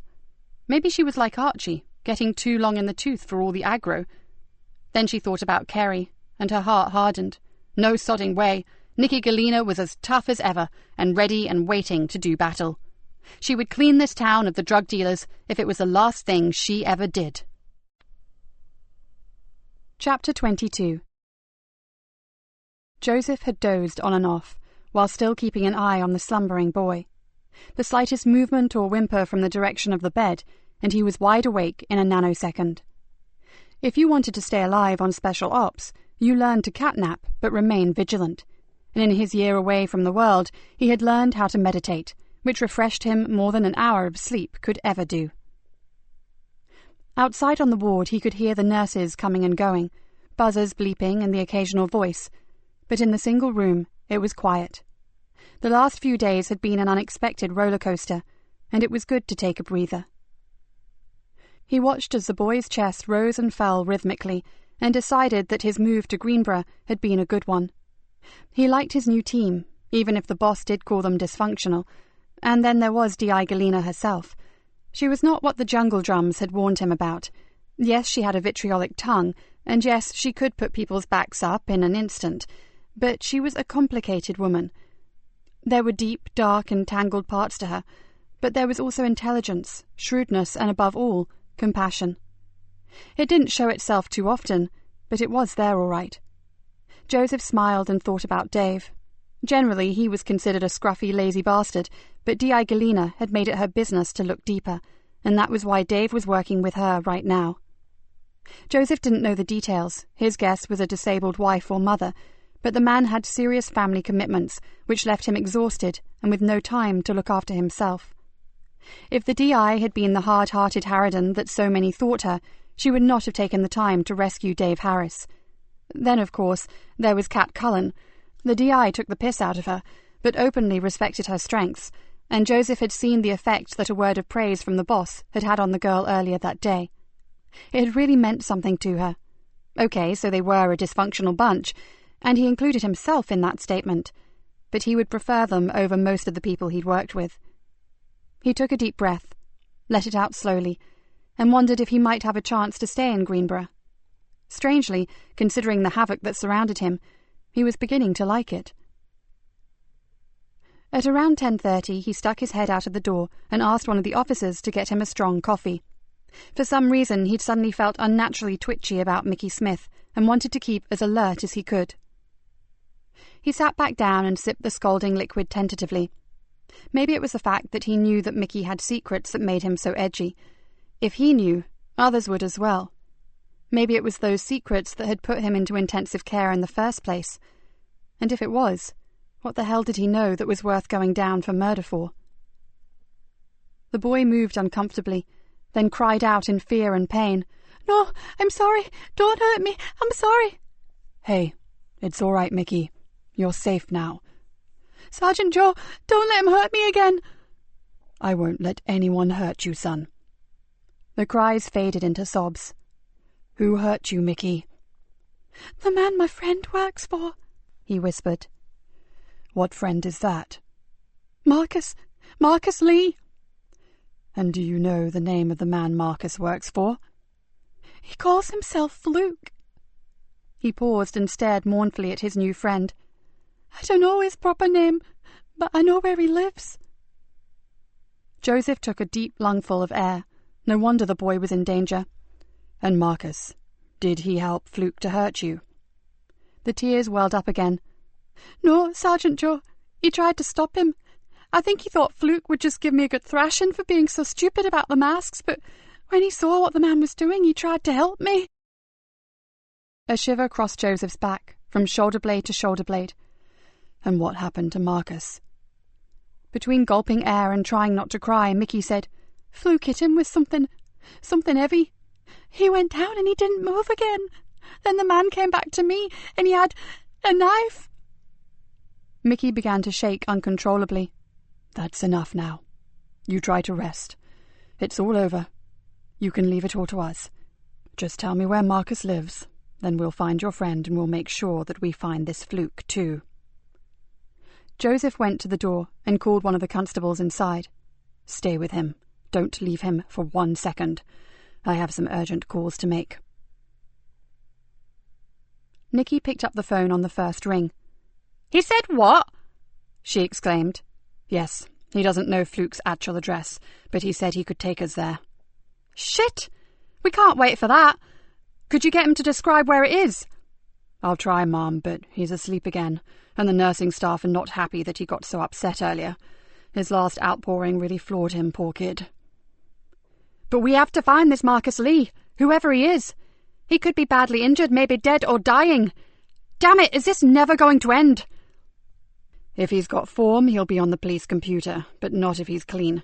Why don't you save time and ring Archie? 10 to 1, he'll know exactly where the Lees live. Good thinking, Sergeant. Now get back to your charge. Apart from keeping him safe, he's worth his weight in gold right now. And do all you can to discover Fluke's address. Mickey can sleep for days and have all the comics he wants after he helps us nail his attacker. I'm on to it, Mom. Nikki caught the super just as he was leaving. She briefed him and promised to call him if anything of note happened. He had offered to stay, but Nikki had not liked the unnatural pallor of his face and decided the man badly needed some sleep. Having done that, she rang Archie, got an address for Marcus Lee, then after thanking the man profusely, she phoned Yvonne Collins on her mobile. "Any luck with that snart of yours?" "No one's seen him since lunchtime, Mum." The constable sounded both tired and worried. "Look, sorry to add to your problems, but would you two make an unofficial call on 201 Bristow Street? We're anxious to locate a young man who lives there named Marcus Lee. We believe he may be injured, possibly severely. Softly, please, Collins. We don't want to alarm his family if this turns out to be unreliable information, okay?" "We're quite close to there now, Mum. I'll ring you back. Oh, and Mum, there's an ugly feeling on the estate this evening." "Like what?" "Hard to put our finger on it, just feels really uneasy." "I'll pass on those good tidings to your sergeant, as if he wasn't stressed enough already. Hear from you soon." She closed her phone and strode along the corridor towards the lift. If Mickey was correct, this was the first time Fluke had shown his hand and actually been identified. Not that he believed Mickey would be around long enough to point the finger. Nikki stopped in her tracks. It was imperative that Fluke did not find out that Mickey had survived the attack. She thought for a moment. This whole case had been riddled with deception. Would one more hurt? Picking up her step, she went down to the main office to report Yvonne Collins' observations regarding the mood on the Cabra, then hurried back to her office. It was a big and risky chance to take, but if Mickey Smith's home life was as bad as she'd been led to believe, then it could just be the answer. She sat back and considered how she would go about it. The one thing she was pretty certain about was that Sergeant Easter would back her to the hilt. Yes, to save the boy's life, she would allow a rumour to spread that Mickey had not survived. Then she would spirit him away to safety until she had fucking Fluke banged up. A small smile spread across her face. She could feel it in her bones that they were getting closer to him, and if they found him, please God, they'd also find Frankie Doyle. "He's not at home, Mum, and his family didn't seem unduly worried about him. Marcus is 19 and he's a law unto himself, apparently. We've left a message for him to ring the station if and when he gets back, but I suspect my card is already in the dustbin." "Thanks for trying, Yvonne. Are you continuing with your search for your snout?" "Word says he's been frightened off, Gov. And there are more urgent issues when you look at the big picture. Plus, we both need sleep." "Sensible. Get yourselves home and thanks." She hung up and wondered about Marcus Lee. Had he run off, and was he licking his wounds somewhere? Or had Fluke decided not to leave any more loose ends lying around? They really needed Fluke's address. She flipped open her phone, then closed it again. Joseph would ring as soon as he had something to tell her. There was no point bugging him and putting the hospital staff's back up in the process. Nikki began to pace the floor. She felt about as happy as a newly caged tiger. She needed to be out there, doing something, not stuck in her office waiting for the damn phone to ring. She glanced at her watch. She had missed the tea-time television news, and the super had organised the Anderson family, well, Mr. Anderson, to make an appeal for Kerry's safe return. She logged onto her computer and found the television station's catch-up channel, While she waited, she may as well find out how it went. 5 minutes later, she closed it down again. Anderson had been eloquent and seemingly devastated. His wife had sat silently beside him, and for the full interview had managed to look like a frightened rabbit caught in a headlight. The super was grave-faced and every bit a senior officer with the weight of the world on his shoulders. And why wouldn't he be? There had been no confirmed sightings of Kerry right across the region, and nothing from any other county force. Kerry Anderson had walked out into the night and disappeared without trace. Nikki wandered out to the CID office and stared at the glass evidence board with the words "unidentified young white male" written on it. Mickey Smith. He could be their golden child. He was young, into everything, inquisitive and lonely. He spent as much time out of his house as he could, and Nikki was pretty sure that he knew more about the Carrboro and the folks who lived there than Archie Leonard. Her gaze moved across the board and settled on a picture that caused her to shiver every time she saw it. It was of a young woman, approximately 5'8", not skinny but certainly not overweight. Her hair was short, a nondescript mousy brown, and her eyes were evil, whatever colour that was. The name under the photograph was Frankie Doyle, the woman who had taken her daughter's life and put it on hold, possibly forever. Officers were still working in the big room, phones were still ringing, and printers clattered and whirred, but Nikki was lost in a private place, with only Hannah occupying her mind. She knew the grim facts about persistent vegetative state, and she knew that if it went on much longer, the hospital would be coming to her and asking that terrible question, the question that she could not even bring herself to contemplate. There had been miracles before, so why not a miracle for Hannah? Surely where there was life there was hope. That's what everyone said, and she was sure that Joseph would be the first to embrace that old adage, although he didn't seem to think it applied to his own daughter, Tamsin. Joseph. Nikki frowned and wondered why his opinions mattered to her. She had known him for such a short time, yet, no, this was not the time. She turned from the board and swiftly walked back to her office. As she opened the door, the phone screamed into life. "Di Galena here. I hope that's damn well you, Joseph Easter." "Funnily enough, it is, Ma'am." She could hear the excitement in his voice. "So, what have you got?" "First, a clear description of Fluke." Nikki scribbled down everything he said. "And what else?" "I've narrowed down his address to within 2 or 3 houses." "Brilliant. Fire away with that and I'll get uniform and an armed unit straight round there." "OK. This is what Mickey says. From the traffic lights on Main Ridge, go down Haltoft Lane, then into Fishmere Crescent. There's a small dead-end street down there. He can't remember the name, but there's only 6 or 7 small terrace houses.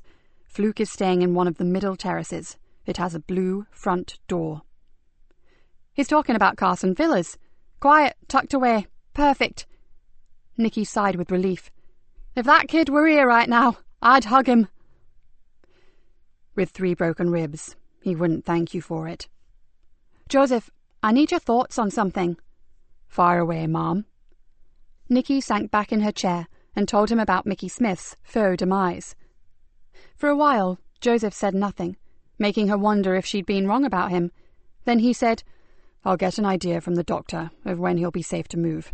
It's not just a good idea, Ma'am. I think it's critical to get him to safety." He paused, then added, "And to be honest, I don't think that's here." Nikki's shoulders tensed. "Why?" "Gut feeling, Ma'am." "Right, that's good enough for me. Get his name changed on the hospital records and talk to his doctor in the strictest confidence, understand? There must be no reports to the press on his progress. As far as the media are concerned, he's still in a serious life-threatening condition, and we have no name for him. It must be believed that we do not know who he is. That's vital." She paused. "And Joseph, I know you feel something of a personal responsibility for this boy, but you have to get some sleep yourself. We'd like to believe otherwise, but we're only human." "Speak for yourself, Ma'am. I'm off to find his doctor." Chapter 23. Nikki took the information that Joseph had given her and went directly to the CID room. Within minutes, the officers on duty had identified the correct property. It was time to go visiting. "This is a description of your target, Sergeant. We have no name, just a tag of Fluke. We know the property is let, but the agency is closed and we can't locate anyone to give us the name of the tenant. The uniformed sergeant nodded. The arm unit should be with us in minutes, then we go in. I've held off scrambling the chopper. I think we'll have enough personnel covering back and front, don't you, Mum? Yes. If this turns out to be bad information, the powers that be would probably hang me out to dry for wasting money on the helicopter, as well as the firearms boys. We'll rely on your troops on the ground, Sergeant. Very well, Mum. Are you coming along? Try and stop me. I've been waiting to see this elusive villain for too long to miss out on this. It had only taken one swing of the heavy metal enforcer to shatter the front door of 9 Carson Villas. Front room clear, sir. Kitchen clear. Men stormed through the property, checking room after room, and as each call of clear came back, Nikki's hopes of finding Fluke sunk further and further. Sir, back bedroom, we have a white male not responding. Nikki ran up the stairs 2 at a time. In the small room, huddled on his side on the floor, was a dark-haired youth. Drying blood was caked around his ear and in his hair, and had soaked down into the soft material of his hooded jacket. She dropped down beside him, and felt the side of his neck with her fingers. Get an ambulance, quickly. There's a faint pulse, but he needs help, and fast. From what she had seen on the police computer, the teenager oozing his lifeblood into the cheap nylon carpet was Marcus Lee. Hold on there, son. Help's on the way. Can you hear me, Marcus? There was no answer, and although Nikki was pretty sure they were going to be too late, she continued to talk to the boy. Calls were still being shouted from around the house, but after checking the loft space and the cellar, the place was declared safe. Nikki still sat on the worn carpet with her hand across the boy's shoulder and cursed the day she had ever heard the name Fluke. The raid may have been a success from the point of ascertaining the whereabouts of Marcus Lee, but they had lost their main man. She looked around the filthy room. Well, at least if Marcus had been brought here, then Fluke must have been here too, and forensics would have a good chance of picking up some DNA, once they had managed to discount 20 sets of policemen's boots that had stamped all over the place. Paramedics, Mum. A PC looked over her shoulder at Marcus's still form. Are they too late? Nikki shrugged. I'm no expert, but I hope the ambulance service have sent their best team because this kid is going to need them. Half an hour later, the ambulance pulled away. There were no sirens or blue lights. The crew had fought to stabilize him, but Marcus Lee had sustained a catastrophic head injury, from which there was no coming back. Nikki closed up the house, saw it was cordoned off, and arranged with the sergeant to organize a police watch. No one goes in or out. I've already sent for the scene of crime officers, and until they are through, this is off limits to absolutely everybody. She walked back out into the night and to her car. She felt tired. No, she felt exhausted. And for a moment she wondered how Joseph kept going. She just had to get her head down, if only for a few hours. She turned on the ignition and looked at the time. 2:00.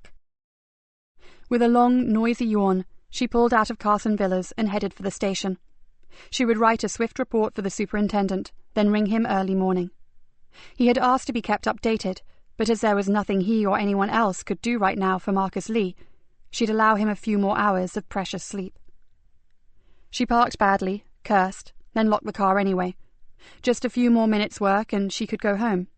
Young Mickey was safe with his own personal and very professional bodyguard, and her energy levels had just plummeted to rock bottom. She craved sleep. Joseph Easter may be super cop, but she really was only human. Nikki awoke at 5, with her alarm clock beeping in an ever-increasing volume close to her ear. For the first time in years, she had slept soundly and dreamlessly. She switched off the alarm and lurched unsteadily to the kitchen. 2.5 hours of solid sleep should have refreshed her, but she felt like shit. All she could think about was that Kerry had now been missing for 3 days and 4 nights, and that was not good. As she automatically made coffee, she went over the happening of the day before, and briefly wondered how old the cornflakes were. She tried to concentrate, but her mind felt fuzzy, and her head ached as if she had a god-awful hangover. "We have to be sharp," she heard herself saying, and this morning she felt anything but. She ate a few spoonfuls of the stale cereal, then threw the rest in the bin. She'd call in and get a Danish on her way to the station. Or maybe... what had she said to Joseph on their trip to Barnby Odike? When I'd had a bad shift, I would go up to the sea bank, be on my own, and get my head back together. If ever there was a time for that, it was now. She showered and dressed hurriedly, then locked the front door and headed for the station, and her badly parked car. In 20 minutes she was standing on the high bank that looked across the marsh to the wash. For once there was little wind, just a light, warm breeze, and apart from the call of a skylark above her, it was completely silent. She walked along the uneven track and down a narrow path to a spot where she knew there was an old wooden seat. It was a little-known place, rarely used even by birdwatchers, and being some way down the bank, it was partially hidden by weather-beaten shrubby bushes. Nikki sat down and gazed out across the salt marsh. It looked deserted, almost like a still photograph, until you really studied it. Then you realized it was teeming with life. A waterbird dipped its beak in a shallow lagoon of brackish water. A hare stretched up, sniffed the morning air, then sprang off in search of breakfast. A heron, grey and prehistoric, flapped its great wings and rose laboriously into the air, only to be chased by a pair of rooks that had materialized out of nowhere. And all around, the song of the skylark rose and fell, like an anthem to the dawn. She breathed in the salty ozone and closed her eyes for a moment. It was so peaceful, and she knew that when she opened them, she would see only nature surrounding her. No police uniforms, no decomposing bodies, no masks, and no dying teenagers.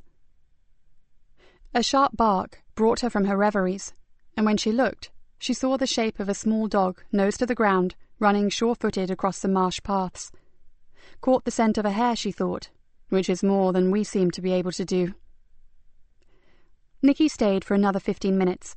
Then as she walked back to her car, she realized that the sea bank had worked its wonders. She felt calmer and far more in control of her thoughts. Before she started the engine, she took out her phone and rang the super. She told him there was a report on his desk that he should look at before anything else. She didn't go into detail. There would be time for that when he'd read it. With one last look across the marsh to the silver-grey horizon, Nikki started the car and went back to face the music of another day at Greenborough Nick. Joseph rang her at 7:30. She needed to get to the hospital as quickly as possible. His expression, "There are things I'd rather not talk about on the phone," had her gulping back her coffee and heading for the door with a half-eaten Danish still gripped between her teeth. He met her in the corridor outside the surgical ward. His hair was ruffled and dishevelled, but his eyes were bright, and she wondered again how he managed to keep going. "There are 2 officers in his room with him, and they won't budge until I get back, Ma'am. Would you mind if we talk in my car?" "No problem." She turned back and headed for the lifts. "How is the lad this morning?" "I think the gravity of what almost happened to him has hit home, Ma'am, and he's in a lot of pain, poor kid." The lift doors closed, and Joseph said, "Between short bouts of sleep, he's talked off and on all night long. He knows more about mask war than you would believe." The lift sighed to a halt, and the doors opened. They hurried from the building and across to where Joseph's car was parked. When the doors were shut, Joseph sank back in his seat and exhaled loudly. "You need some rest, Sergeant." She looked at him severely. "But I get the idea that if I stuck an SAS squad in there with him, you'd still not be happy." "I'm glad I stayed." He smiled at her. "And so will you be, Ma'am. But first, let me tell you what his doctor said. Dr. Langley is a smart guy. He won't compromise his patient's health, but he understands fully the danger he's in, so—" He stretched, then went on. "Langley is on the board of a small private hospital here in Greenborough. It's about a half-mile from the Nick, so it couldn't be more convenient. He's prepared to leak the news that their unknown young victim is being transferred to a city hospital where they have better facilities. They do have patients legitimately being transferred to both Nottingham and Leicester later today, so ambulances will actually be leaving on transfer runs." "While our boy is sneakily moved to his private facility?" "Absolutely. He'll go under a pseudonym into a carefully designated private room." Joseph smiled. "Langley's used to rich people needing to maintain their privacy, you know. Celebrities, politicians, etc." "That is perfect!" Her relation suddenly cooled. "But there's something I have to tell you before we go on. Mickey's friend, Marcus, he's dead, and I don't think the lad should be told. Do you?" "Damn it. No, I certainly don't." Joseph's face creased into worry lines.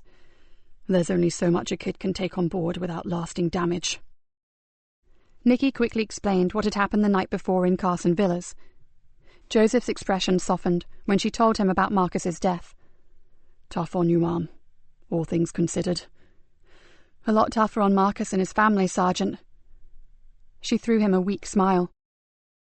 And I was fine, thank you. Different situation, different altogether. It was just another gruesome aspect to police work, and one I can handle. Nikki turned toward him.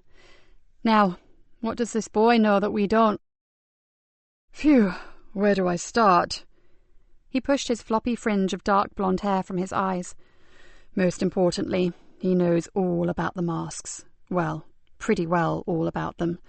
Marcus and Mickey were the distributors of the damn things, and Mickey, who is slightly hyperactive, didn't just do as he was told and get on with the job. He nosed around, trying to discover what was going on.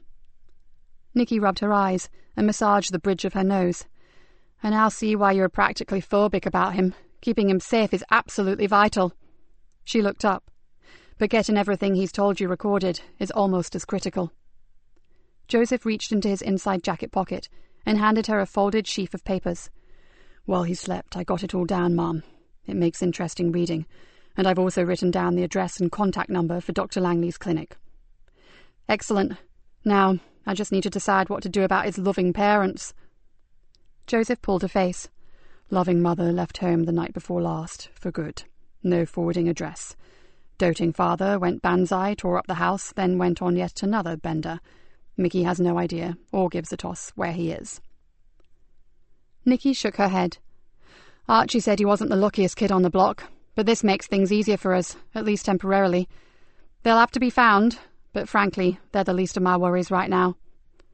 And I'd better get back in there. You need a break, Sergeant. Once we've got him to safety, Mom. Let me stick it out until then. He looked at her, with those infuriatingly sincere dark eyes, then added, I'd never be able to rest now, would I? Okay, have it your way, but the moment he's settled, you go home. Understood? Perfectly, Mom. Joseph opened the door and stepped out. And thank you. I appreciate it. Nikki was met in the CID room by Kat, who was remarkably an hour early. Something's bugging me, Gov. She ran her hand through her spiked-up hair and looked earnestly at Nikki. I want permission to go back to the home of Terry James, the web designer, with a search warrant. What have you found on his computer, Kat? It's what I've not found, Gov. Something isn't right, and I've got a hunch that all is not what it seems in Rydell Street. Nikki looked carefully at her.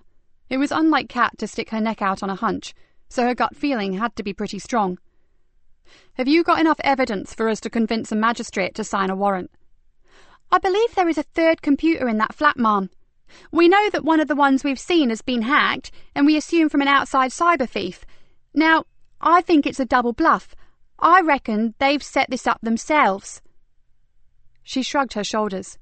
I don't know quite how to put that over to the magistrate, but IT agrees with me. The web design bit is kosher, but we suspect it's a cover for something darker than pretty bunches of flowers and cake tins. Then I'll do all I can to get it organised for you. And when you go, take Dave and a couple of uniforms, unless you think it's more serious than that. No, that should be fine, Mum. She turned back to her computer, then paused and looked up. Oh, Dave asked me to tell you he's down in the control room, Mum, trying to trace Lisa Jane Leonard's last movements on CCTV footage. Right, any news on the mask makers? I've got a crew checking out an old unit on a small trading estate on the outskirts of town, Mum. I found a supplier who had delivered goods there quite a bit recently, but he reckons they've done a bunk, owing him a small fortune. Kat grimaced, which coincides nicely with my disappearing lead. Well, keep at it, and I'll go sort out this warrant. Nikki went back down to the front desk, got a statement typed out and signed it, then authorised a WPC to go disturb one of the local magistrates' breakfast. Her mobile rang just as the WPC was heading out of the station. It's Archie. Can we meet, Nikki? Hell, I'm up to my armpits. Where are you? I'll drive down to the Riverside car park. 5 minutes is all I need. Give me 10 and I'll be there. Nikki closed her phone and, leaving a message on the desk to say that she would be out for half an hour, hurried from the building. My boys, along with some of her friends, have traced the first 15 minutes of Lisa Jane's movements since she left her home on the night she died. Then we lose her. If I give you specific times and locations, would your CCTV cameras be able to pick her up from there? We can certainly try, Archie, although Greenborough's equipment is hardly state-of-the-art. Dave is actually working on that now. I'm sure he'll be pleased to have some points of reference to help him. She scribbled down everything he told her, then shut her notebook. Marcus Lee is dead, Archie. This Fluke character is favourite for his murder, although we have no proof. She paused, then added, Yet. Ah, the mysterious Fluke again. I wanted to talk to you about him, Nikki. Archie leaned back against the bonnet of his old Mercedes and stared down at the river. I may be wrong, but since my family has been paying particular interest in this vermin, we have come across several very contradictory descriptions. And as my boys have been quite, how shall I say, well, forceful in their methods, I do not believe any of our informants are lying. We've had exactly the same. Nikki narrowed her eyes. So what does that say to you? That there is more than one Fluke.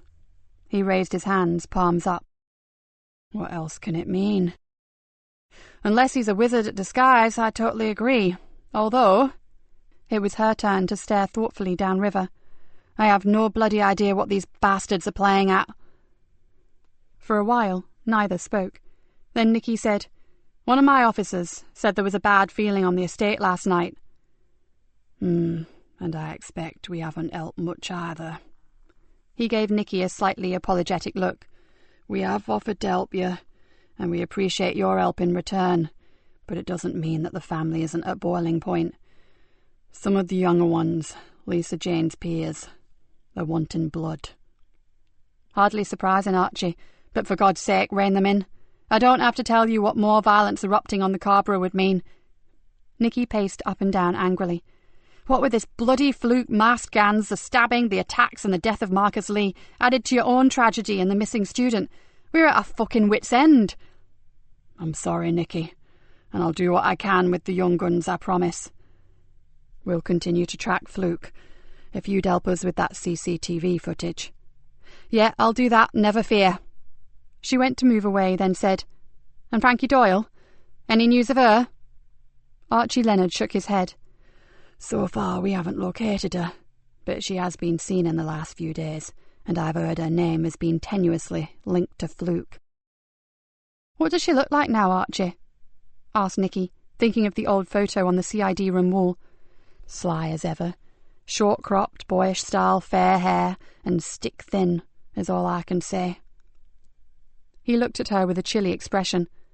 But believe me, Nikki, the minute she shows her head above the parapet, you'll be the first to know. Mickey's midnight confession certainly did make interesting reading, but as far as Nikki could see, the boy had done nothing serious enough to warrant an attempt on his life. She read it again. Mickey had stolen a mask from a consignment, worn it to impress his cousin Liam, then nicked 6 more from the next delivery and sold them to Liam. Enough to get him chucked off the team, and maybe a good thumping, but to strip him and almost beat him to death? No way. Nikki placed the handwritten document on her desk and stared at it. The boy had given them the exact locations of the mask drops and a concise list of the places where they were to be distributed. Plus, he had sneakily followed Marcus, listened into private phone calls, and even managed to track Fluke to his rented property, which was more than the police and Leonard family combined had managed. So, what more did the boy know? A streetwise kid like that may well have heard of Frankie Doyle, and if he could get an address for one slime ball, maybe he could get an address for another. Mom? The WPC that she had sent to obtain the warrant popped her head around the door. Got it for you. The magistrate wanted to know the ins and outs of the proverbial duck's whatnot, but he has signed it. Good. Leave it on the desk, Constable. Nikki went back to Joseph's notes, then looked up as the woman walked back to the door. Oh, and on your way out, could you ask D.C. Cullen to come to my office? She paused, then said, And thank you. Good work. The constable glanced back, with a slight rise to her eyebrow, then smiled. No problem, Ma'am. Kat almost ran into her office. You've got it, Ma'am. All yours. Nikki held the document out to her. And as much as I'd like to come with you, I've got more than enough on already this morning. Don't worry, Gov. I'll report in as soon as we're through. You're pretty sure you'll find something, aren't you? Kat nodded. Oh, yes. The more I think about that squeaky clean we have no secrets attitude and that clinically clean and clutter-free home, the more I think they're hiding something. People are allowed to be fastidious in their habits, Kat, and you do know that we can't arrest them for overkill on the magnolia paint, don't you? Pity. But I'm dead certain there's dirt of a different kind in Rydell Street. She grinned mischievously, and I can't wait to dig it up. Just be careful, Nikki threw at her as she made to leave. We seem to know very little about anything or anybody. I will, Mum. Kat's smile was replaced by a more serious expression. These masks are beginning to freak even me out. A group of young thugs, all wearing the damn things, jumped out in front of my car when I was going home last night. I nearly crashed the bloody thing. The day we get those friggin' things off the street, I'll stand around for the entire station. Could we have that in writing, Gov? Just bugger off and be careful. Chapter 24. Nikki spent over an hour in the superintendent's office, bringing him up to speed on the occurrences of the night before, but all the time they spoke, her mind kept returning to Kerry Anderson and Mickey Smith. Finding Kerry was paramount, but keeping the boy from further harm was also vital. She didn't know how or why, but her gut was telling her there was a link between them. She had nothing concrete, but she was certain that Mickey Smith was the one person who could not only help them solve the riddle of the masks, but lead her to Frankie Doyle. The superintendent had wanted to go over everything in detail, and Nikki finally used the excuse of expecting an urgent phone call to get herself free. She then hurried down the corridor to her own office, closed the door, and rang Joseph. "He's safe," said her sergeant, with considerable relief. "Transfer went off like a charm, Ma'am. Have you managed to read my report?" "Who needs intelligence when you've got the Carver kid?" "Oh, he can talk for England. My ears ache. But it was worth taking the time to sort the wheat from the chaff, wasn't it?" "Certainly was. I'll be calling in on him myself later, when he's had a chance to settle in." "Why not wait until I've grabbed a few hours shut-eye, and I'll come back with you. That boy is an acquired taste." Nikki's hackles rose. "Meaning?" "Meaning only that you asked me what I thought about a victim support officer, and I definitely say send a male. I've seen him with some of the nurses, and he does not respond well to women." Nikki festered quietly for a moment. She had been hoping to follow the Frankie Doyle route privately, but the last thing she wanted to do was upset their main source of information. "Right, I'll get on to sorting that. And when you're rested, we'll go speak to your young oracle." She paused, then added, "Together." "Great." Joseph sounded either unaware of her irritation, or he was magnanimously ignoring it. "I'll get back to my digs for a bit then. See you this afternoon, Ma'am." "Joseph?" Nikki softened. "You did really well with the boy. Take as long as you need to recharge, okay?" "Thanks, Mom, but a few hours will do. Once I'm awake, I'll want to get back to work." She heard a smile spread through his voice. "You haven't seen my digs. The wallpaper alone could bring on epilepsy." Before Nikki could reply, her office phone rang. "Gotta go, and you get some rest." She flipped her mobile closed and picked up the desk phone. "Di Galena?" "This is Rory Wilkinson, your totally exhausted and run-ragged locum pathologist." "Professor Wilkinson? Well, we've never met, but I have to say that your reputation precedes you." "I'd say the same about you, but I suspect I may be brought to task and possibly flogged publicly. But hey-ho, it's a pleasure to talk to you, Ma'am." Nikki smiled. This man made a refreshing change from their own stick-in-the-mud forensic pathologist. "What can I do for you, Professor?" "Several things. I'll start with the attack on the unknown young male in the recreation ground. We've identified 2 separate blood samples, and although I'm awaiting confirmation from the lab, one is almost certainly from the dead teenager that you so kindly sent me by overnight delivery. Let's see." There was a rustle of paperwork. "That would be Marcus Lee, which would seem to confirm that he was attacked in the same place as the injured child, then moved to the house in Carson Villas where he subsequently died." That fits with what we believe, Professor. Do you think you'll be able to isolate some DNA from the Carson Villa crime scene? Oh, by the bucket load, I should think. The residents there were perfect candidates for a visit from Kim and Aggie. I didn't need to even see the place to tell you it was a filthy hovel, and if the samples are anything to go on, their personal hygiene was far from meticulous. It wasn't good. I spent some time sitting on the carpet with that unfortunate boy. Oh, you poor woman. But I can recommend an awfully good dry cleaner. Nikki laughed out loud and marvelled at the unusual sound. Thanks, but I think I'll survive. What else have you got for me? Now, this next point is not so jolly. His voice changed. That lovely young woman, Lisa Jane Leonard. Sadly, whoever strangled her, and I'm sure you saw in my preliminary report that from the height and sheer strength of her assailant it was most certainly a male, left no traces of DNA. But Nikki felt him frowning. There was saliva on the side of her face. "Someone kissed her?" asked Nikki with surprise. "Nothing so pleasant. Someone spat on her, and having fast-tracked the DNA results, I can tell you it was a woman." Nikki's brain threw up an instant picture of Frankie Doyle's evil eyes. "So," continued Rory Wilkinson, "if you just happen to come up with an accessory to murder, and you suspect she has a heart as cold and hard as a grave digger's shovel, then I'd be more than happy to prove you correct, if I can only get her onto my dissecting table, that is."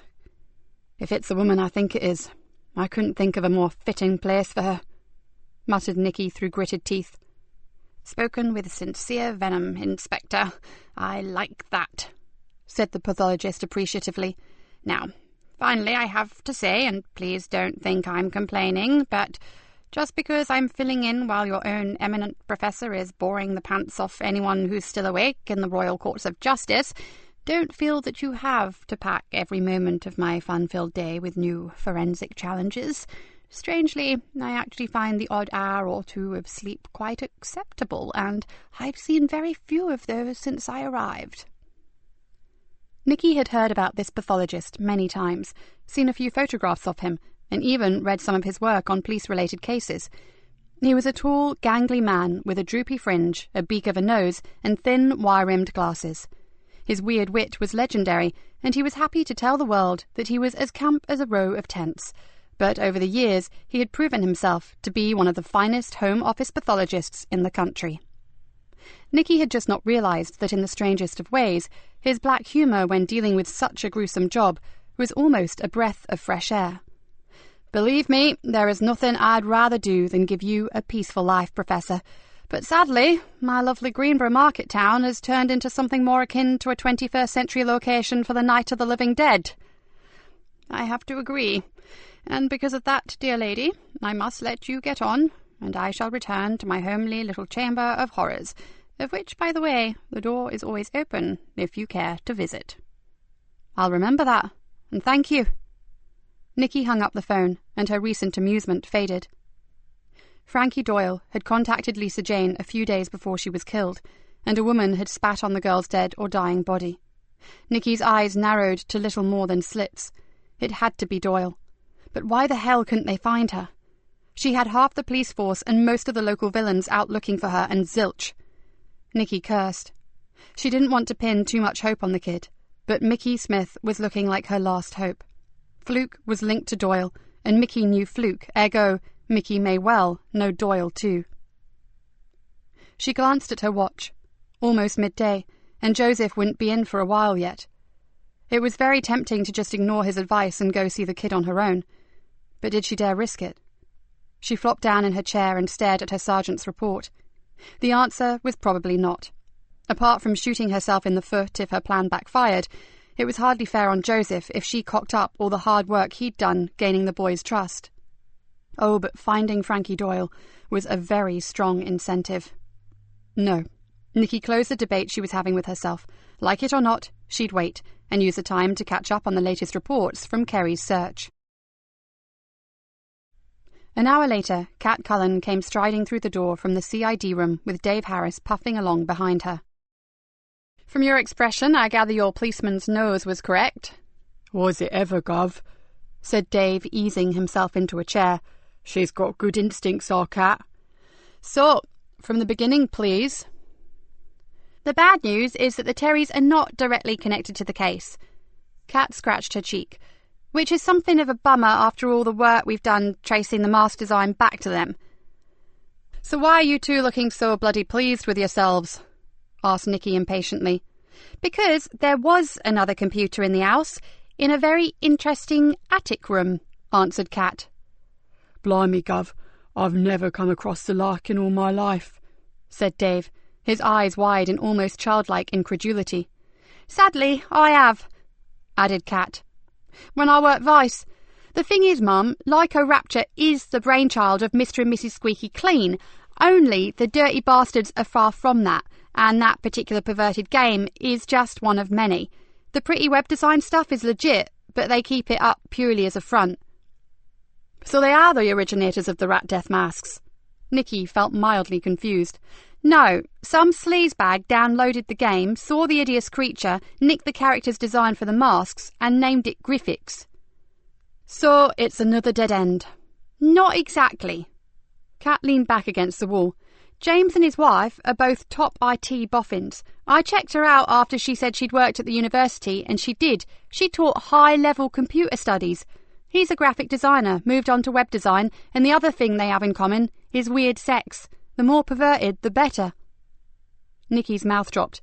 You are talking about the same couple that we met the other day. Oh, yes, Gov. Mr. and Mrs. Prim and Proper have produced some of the worst pornographic computer games I've ever seen in my life. And they charge extortionate money to download them, Mum, added Dave. One of them costs nearly 500 quid. And as you can imagine, Gov, it's not one to play with your mum or dad around. Kat screwed up her face in distaste. We've got them both downstairs in custody, Gov, and frankly, I think we are only scratching the surface with these games. If it's okay with you, I'd like to hand the old thing over to a specialist unit to deal with. Considering what we're trying to handle at present, I wholeheartedly agree. Nikki frowned. But you said something about it not being a dead end. Ah, yes. Well, before the mask materialised on the streets, you had to pay to get hold of Lyco-Rapture, and the Jameses may be a pair of pervs, but they are painstakingly precise on their bookkeeping. They have copies of all their transactions for the last 3 years, said Dave. How does that help us? Dave leaned forward. Because a few of their customers were particularly interested to know if they had any other games that had the Griffix in them, and the Jameses made notes to that effect. When they produced a follow-up game, they contacted the interested parties and told them. And they kept the contact details. Nikki was beginning to understand. Yup, smiled Kat. But when they saw kids suddenly wearing Griffix masks, dear Terry and Bella nearly shit a brick. It didn't take too long to realise that the masks were going to be big trouble, and they may be implicated. Which could scupper their very lucrative sideline, Dave interjected. So they ran a blog with a link to a free download of the game, then hacked into their own business computer to make it look like they were the victims of a cyber theft. And we'd have swallowed that if it hadn't been for you, Kat. Well done. Nikki gave her a rare smile. So, have you got the list of names? I've sent their hard drive to IT to retrieve the data. Terry James offered to get it for us, but I didn't let him within touching distance. I suspected he'd installed some ingenious destruct program. Smart thinking. Nikki sat back in her chair and looked inquiringly at Dave. So, tell me about this attic room of theirs. Dave's eyes widened again. Well, part of it was like some high-tech recording or photographic studio, more equipment than it would take to launch the space shuttle, but the rest was more like a home cinema. He swallowed noisily. Big screen and a row of seats, but they weren't like normal armchairs. His face reddened, and he looked helplessly at Kat. They were electronic, Gov, and the coverings were made of thick rubber. They enabled you to relax and play along with the game. They reclined and had certain accoutrements to assist with one's pleasure. Need I say more? Nikki shuddered. You've said too much already, thank you, but it's my fault. I did ask the question, didn't I? A soft knock on the door made her look up. What am I missing? Joseph's benign smile entered the room before he did, and he was greeted by a roar of laughter. "Bagsy, you tell him, Dave," called out Kat, and Dave blushed even deeper. "Come in, Sergeant," said Nikki, "and believe me, you've missed nothing of importance. Well, nothing any of us are prepared to share with you right now." She turned to the others. "Okay, you two get onto those contact details and let me know what you come up with. The Sergeant and I are going out for a while." Chapter 25. The private hospital was concealed at the back of a small industrial estate. From the front, it looked like an upmarket office block, nothing like a fancy clinic, and that was perfect as far as Nikki was concerned. Mickey, now known as Jonas, from his favourite group, Lincoln, his favourite football team, was in a small private room on the first floor. When he saw Joseph, his eyes lit up. Then a sullen look spread across his face when he saw that his hero had not arrived alone. "Hi, champ. How's the pain?" "Okay, I suppose," he mumbled. "Who's she?" "Well, that's a nice way to talk to my boss." He grinned at the boy, then leant down and whispered something in the child's ear. After a moment or two, Mickey gave her a half-hearted smile, and Joseph continued. "Right, let's start again, shall we? Allow me to introduce Detective Inspector Nikki Galena. Governor, this is Jonas Lincoln." "Hello, Jonas. Do you like your new room?" "It has TV. Loads of channels, look." He pressed a handset and the screen shot dizzily from program to program. Good stuff. And they tell me the food is ace as well," said Nikki, hating the small talk and desperately wanting to get on and grill the child. "I guess," he said miserably, "but everything tastes weird to me. The doc says I swallowed a lot of blood." "It'll pass, and you'll soon be enjoying whatever you want. You'll see," said Joseph with a grin. "Now, are you up to answering just a few questions for us?" "I'm pretty tired." He closed his eyes and blinked a few times for effect. "Then we'll get it over very quickly, and you can rest," said Nikki. "Now, I've heard from our sergeant here that you're a really smart kid, and I'm wondering if you know something about someone, something that no one else seems to know." Mickey drew himself up on his pillow and looked at her suspiciously. He reacted to the compliment, but was obviously wondering who she was talking about. "Ever heard of Frankie Doyle?" Mickey didn't even need to consider his reply. "I don't like her." "You know her?" "I've seen Marcus talking to her, and hey, have you guys found Marcus? Is he okay?" "Sorry, sport. We've got no news for you yet." Joseph looked apologetic, then turned to Nikki and with a tiny wink said, "See, Mum, I told you this was the boy to ask. Not much gets past Jonas here. So, you've actually met this Frankie Doyle?" Mickey, Jonas, visibly inflated when he heard Joseph's words of praise. "I know her well enough to stay clear of her, and the people who do mix with her say she's not right." "Not right about what?" "Not right in the head is what I mean." He shifted uncomfortably and clutched at his damaged ribs. "I don't want to talk about her." "Has she ever hurt you, Mickey?" asked Nikki. "Don't call me that. My name is Jonas. Sergeant Joe said so." "I'm sorry, Jonas, but I have to know about her. Does she live near you?" "No, she moved away, but she's been hanging around again." Nikki had a strong feeling that the boy had had some kind of dealings with her at some point in his young life, and she had not exactly made a good impression. "Does she hang around with Fluke?" "Maybe, but I've never seen them together." He looked at Joseph pathetically. "I'm really tired, Sergeant Joe. Can we leave it at that, please?" "Sure. One last question and we'll be off. Have you seen her with anyone in particular?" The boy shook his head slowly. "No, no one. But they say she's hooked up with a drug dealer, someone from out of town. That's all I know, honest." "That's cool, Jonas, old buddy. You get some rest. I'll check in on you later, okay?" As they left, Nikki spoke briefly to the two officers outside, then walked down the corridor to the lifts. Behind her, she heard the ever-changing background noises from a dozen different television channels. "Oh my God!" She clasped Joseph's arm in horror. "What if he sees the news about Marcus's death?" "It's okay." Joseph touched her hand reassuringly. "I've already thought of that. I've tuned it into specific channels, cartoon, film, and kid stuff. It's all pay-as-you-go, so I've set it up myself. He'll get no nasty surprises from that particular television." Nikki relaxed, and he released his hand. "Oh, yes. And what exactly did you whisper to him when we went in?" "Oh, that. I told him that you were the really big cheese, and if I didn't impress you, you could send me back to Fenchester." He gave her a rueful smile. "I told him to make me look good, or I'd be history." Many a true word and all that, Sergeant Joe. Maybe you should remember that for the future." On their return, the station yard was packed with vehicles, and Nikki had to drive with great care through the crowds of officers and volunteer helpers. "What, more reinforcements? This looks like organised chaos," Joseph said with surprise. "The super said they were going to send us help from other forces." She looked around at the sea of uniforms. "At least they'll be able to extend the search for Kerry out to the Fen villages." "About time," said Joseph gravely. "This is day 4. If we don't find Kerry soon, we'll be searching for a body, not a survivor." They made their way up to the relative peace of the CID room, where they were met by a disconsolate Cat. "The officers who went out to my possible site for a mask-making factory have found it totally cleared out, Mum. It was definitely the right place. They found odd pieces of rubber and a few damaged masks, but the trail ends there, I'm afraid." She looked down at the floor, clearly angry at herself. "It was gutted. All the equipment, the moulds and the basic ingredients have gone. If I'd just got on top of it a bit quicker, we may have got 'em." "You did better than most, Detective. Don't beat yourself up over it." Nikki stared at her thoughtfully. "I suppose they paid their rent in cash and under a bogus name." "Naturally.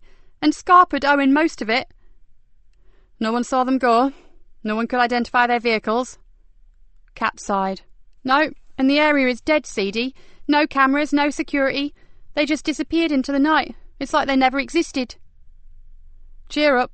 You did your best," said Nikki. "What are you working on now?" "Helping Dave to trace Lisa Jane's movements on the CCTV." "Good. Stick with that for the time being." As Kat left the room, Nikki was suddenly hit by a frightening thought, and one that left her mind reeling. "Something wrong, Mom?" Joseph stared at her. For a moment she could only look at him. Then she said, "I'm not sure. Grab us a drink if you would. Something's just occurred to me, and I could do with a hefty shot of caffeine to help me get my head around it." As Joseph went to the coffee machine, Nikki carefully removed a large map of Greenborough from the wall, took it into her office, and tacked it up where they could see it. Joseph placed the mugs on the desk, then threw her a puzzled glance, but remained silent. Still trying to rearrange her thoughts, Nikki pulled a tin of coloured marker pins from her drawer and began to stick them in various parts of the map. "Think about this, Joseph, and tell me what it says to you.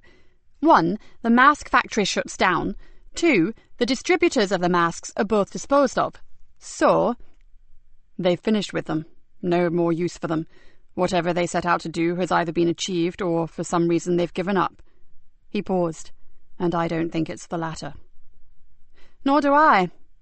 She fixed him with a steely stare. "And I'm pretty sure they've done exactly what they planned." "Which was?" "You answered your own question as we drove into the car park. Chaos. Organised chaos, you said." Joseph stared at her uncomprehendingly.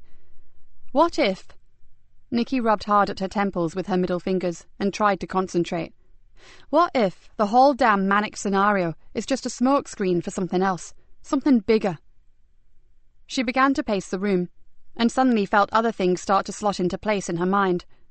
"Oh my God!" She stared at the map. "Why didn't I see this before?" "What?" demanded Joseph. "What the devil have you seen, and what could be bigger than multiple murders and abduction?" Nikki grabbed another handful of coloured pins. "Where do we believe Lisa Jane met with her killer?" She stabbed a pin into the map. "Somewhere close to this area, right? Now." She didn't wait for an answer. "We have the university here." Another pin. "Kerry walked off from here and was accosted on the sea bank at this point where her phone was found." A red pin.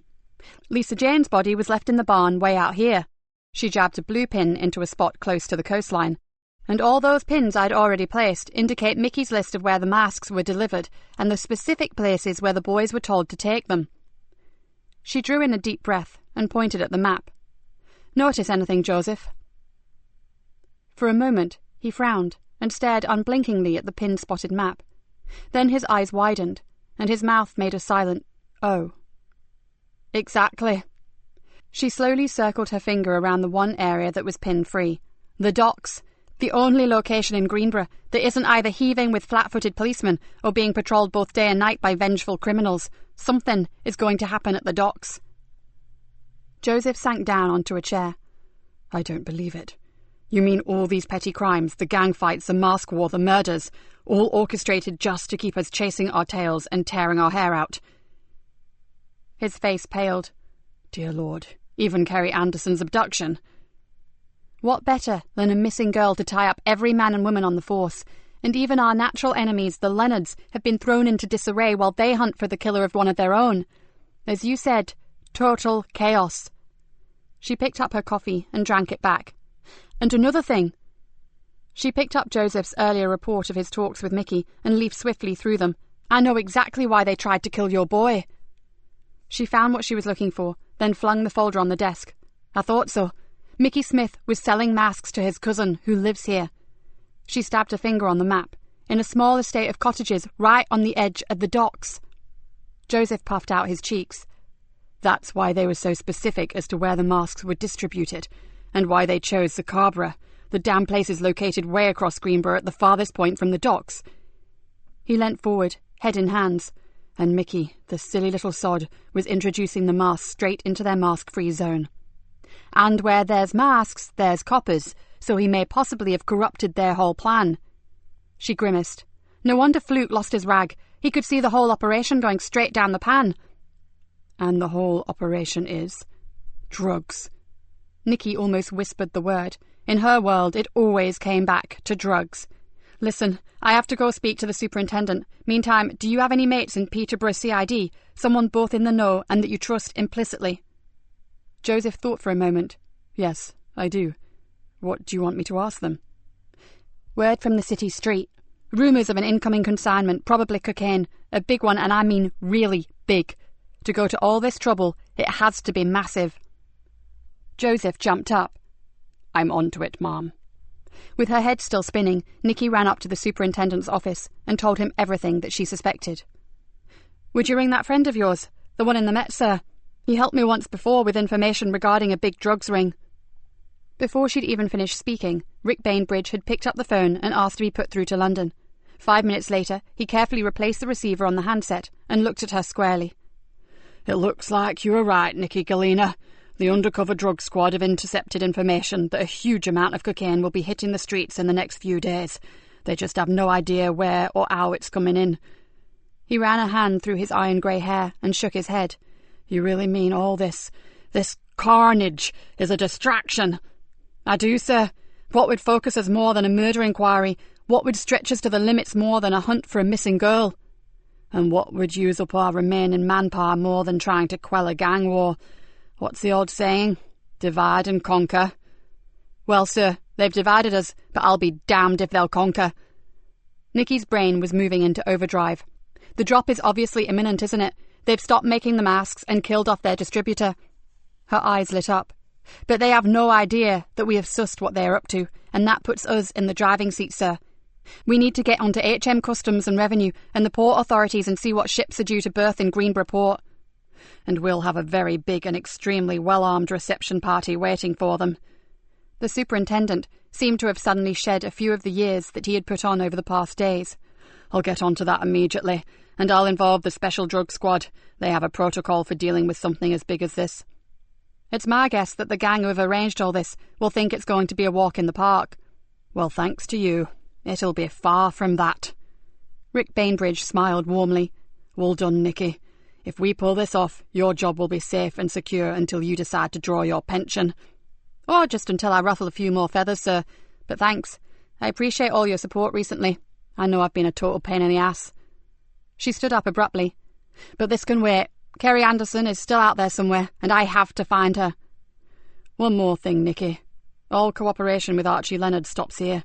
I know you're fond of him, for reasons that I don't really want to know about, but this could be the biggest drugs bust of the century, and like it or not, the Leonard family are criminals. We can't afford for a single slip-up, and talking to him constitutes an unacceptable risk. Do you understand where I'm coming from? Nikki nodded. I'll get on with him, but I'm 100% copper, and I'm not stupid. Although, she added, I really believe he's been used just as much as we have. By this Fluke character, Nikki shrugged. Faluke may not even exist, sir, but there's someone lurking out there in the shadows, and when we find him, I'm willing to bet that Frankie Doyle will be draped decoratively across his arm. An icy smile twitched at the corners of her mouth, which would be something of a bonus for me. There's someone I'd so like her to meet. The superintendent looked mystified, but Nikki's smile just widened. Sorry, sir. Private joke between Professor Rory Wilkinson and me. Chapter 26. Joseph hurried back to the DI's office with his news. Peterborough was on high alert for an imminent shipment, and the estimated street value was in excess of £3 million, something that some evil shits would consider well worth killing for. He knocked on the door, and hearing no reply, stuck his head round. The room was empty, and he decided that she must still be with the super. He walked away, then heard her phone ring. With a little shrug, he went back inside and picked it up. I need to speak to Di Galena. It's urgent. The voice was female, and sounded to Joseph as being distinctly odd. Can I take a message, or get her to ring you back? There was a long pause, and he thought the woman had rung off. Then he heard her say, I have to speak with her, and there's no time left. Joseph tensed. Who is this, please? My name is Frankie Doyle, and there are things that she has to know. The name alone sent a shiver coursing down Joseph's spine. Was he actually talking to the woman who had deliberately tried to kill Nikki's daughter? Listen, I'm Di Galena's sergeant. Tell me what it is she needs to know, and I'll make sure she gets your message the minute I see her. No good. It's her who needs to hear this, and she needs to hear it from me. Then give me your number. I'll go find her now. There was a strange sort of hollow laugh from the other end of the phone. Then he could have sworn he heard the woman start to cry. Are you hurt? Do you need help? The answer was a muted sigh. Yes, I need help, but it's too late. There was a pause. Then the woman said, You sound nice, whoever you are. Just tell her that she's got it all wrong. Everything she ever believed about me. It's all wrong. Where are you? Hiding. Why? There are some very bad people out there. They kill pretty girls. Joseph froze. What do you know about that? Everything. And I have to see Di Galena about it. Tears broke through. Don't you understand? I have to see her. Look, I'll get her, okay? Just stay on the line. No, I can't. It's not safe. I made a big mistake, and now... Another pause. Now I'm scared, Mr. Policeman. You probably don't know what that's like, but I'm really scared. I do know about being scared, Frankie. Honestly, I do. But I want to help you. Just tell me how I can do that. Joseph looked frantically out of the door, but no one was in sight, and he was running out of things to say to keep her on the line. If I can, I'll be at the old cattle market in 1 hour. The river end. No promises, but I'll try to get there. Tell her to come, but no other Rozzers, understand? Or I'll disappear, got it? Sure, I understand. But Frankie, can I go with her? There was a long pause. If you must, but only you, Mr. Policeman. No others. The phone howled in his ear. Frankie Doyle, if indeed it had been Frankie Doyle, had gone. Joseph tapped the receiver swiftly and asked for a trace. 2 minutes later, Joseph uttered a word that rarely escaped his lips and went to find his boss. Joseph! Nikki's voice echoed down the corridor. There's a Dutch cargo vessel docking in 2 hours' time, then nothing for 2 days. It has to be the one.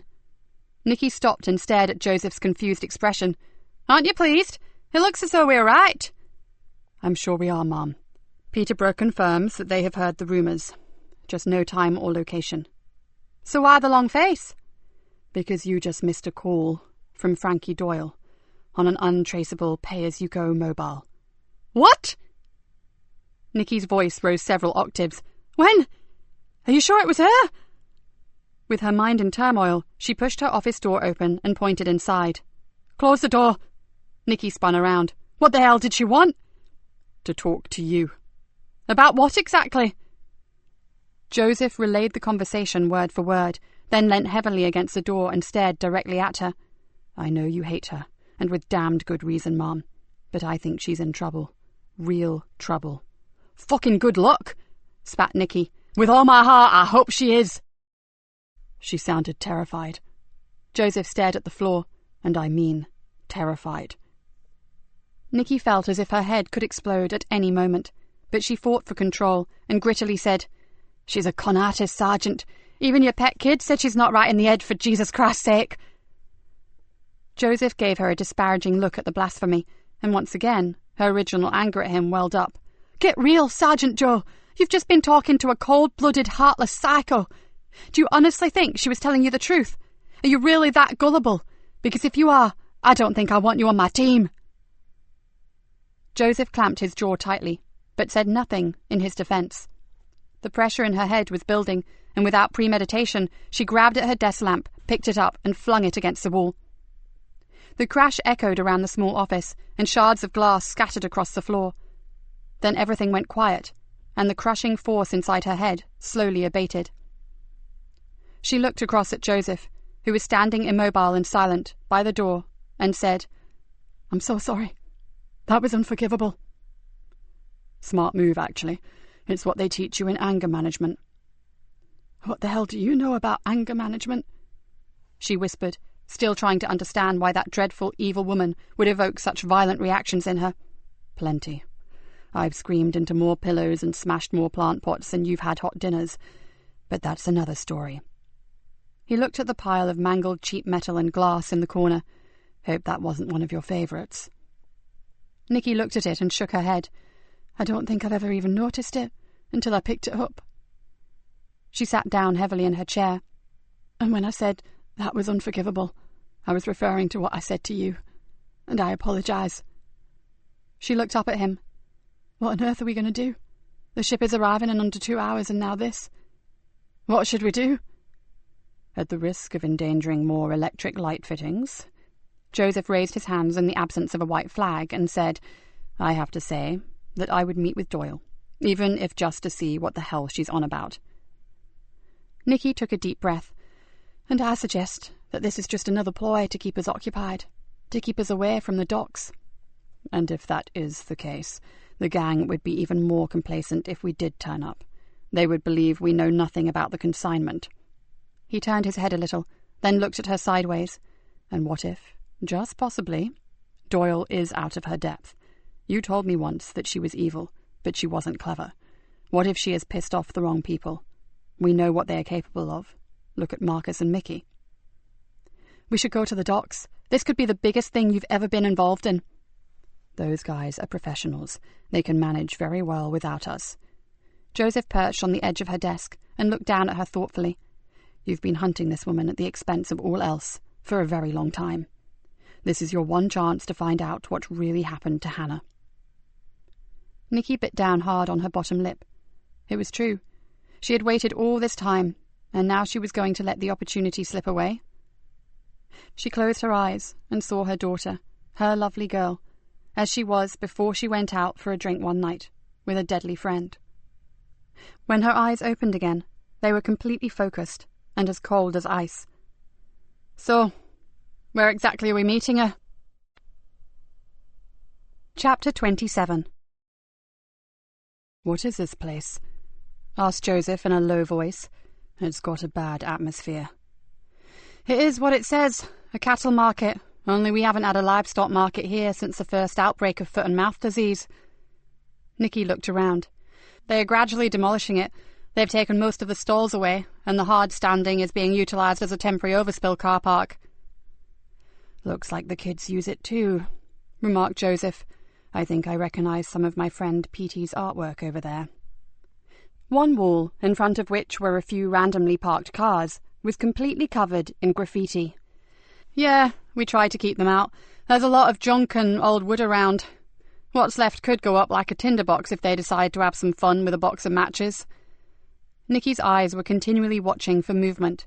They were early, but she did not feel at all comfortable about this meeting. The place was secluded, but not completely unused.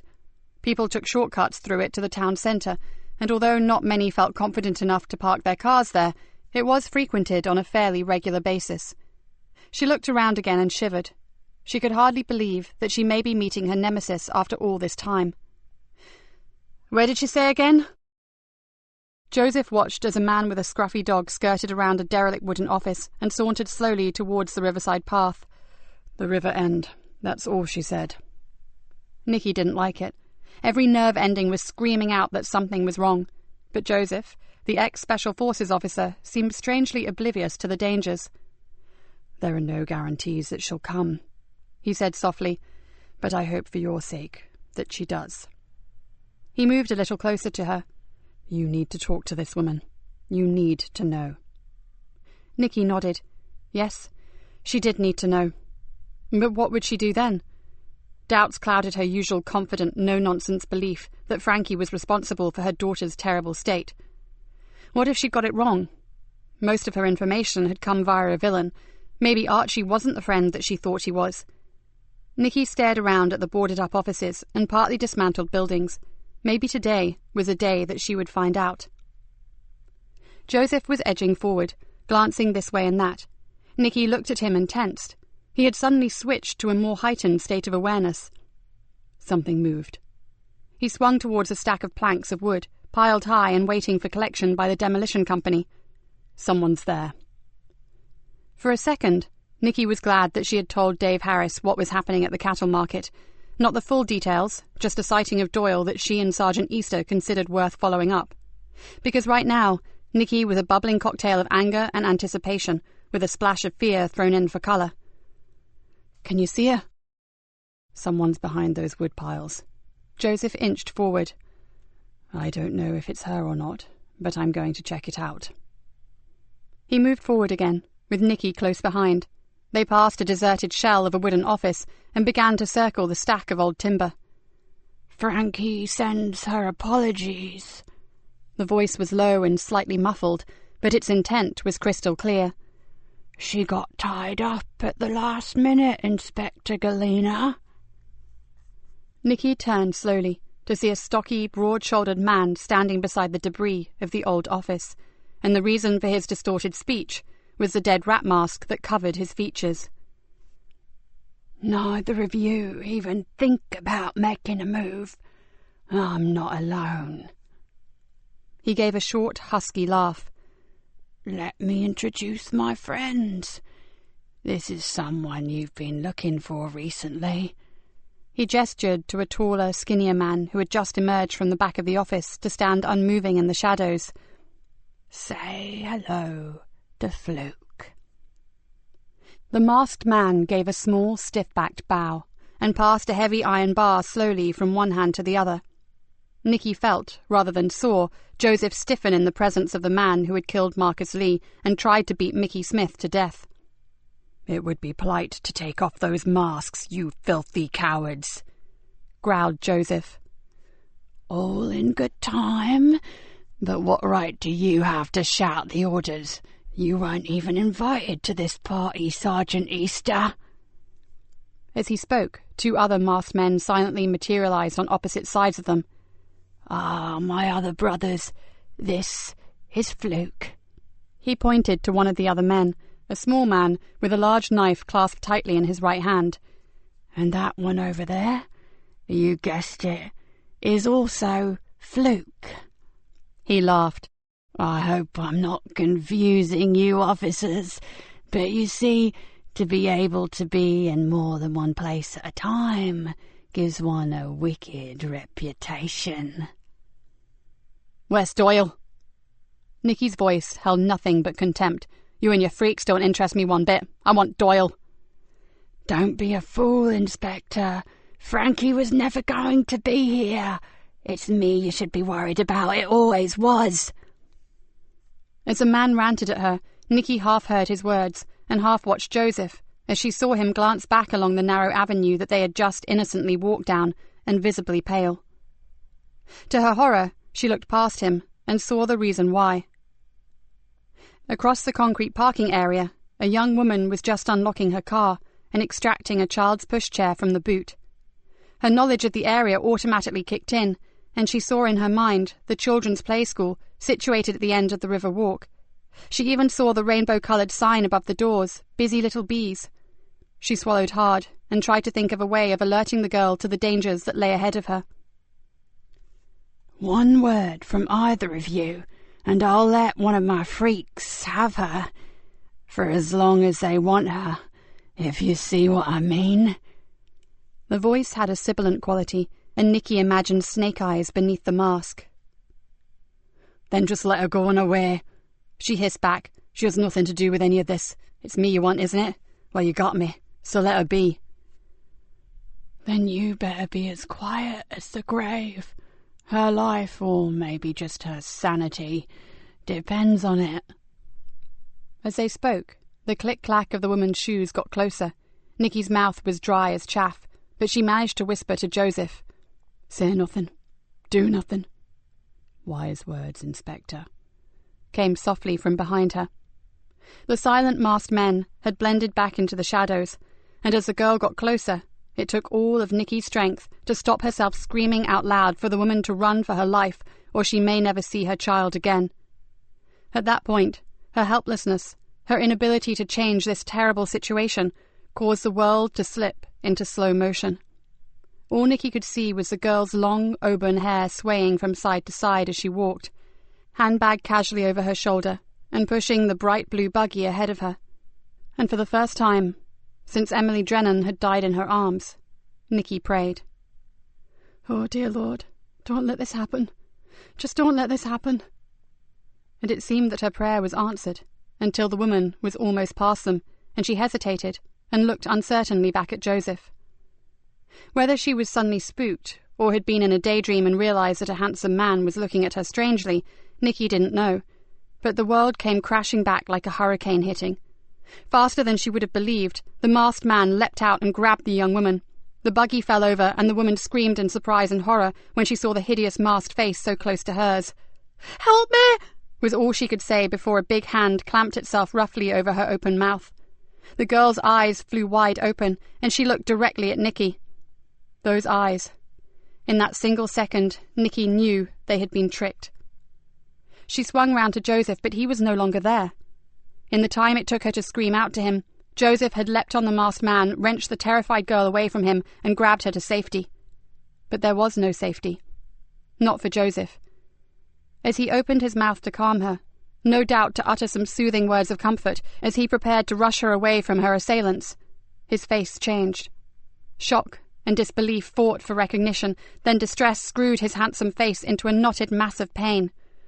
"Joseph!" Nikki's cry echoed high above the deserted marketplace, and she lunged forward to catch him as he fell. Above him, with a long-bladed knife still in her hand, stood Frankie Doyle. Nikki took Joseph's weight and went to the ground with him, holding him and trying to roll him away from the woman who was standing there laughing at them. All she could think of was protecting him from any further thrusts with that wicked knife. "Ah, touching. Don't you think it's touching, Stevie?" Stevie? Not... Shit. Right now, she didn't give a damn who it was. She had to get help for Joseph. She held him closer and saw that her hands were covered in his blood. If she didn't act quickly... Nikki looked up, saw a semicircle of jeering faces looking down at them, and her heart sank. The masks had been thrown to the ground, all except the main man, who was carefully peeling his over his head. If they didn't care about being identified, then they were certainly going to kill her. So nothing mattered, did it? Nikki swiftly turned Joseph onto his side, checked his airway, then placed herself between him and the gang. If there was any chance for one of them, it had to be him. She looked up at them defiantly, then saw the uncovered face of the ringleader, and her defiance turned to revulsion. The Rat Death mask had almost been an improvement on his distorted features. One side of his head had no hair. The ear looked as if it had been melted into something that resembled tiny cauliflower florets, and his right cheek, temple and jaw were a mass of puckered scar tissue. But the other side was just as it always had been, and she recognized Stephen Cox immediately.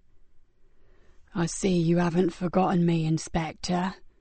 His twisted face smiled vindictively. "And you'll know that I have debts to settle." He squatted down on his haunches beside her. "You make my life hell, Di Galena. If you hadn't driven me away from Greenborough, I wouldn't look like this." He pointed to his ravaged face. Nikki still had her hand on Joseph's pulse, and it was becoming erratic. She had to do something, but she had no idea what. Desperation and anger welled up inside her, and in pure frustration, she vented it all on Stephen Cox. "I don't give a shit what's happened to you. You are vermin. Filthy, murdering vermin. And whatever you've suffered, it wasn't nearly bad enough considering what you did to Emily Drennan. And where is Kerry Anderson? You do have her, don't you? You fucking little shitbag." "Temper, temper." Cox stood up, glanced at his watch, then looked across at his thugs. "Fun as this is, we need to finish it." "Seems such a shame to kill her, Stevie. It'd be far more painful for her to go on living with this on her conscience." Frankie poked the toe of her shoe viciously into Joseph's leg. "As well as everything else in her sad little life." "What the hell would you know about conscience? You were born evil," exploded Nikki. "So they say." Frankie's cold fish-like eyes never left hers, and she slowly removed the long wig and dropped it casually over Joseph's body. "Poor Mr. Policeman." Cox glared at her. "We don't have time for this. We need to be gone. There's no time for a bloody debate." He caught Frankie by the arm and pulled her away. "Say your goodbyes." He turned back to Nikki. "Much as I'd love to stay and watch you both die, we've got a little bit of business to attend to. Benny, get it over with, and fast." One of the three flukes drew a knife, stepped slowly towards her, and Nikki's heart began hammering in her chest.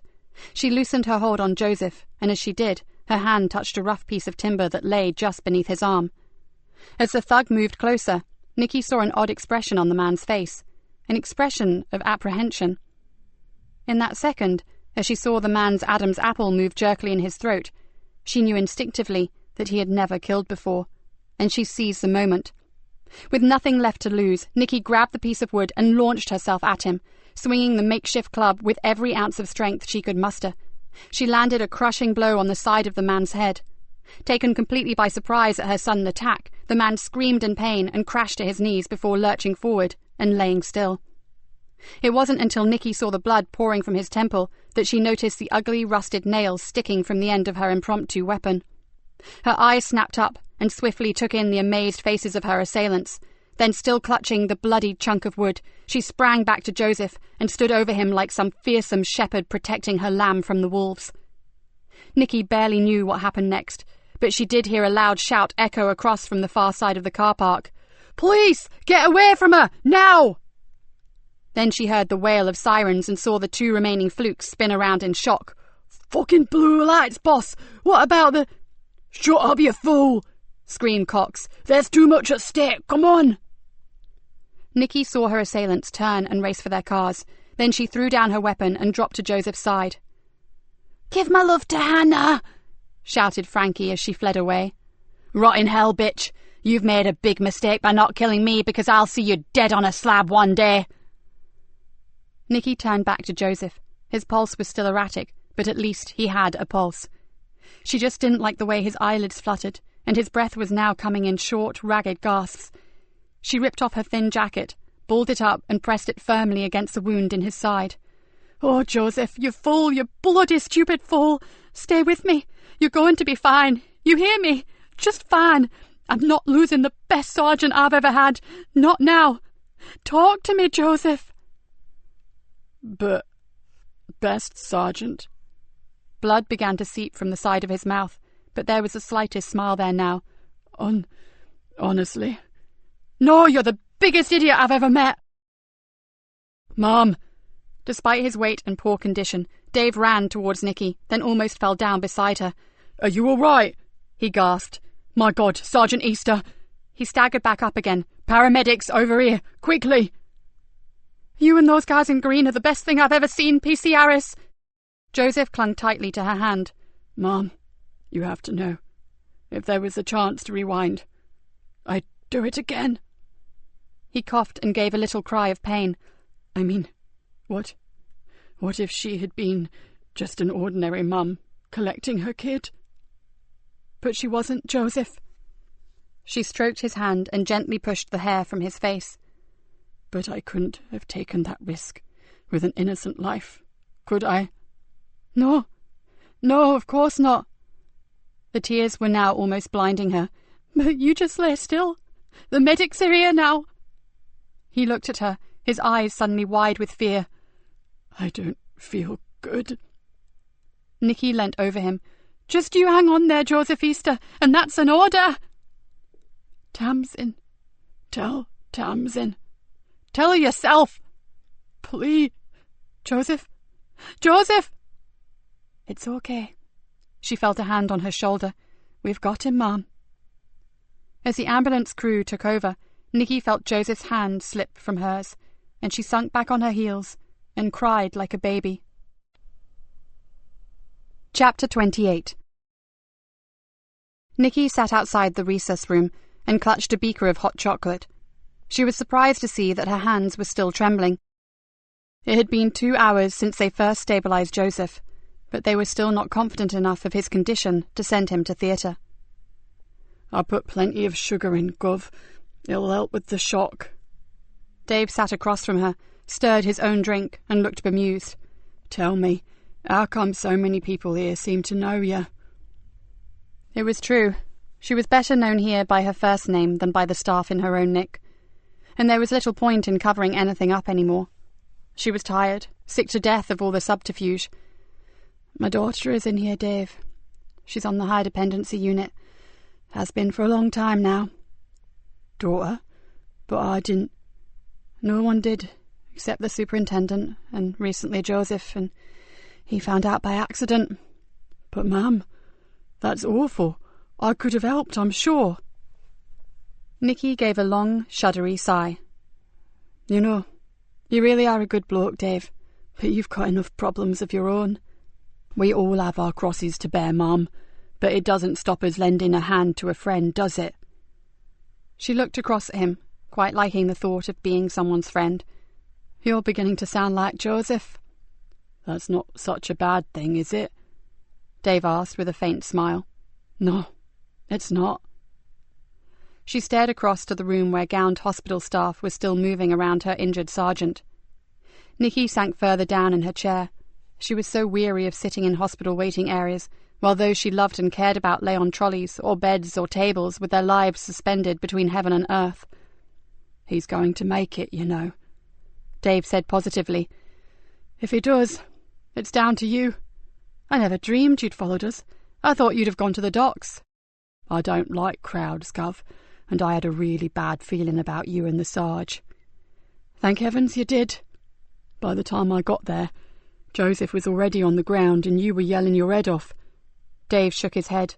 I rang for the ambulance and told them I needed a quiet approach to the entrance as far from the river as possible. I ran back when I saw their vehicles. Then I had to re-evaluate the scene, didn't I? I couldn't let those medics wade into a potentially life-threatening situation. But when that one came at you with the knife, I told them to throw on the blues and twos and decided to wade in and help. Am I glad those villains decided to leg it? You came across that car park as if the hounds of hell were after you. Nikki gave him a tired smile. I had no idea you possessed such speed. Surprised myself, Mum. It's funny what the old adrenaline can do. Control to PC Harris, confirm your location, over. Dave's radio crackled into life. PC Harris here, still at Greenborough Hospital. Over. Any news on Sergeant Easter? Not yet. I'll contact immediately that we have anything. Thanks. The super wants you to ring control on landline, please. Wilco. Dave flicked off his radio and turned to Nikki. They want me to ring in. His voice dropped to a whisper. Must be for an update on what's going down. Nikki straightened up. Then go and ask them when it all kicks off and if they have the suspects in place. Dave was back in moments. Everything is ready.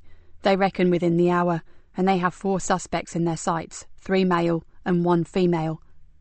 Nikki gave up a silent thank you.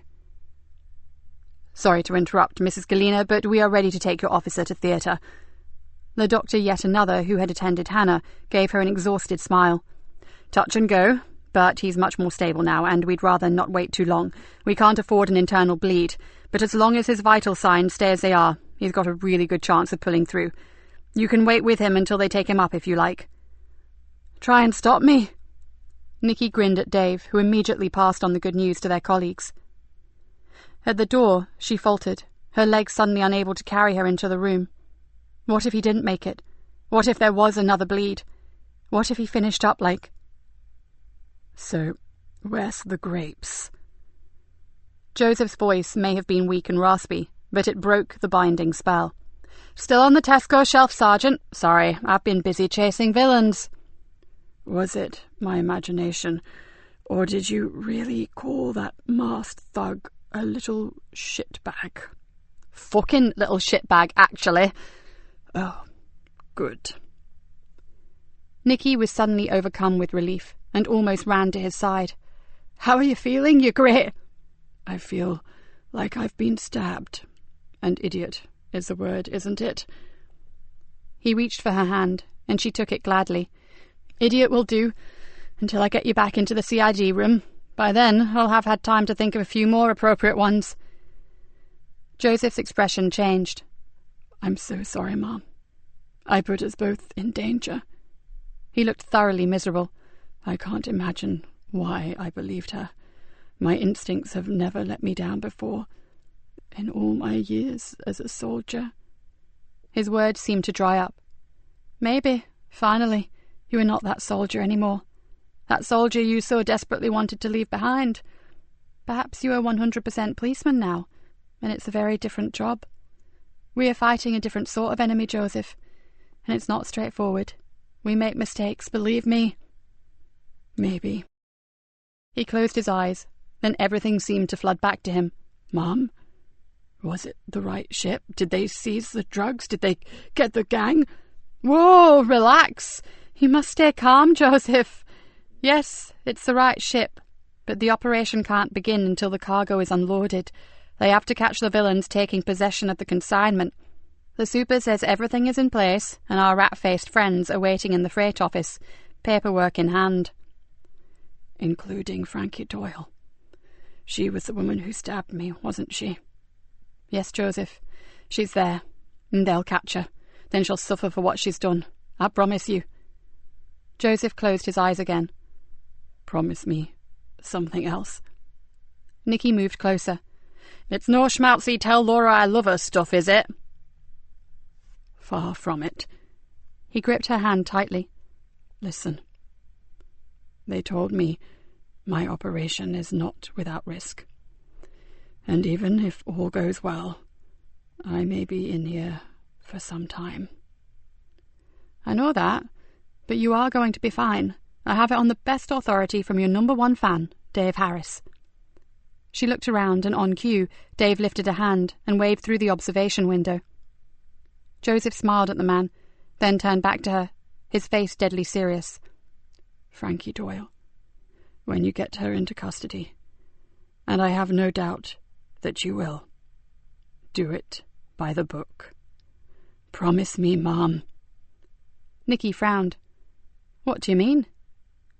You know exactly what I mean. She's done you immeasurable damage. He gripped her tighter. But don't give her 1 inch to play with. Not one tiny discrepancy where she could have anything on you and get herself off. He gave her a small smile. I know you'd like to tear her limb from limb, slowly and without anesthetic, but for God's sake, treat her with kid gloves. She has to go down. She has to go to prison, and she has to stay there, Mom. His breathing became laboured, but he hadn't finished. And don't forget, she is probably the one person who knows where Kerry Anderson is. If you antagonize her even more, she'll never tell us anything. Before Nikki could answer, a voice called out, Time to go, Joseph! 2 porters stood in the doorway, and the doctor and a small army of nurses began organising drips and monitors for his trip to theatre. Don't wait around here, Mom. Get yourself down to the docks for a piece of the action. I think I've had quite enough of that for one day, thank you very much, Sergeant. Maybe I'll do as suggested, and leave this one to the professionals. As the bed was pushed towards the door, he called back, Whatever you do, don't let her win. She followed him along the corridor towards the lifts. Good luck, Joseph, she whispered. I'd like to pray for you, but it doesn't seem to have worked too well recently. As the lift doors closed, he smiled wanly and said, Oh, I wouldn't say that. I'm still here, aren't I? Dave met her in reception. There'll be a few nails being bitten down at the docks right now. Nikki nodded. Normally, she would have given her eye teeth to be part of the raid, but not this time. This time, she would prefer to keep close to the operating theatre. And anyway, a horrible lethargic tiredness was creeping into her bones.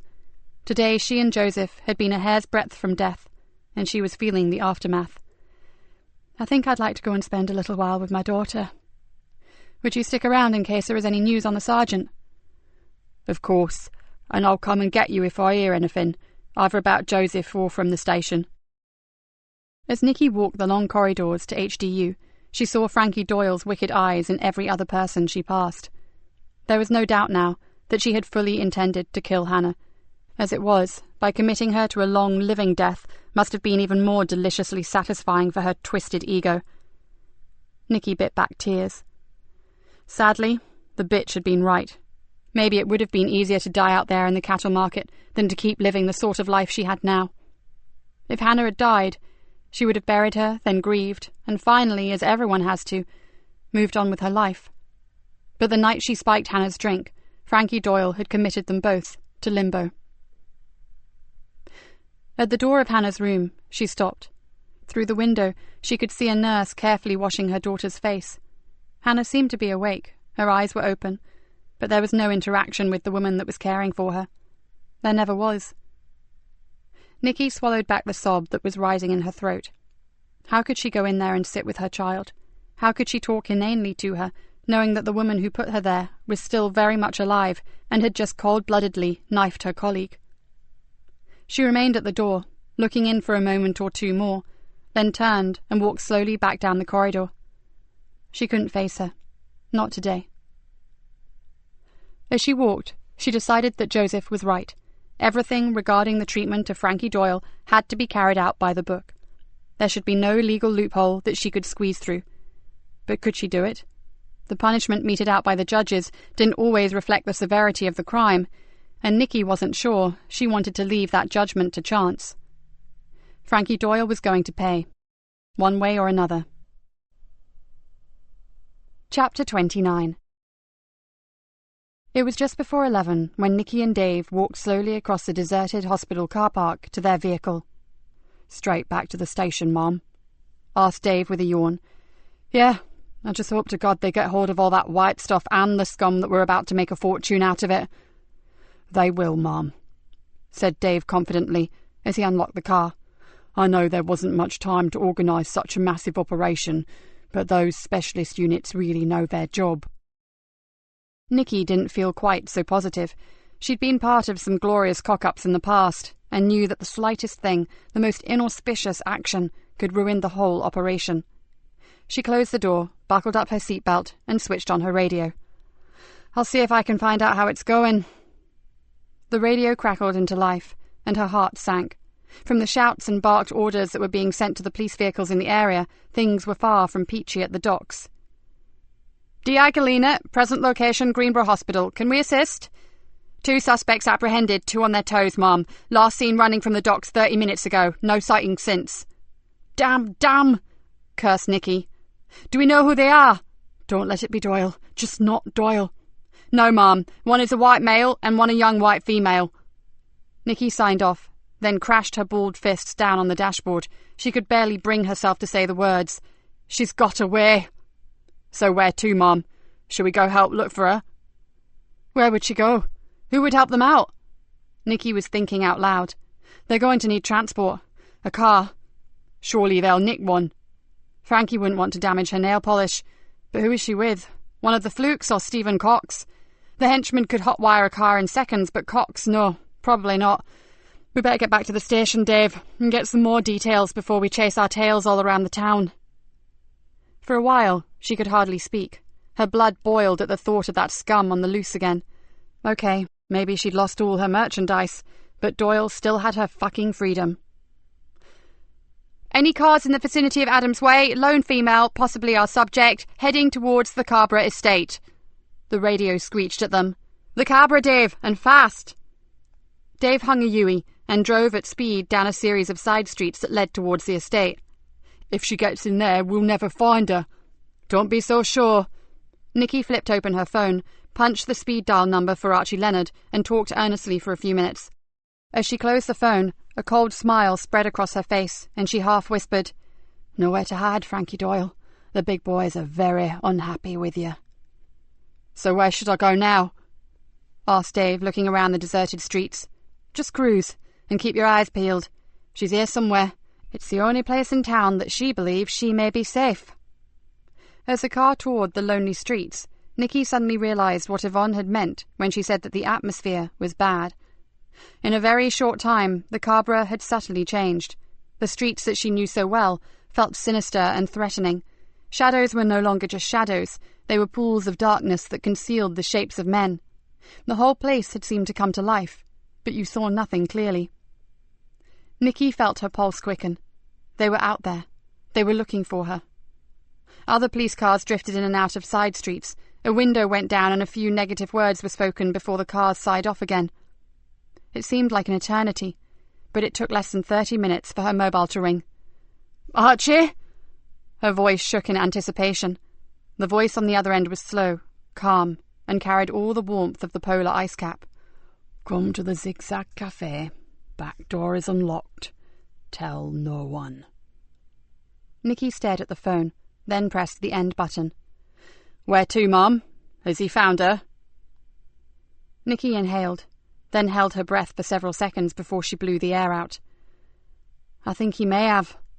"Fan-bloody-tastic. That was a stroke of genius, Gov. Asking the enemy to help." "Archie Leonard isn't the enemy, Dave. He's a villain, but he's hung on to some sort of values. Stephen Cox and Frankie Doyle are the true enemy, and they don't have any friends, either in our world or Archie Leonard's." "So where is she, Gov?" "Close by." She turned and looked at Dave. "And I'm going to suggest that—" Before she could continue, Dave swore loudly and swiftly pulled the car into the curb. "Shit!" Dave jumped out of the car and stared down at the front driver's side tyre. "Jesus, look at that!" In the narrow side street lay part of an improvised stinger, the sort of equipment that they use themselves to stop stolen cars and joyriders by shredding their tyres. "We sure aren't going any further until I change that," muttered Dave, pushing up his sleeves. "We don't have time." Nikki leapt from the car. This was her golden opportunity. "I'll go and find Archie. You stay with the car, or we'll come back and find no wheels, no radio, and possibly no engine." "But you can't go on your own, Mum." Dave looked completely torn. He knew exactly what the Cabra kids would do to his vehicle if he walked away from it. "I'll call for backup." "Not yet, Dave. Think about it. I've got the biggest, baddest man on the block plus half his extensive family all looking out for me. Who's safest, me or you?" "And Doyle?" he asked. "If she's there, you know you shouldn't see her alone, Mum. After what she did to the sergeant and all that." He looked at her, his eyes full of concern. "You would do things by the book, Mum, wouldn't you?" "If you knew the half of it, Dave Harris." "Trust me, Dave. I just need to know that Archie's actually got her, or at least that he knows where she is. Then I'll ring you, and we'll go arrest her, okay?" Nikki looked back at him. "Stay here, wait for my call, and hang fire on radioing in our position just yet. Not everyone thinks my trusting Archie is such a good idea, so just in case this is a blind alley, let me check it out first, okay? I can't afford any more black marks on the super's reports." Mixed emotions fused into one big mess on his face, but he finally nodded. "Fair enough, Mum. But don't take all night, will you? You may have half the Leonard clan behind you, but I've got sod all out here." The Zigzag Cafe had always been a dive, but since a gang of masked hooligans had tried to torch it, it looked more like a demolition site. The back door led directly into the kitchen, a place that looked more suited to hosing down tractor tyres than to preparing food. Archie stood in the shadows and waited for her. "Did she kill my girl, Nikki? I want an honest answer." "Forensics prove that Lisa Jane was killed by a powerful man, Archie, not a woman." That was honest enough for now. He nodded. "But she's implicated." "She may well be, but I'll need to prove it." She stared directly at him. "And I will. Of that there is no doubt." She took a step closer to the man. "Archie, listen to me. If it was Doyle that hurt my Hannah, you know that I'll never be able to pin anything on her, so I need to take her down for every other crime that she's ever committed." Archie Leonard placed a hand on her shoulder. "There's more than one way to make her pay, Nikki. Walk out now, and it could all end right here, forever." "Maybe I wish I could do just that." Nikki closed her eyes. "After what she's done to Joseph." She ran out of words for a second, then whispered, "But I have to know, Archie, about Anna. I have to hear it from Doyle's own lips, and I have to try to find Kerry Anderson. If she knows where that poor girl is, somehow I have to get her to tell me. And there's so little time." Archie stepped back from her. "Yes, you deserve that at least." He glanced at his watch. "Are you alone?" She told him about Dave. "I'll send one of my boys to wait with him, just in case he finds himself outnumbered by masked idiots all hankering after his police radio." "Don't mention that you've got Doyle, Archie. Just tell him we're alone, talking." "Naturally." He smiled at her. "I reckon you have about 15 minutes before your colleagues ride by this part of the estate again, so..." He pointed to a door. "She's all yours, Nikki. But if you change your mind, I'll be outside. And the offer still stands." The room was a grubby storeroom. Shelves packed with cheap own-brand ketchup and even cheaper tea bags lined one wall.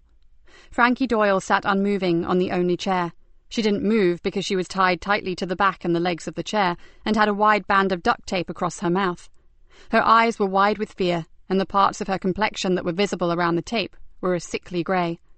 Nikki found it hard to recognise her as the woman who had so recently and so casually stabbed Joseph. The room was poorly lit. One greasy 15-watt bulb hung from an even greasier light fitting, and it swung backwards and forwards in the draught from an old air-conditioning unit and caused freaky shadows to move around the walls. Perfect. Nikki closed the door. For so long she had dreamed of this moment, played out 1,000 different scenarios of what she would do if she ever got Frankie Doyle alone in a small room.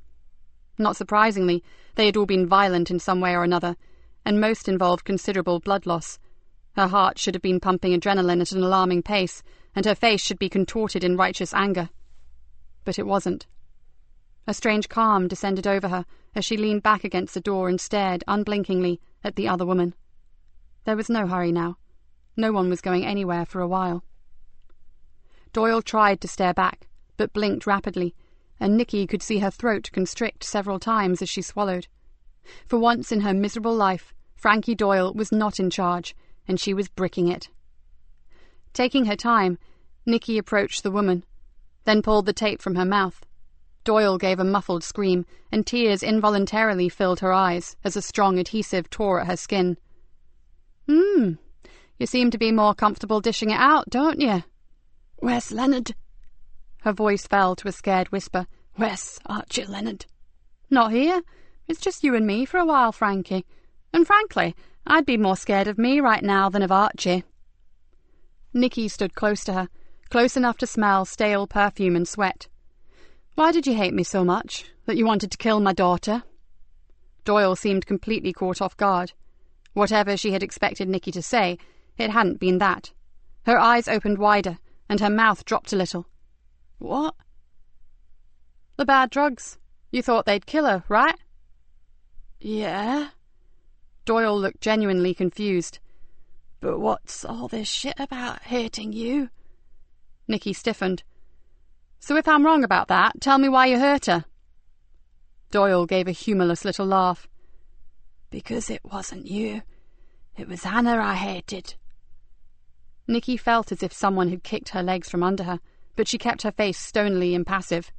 Why on earth should she hate Hannah? Doyle's fear seemed to fade, and for a moment she looked quite pleased with herself. She had apparently never considered that the inimitable detective inspector may have been barking up the wrong tree for so long.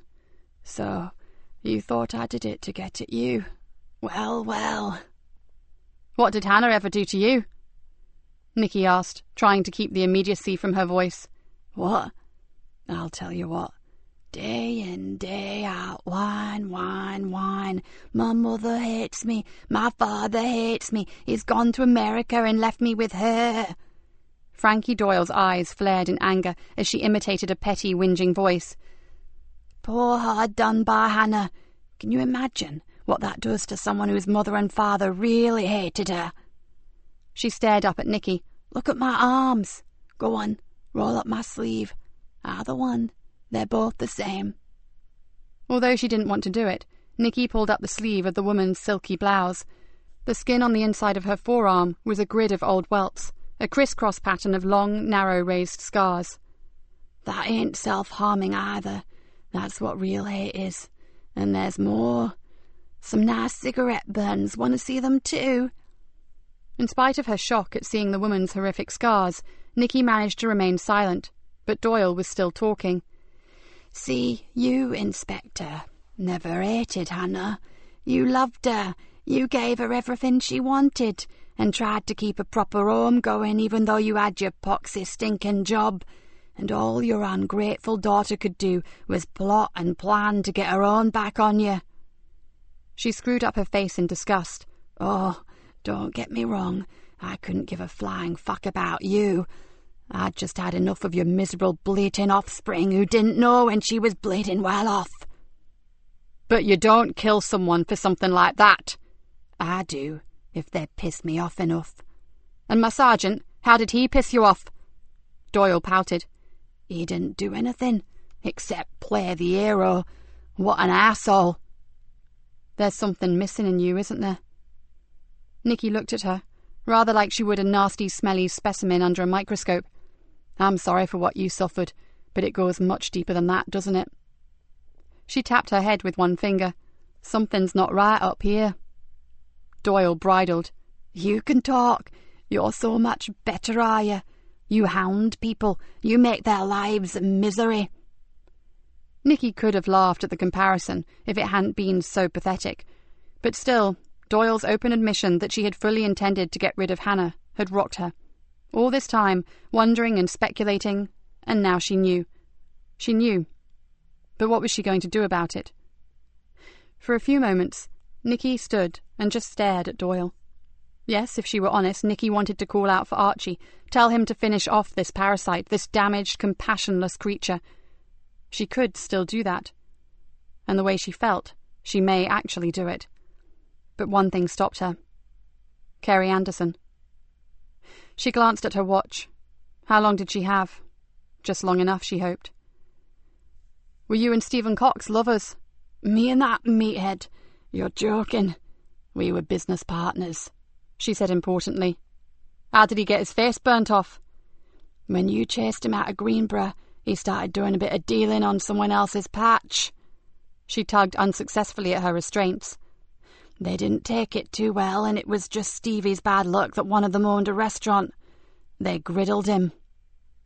Nikki had carefully watched her face as she told the story, but even though a good-looking man had had his face and the side of his head pressed into a searing hot iron plate, there was no compassion, no horror at what had happened, no emotion at all. It worked out all right in the end, though. He got rid of them and took their manor, made a packet out of it. And now, where is he exactly? Doyle's face darkened. We got split up, but he'll be back for me. Oh, yeah. I thought I saw a bloke outside on a big white horse, all ready to ride in and save you. Nikki laughed. Get real, Frankie. You're in deep shit and he's laughing. Like I said, he'll be back. He'll find me. You really weren't the brains of the outfit, were you? She threw Frankie a piteous look. You fool. He'll be miles away by now. He's ditched you, Frankie. Left you to take the blame for everything. And believe me, you will. Get stuffed. Shall I get Archie back? Doyle threw her a look of pure hatred. What do you want? Why did Stephen Cox arrange the abduction of Kerry Anderson? Because I asked him to, spat Frankie. Nikki smothered her excitement. She did know about Kerry, which meant a slender chance of finding her. Ah, so she was someone else who pissed you off, I suppose. Let me guess. Kerry was bright, intelligent, and was making something of herself, even if she came from the Carborough. Stuck-up cow, muttered Doyle. She had it coming, just like the Leonard bitch, all fucking airs and graces, the pair of 'em. Nikki felt nauseous, and prayed that Archie was not listening outside the door.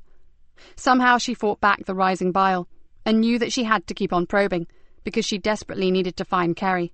Did Cox kill her, like he did Lisa Jane? I know you were there when he did it to Lisa Jane. You spat on her, didn't you? Doyle began to struggle again. I don't want to talk about her any more. Not with him. Not with Archie around. Nikki walked around until she was behind Doyle, then whispered, As I see it, this could go one of two ways. I give you to Archie and tell him all about what you and Stephen did to Lisa Jane, or you tell me where I can find Kerry Anderson, then I arrest you for attempted murder and a whole load of other stuff, but then I get you out of here. She gave a small laugh. Deal or no deal? And I know which I'd choose. Initially, Doyle said nothing, although Nikki was pretty sure that she understood the wisdom in her words. Then the woman found some sort of misguided bravado from somewhere and hissed, Stinking pig! Find her yourself! Anger coursed through Nikki's gut. Suddenly she was tired of all this. Why was she even lowering herself to try to reason with this bag of shit? Nikki stared at her. Doyle was callous, lacking in all social graces, and seemed completely indifferent to other people's suffering. And, if crossed, even if unintentionally, she was lethal. Better to walk away and leave her to the Leonard family to dispose of. The world would certainly be a safer place. Do it by the book. Promise me. Joseph's voice rang through her mind like a clarion call. Still staring at the woman, Nikki flopped back against the wall. But they were never going to find Kerry in time to save her. So what did it really matter? She should call for Archie. What are you thinking, pig? I don't like the look on your face. Shut up! Nikki never took her eyes off her, but desperately tried to control the heated temper that was boiling away inside her. In her head, she saw Hannah, just as she was when they hooked her up to the ventilator. She saw Lisa Jane Leonard handing her a cup of coffee and telling her how she had been chosen to model for a sun cream advert. She saw the stunning photographs hanging on Kerry Anderson's pod wall. Then Mickey Smith's battered face swam into view, and standing next to him was young Marcus Lee. She saw the doctors attending to Callum, the boy who was stabbed for the sake of a mask. And then she saw Joseph, and he filled her field of vision like an avenging angel. By the book, Nikki. She has to go down. Nikki felt a strange peacefulness enter the smelly storeroom and swirl all around her, and in that stillness, the bitterness and the hate began to fade slowly away. How close had she just come to crossing the line? Maybe she would never really know, but now she didn't need to hear Joseph calling to her any more. There was only one way to deal with Frankie Doyle. Nikki had overstepped the mark more times than she could ever remember. She'd threatened and intimidated drug dealers. She'd even given one or two a good thumping. But at heart, she was a good copper. Her whole career had been about righting wrongs.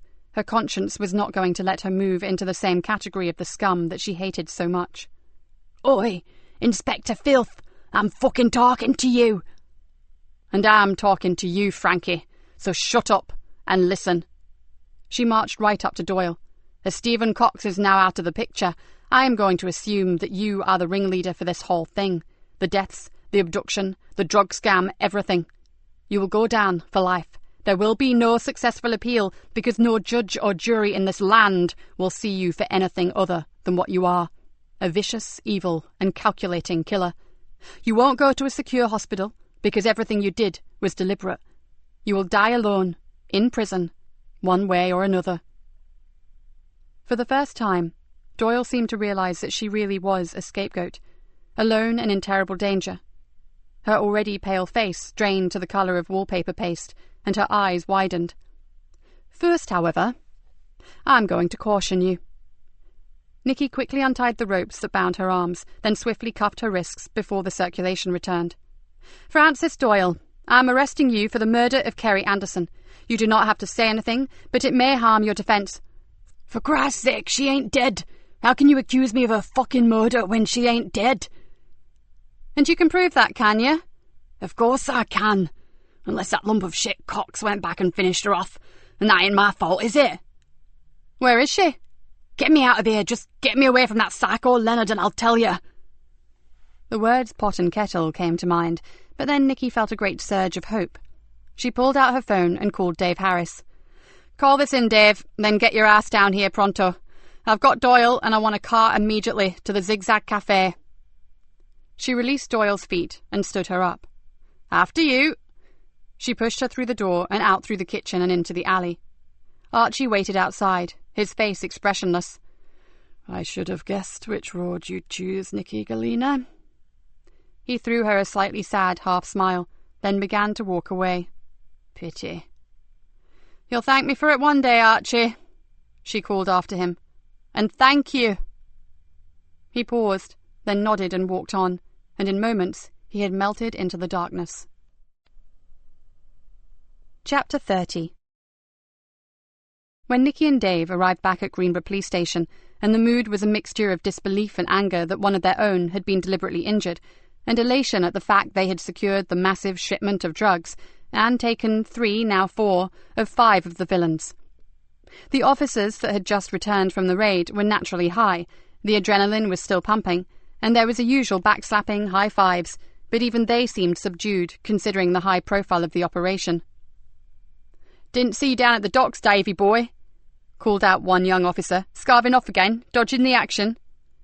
Nikki spun round on him, but Dave put his finger to his lips and said, Let them have their moment, ma'am. They don't mean no harm. I've seen plenty of action in my years on the force, done things that he'd only dream of. Forget them.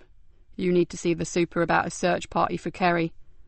Sorry, but some of these gung-ho rookies make me want to puke. They need to learn to keep their big gobs closed when they don't know the full story. She gave Dave's arm a squeeze. You've been a diamond today, and I'm going to make quite sure that the superintendent is aware of it. She pulled in a deep breath. Go grab a coffee, Dave, and thanks for everything. As Nikki hurried to the superintendent's office, she vaguely wondered if Kat was still there. She doubted it. Kat's style was more subtle. She preferred the undercover, clandestine operations, not the riot gear and the batons at the ready kind of stuff. So as she passed the CID office, she was surprised to see the hunched form of Kat slumped over her desk. She pushed the door open and called out, Hey, not sleeping while the rest of the station parties, are you? Mum? Kat looked up blearily. Sorry, but I couldn't go home until I'd heard directly from you about Joseph. How's he doing? His operation went fine, but they want to keep a close eye on him for a while. The knife penetrated his stomach, and they had to resection a chunk of his intestines. They're scared of sepsis, so he'll be pumped full of antibiotics for a while to counteract any infections. It doesn't seem fair, does it? A good bloke like the Sarge goes to another nick for a change of scenery and some psycho sticks a blade in him. No, you're right, it doesn't seem fair. But good news, I've caught Doyle and she may know where Kerry is, so I need to see the super right away. Kat brightened instantly.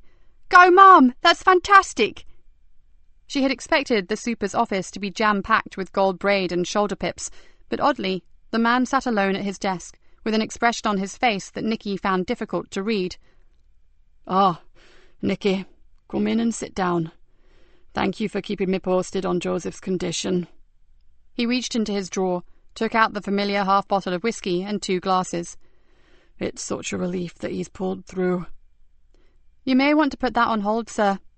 Nikki would have wrenched his arm off for the drink, but the night was not yet over. Doyle needs to be interviewed, and the book states that as I have issues with the prisoner, I can't do it. The super looked at the whiskey, then returned it reluctantly to his drawer. So, you really have got her downstairs? How did you manage that? He raised an eyebrow. When the rest of the force failed. We aren't the only ones who want her off the street, sir. Even the villains hate a loose cannon like that. It muddies the waters for their more legitimate crimes. Ah, good old Archie. Better to have that man as a friend than an enemy, sir. Probably. Now, about Doyle. You suspect that she knows the whereabouts of Kerry Anderson? She said she does, and although she's flaky as hell, I do believe her. So, let's hope the custody sergeant allows this interview as soon as possible. Nikki nodded.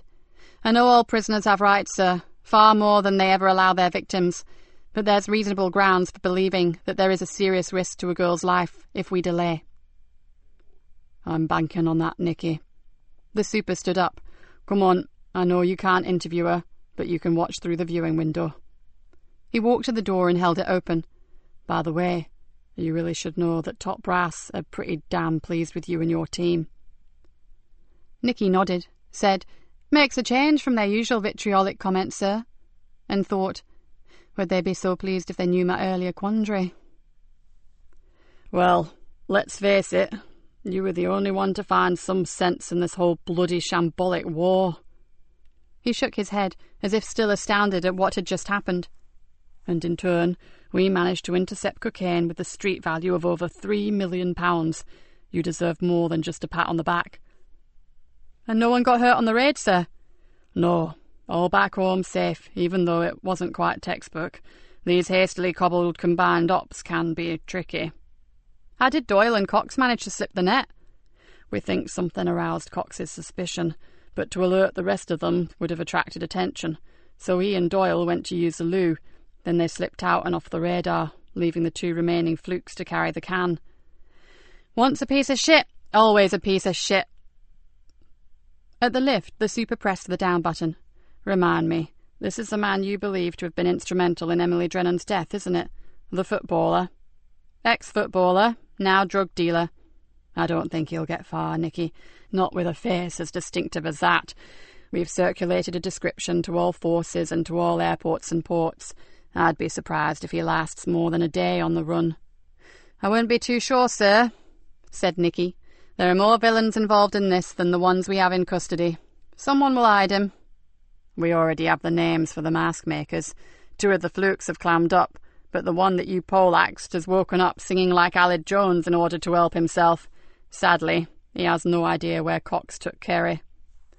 Then it really is all down to making Frankie talk. She stepped into the lift. So what was the shipment concealed in, sir? 2 restored classic cars. Oh, little beauties they were. The super smiled as the doors closed. Apparently being brought in for a private collector up north. Everything was totally kosher. The buyer, the seller, the paperwork, all the real McCoy. But there was one major anomaly. The transport company that was collecting them from the dock didn't actually exist. Cox's drivers had nice smart uniforms and 2 sign-written lorries to transport the cars, but they were as phony as a painting by numbers Rembrandt. And the drugs? The lift sighed to a halt, and the doors opened. In the hand-stitched leather upholstery. All the newly restored seats were stuffed with Charlie. It was wrapped in some kind of scented material to throw off the sniffer dogs, but the drug squad found it. Rick Bainbridge yawned and stepped out. We haven't had time to dig up the details yet, but it looks like a very well-planned scam. And one worth murdering for. If you don't have 1 ounce of morality or conscience, it's not even an issue, is it? Said the superintendent. I just can't believe the lengths they went to keep us away from the docks. There must have been easier methods. Nikki followed him down the corridor to the custody suite. I think there are a lot more issues here than we know about, sir. Later, perhaps, Frankie Doyle and the Fluke brothers may collectively help us shine some light on them. While the superintendent spoke with the sergeant, Nikki kept well back. In any police station, the custody sergeant was king, and every officer knew it. There were so many rules and regulations that even someone of Rick Bainbridge's rank couldn't just walk in and have everything their own way. But very quickly, the super turned to her and gave her the OK sign, his thumb and forefinger making a circle. He's gone to check her condition, but I think we are on. Nikki sighed with relief. While we wait, sir, can I just tell you that Dave Harris was a star today? If he hadn't used his initiative and acted quickly when it was necessary, I'm not sure that I'd be standing here with you right now, and I'm damn certain that Joseph would be in the mortuary getting reacquainted with his friend, Professor Wilkinson. I'm aware of that, Nikki. Andy gave us the reg numbers of Cox and Doyle's cars. When they drove into the docks with their import documents in their sweaty little mitts, SO19 knew exactly which vehicles to target. Good old Dave. There's a lot more to him than people think, sir, and his home life is difficult to say the least. She looked at her boss. Cut him some slack, sir. Just because he doesn't rabbit on about his problems doesn't mean he doesn't have them. Don't tell him I told you this, but his wife has early onset Alzheimer's. He has a lot to handle. Why the devil didn't he say? We could help. The superintendent looked dumbfounded. Ever heard of pride, sir? I'll speak to him, Nikki, privately and with no mention of what you just said, simply to commend him on his work today. And then maybe he'll open up a bit. Maybe, but don't hang by your eyelashes. Nikki gave him a tired smile. What you could do is make sure some of the young probationers know how professionally he acted today. It doesn't do to write off the old-timers. Their experience is worth its weight in gold. Point taken. I'll make sure they hear about him. Ah, look. The sergeant was beckoning to them. Are you okay with this, Nikki? After what happened earlier, you don't have to be here. The super looked suddenly concerned about her. I'm fine, sir, and I'm seeing this through, for Joseph's sake and for Kerry's. Let's go, shall we? The interview took very little time and resulted in an irate Rick Bainbridge storming from the room, growling, Her idea of knowing where someone is and mine are a very different thing. At least we've got a clearer location to search this time, sir. Did you hear that smart comment about the fucking marshes not having postcodes? Nikki nodded. I did, but the area she mentioned is well known to me. Shall I organise a team, sir? The super shook his head. Don't be daft, Nikki. You know we can't head out for at least 4 hours yet. It's the dead of night. Pitch black, and it's now pissing with rain again. Doyle's indicated a treacherous spot in the middle of the bloody marshes. It'll be bad enough after dawn, yet alone now. We can't put more lives at risk. Nikki knew all that, but it had been worth a try. Go home, and tell your team to do the same. Grab some sleep. God knows you all need it. We'll find her, Nikki, just as soon as it's safe to get out there. We'll find her. I know, sir. It's just that I'd prefer her to still be alive. Chapter 31. Nikki began her short walk home, then stopped abruptly. Mickey Smith. What would he think when his hero failed to turn up to visit him? Even worse, what if he got to hear that Joseph had been badly hurt? He should be told the truth, and it would be better coming from her. She could do nothing for her own child, but maybe she could help a boy who no one cared about. With a sigh, she turned around, went back for her car, and drove to the clinic. The night staff told her that Jonas had been fretting, unable to settle, and seemed unduly frightened, even though the protection officers were with him. As Nikki pushed open his door, she was glad she had made the effort. He had helped them, and no matter how tired she was, it was only fair that they do the right thing by him. She pulled up a chair and gently explained about Joseph. Although she softened the story, she decided not to lie to him. After a while, the boy cried, and to her astonishment, she cried with him. "He's special," said Jonas, wiping his nose on the sleeve of his pyjamas. "I know," said Nikki, sniffing into a tissue. "And now you two have got a lot in common, haven't you? When he's better, you'll be able to compare war wounds." The boy nodded. "He will get better, won't he?" Nikki didn't want to frighten the lad with the real prognosis, one that was far from reassuring, so she said, "I've spoken to the doctors, and they are all really happy with his progress." "Good. Maybe you could come here when he's a bit better. We could share a room." "He'd like that," Nikki said with a grin, "except he'd nick all your comics." "Who hurt him?" the boy suddenly asked. "Frankie Doyle," said Nikki evenly. "Then we've got even more in common." He looked at her warily. "But I don't really want to talk about that. Okay." "I knew it," she thought, then said, "Absolutely. No questions tonight, I promise." "And you really have caught her?" Fear clouded his bruised face. "Locked up in a cell." "And her bloke, the dealer?" "Not yet, but we will. We got all the others, including Fluke, so you really are safe now." "I don't feel it. And Doyle's bloke is still free. Maybe he'll come after me in the night." "He won't. I won't let him." "But you're not going to be here, are you?" Tears filled the boy's eyes once again, and Nikki's heart went out to him. Joseph had finally made the lad feel that he had someone in his world, someone who cared about him, and then, bang, no one again. "I've got an idea," said Nikki softly. "Give me a minute, and I'll be back, okay?" She slipped out and found the night sister, and after a short conversation, returned to the boy. "Sorted." She smiled at him. "You, young man, are going to get some proper sleep." The door opened, and a nurse entered carrying a smart fold-up bed and some brightly coloured pillows and covers. "And so am I. We're in this together. Okay, Private Jonas, old buddy?" Mickey Jonas gave her a relieved smile, pulled the bed covers closer to him, then saluted. Understood, Inspector Nick. The night nurse woke her as arranged just before dawn. After several hours spent in a camp bed, lying next to a boy who had more bruises than a bare-knuckle fighter, Nikki had not expected to wake up feeling good. In fact, she hadn't expected to even sleep. But she had, and she felt very good. She had dreaded going back to her miserable flat, a place that was only inhabited by her own dark thoughts, and Mickey's night fears had provided her with the perfect compromise. The boy had slept soundly too, and the weak light of dawn through his window seemed to melt away his earlier terrors. Nikki felt happy to leave him.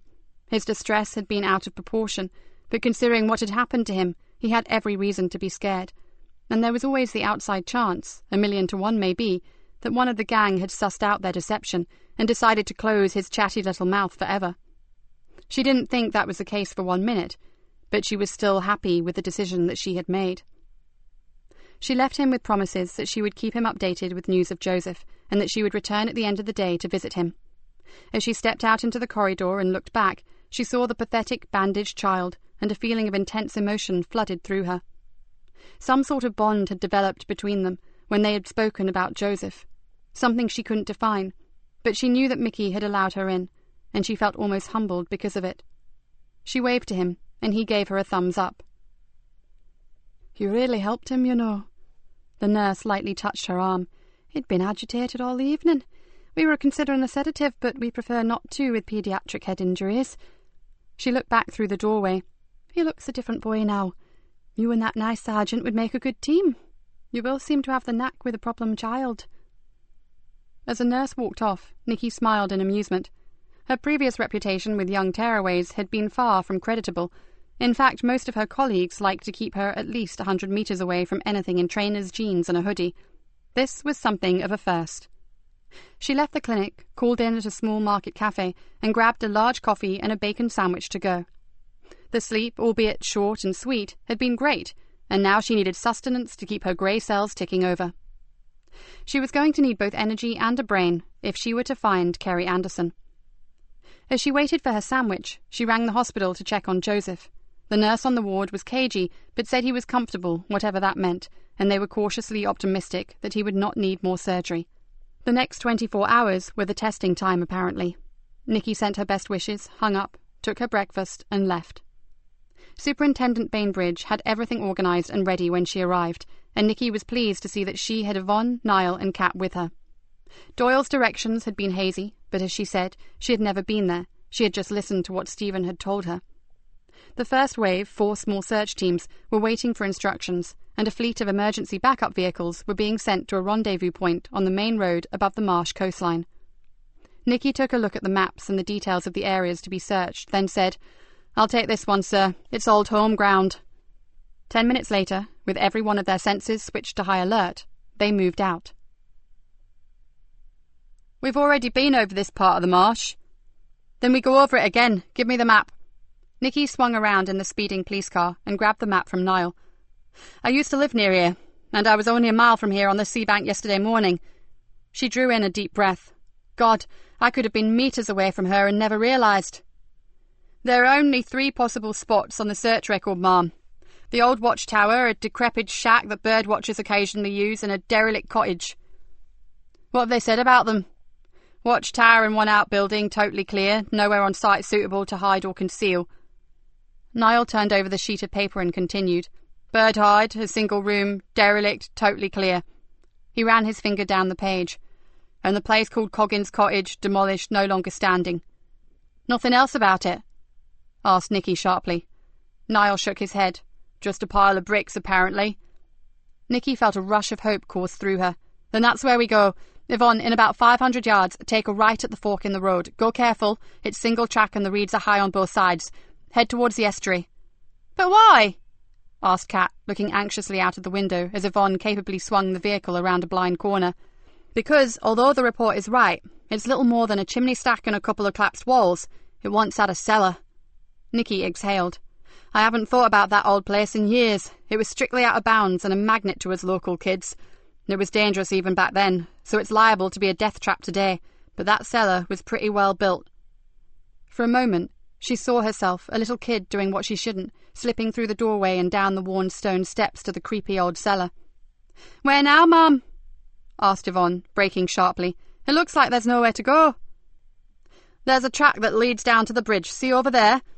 Nikki pointed. "It's really overgrown, but someone has been down there recently. Look, the grass is flattened."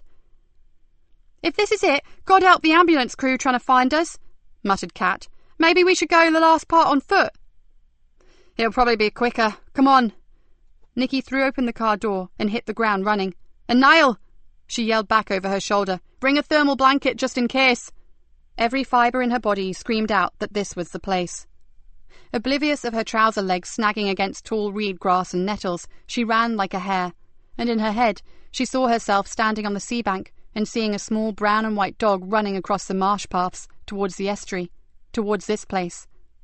A broken skeleton of a 5-bar gate blocked her way, but she scrambled swiftly over it, all the time thinking about the dog. What was Chris Brown's dog? A Springer Spaniel. Swampy, he'd called it, but this stretch of coastline was miles away from Barnaby Odike. Could it be the same animal? And if it was, what other reason would it have had to travel so far but to go to find someone it loved? "This is it! I know it!" she called to the others, hardly even knowing if they were managing to keep up with her or not. She felt so sure because another thing had just hit her. Stevie Cox would certainly have known about Coggins Cottage. Years ago, the Cox family had lived close to her own, but that was before Stevie found money in football, and they moved on to some posh address closer to the Wolds. "Carrie!" Her voice echoed over the vast reaches of the watery landscape. "Carrie!" The single stack of the weather-beaten chimney suddenly came into view, and although seabirds screeched and cried, Nikki heard no sound of reply. "Carrie! It's the police! We're here to help! Can you hear me?" All she heard was the sound of her colleagues crashing through the undergrowth, swearing and stumbling after her. Suddenly, Niall was overtaking her. "Where's this cellar supposed to be?" "Close to the waterside, beneath what would have been the back wall. This was an eel-catcher's cottage. The stream used to run right past it." "Yes, there is a door," cried out Niall. "Kerry!" "Hellfire, not exactly a softly approach, is it?" gasped Kat as she reached Nikki's side. "What if we find Stephen Cox sitting in there?" "Then I stick his ugly head in the stream and drown the fucking bastard, that's what." "Fine, just checking." "It's jammed. Give me a hand here." Niall was wrestling with an old but still solid wooden door. "Can't move it." "We need something to prise it back," said Yvonne, hunting through the rubble of the derelict building. "Maybe this'll do." She dragged a flat metal pole from a pile of debris. "Give it here." Niall wedged it firmly between the door and the frame and put all his weight behind it. There was a screech of splitting timbers, and the door swung free. "Good lad. Let's get in there." Nikki followed him down the damp and slippery steps, then almost cannoned into his back when he suddenly stopped. "What is it? I can't damn well see through you." "She's here, Mom, but—" Nikki pushed him aside and jumped down the last 2 steps. Kerry Anderson lay on some old fleece blankets, the kind that come 2 for a $5 in cheap bargain shops, and beside her, cuddled in tightly as if trying to keep her warm, was Chris Brown's Springer Spaniel. Even the sound of the door being trashed had not woken her, and for one moment Nikki feared the worst. With a little cry, Nikki threw herself down beside the girl and frantically searched for the pulse in her neck. "Please, please, oh sweetheart, you're safe now. We've got you. Come on, Kerry." She turned and looked up. "Radio for the ambulance crew. Tell them she has an irregular heartbeat. She's cold to the touch and unresponsive. It looks like hypothermia. Yvonne, can you remember the way back to the marsh lane?" "No problem, Ma'am." "Then go meet them and escort them as far as their vehicles will go. Then bring them in on foot." As Yvonne jumped up and ran up the steps, Nikki called out, "And tell them to bring oxygen and all the equipment they can carry. The poor kid's in a bad way."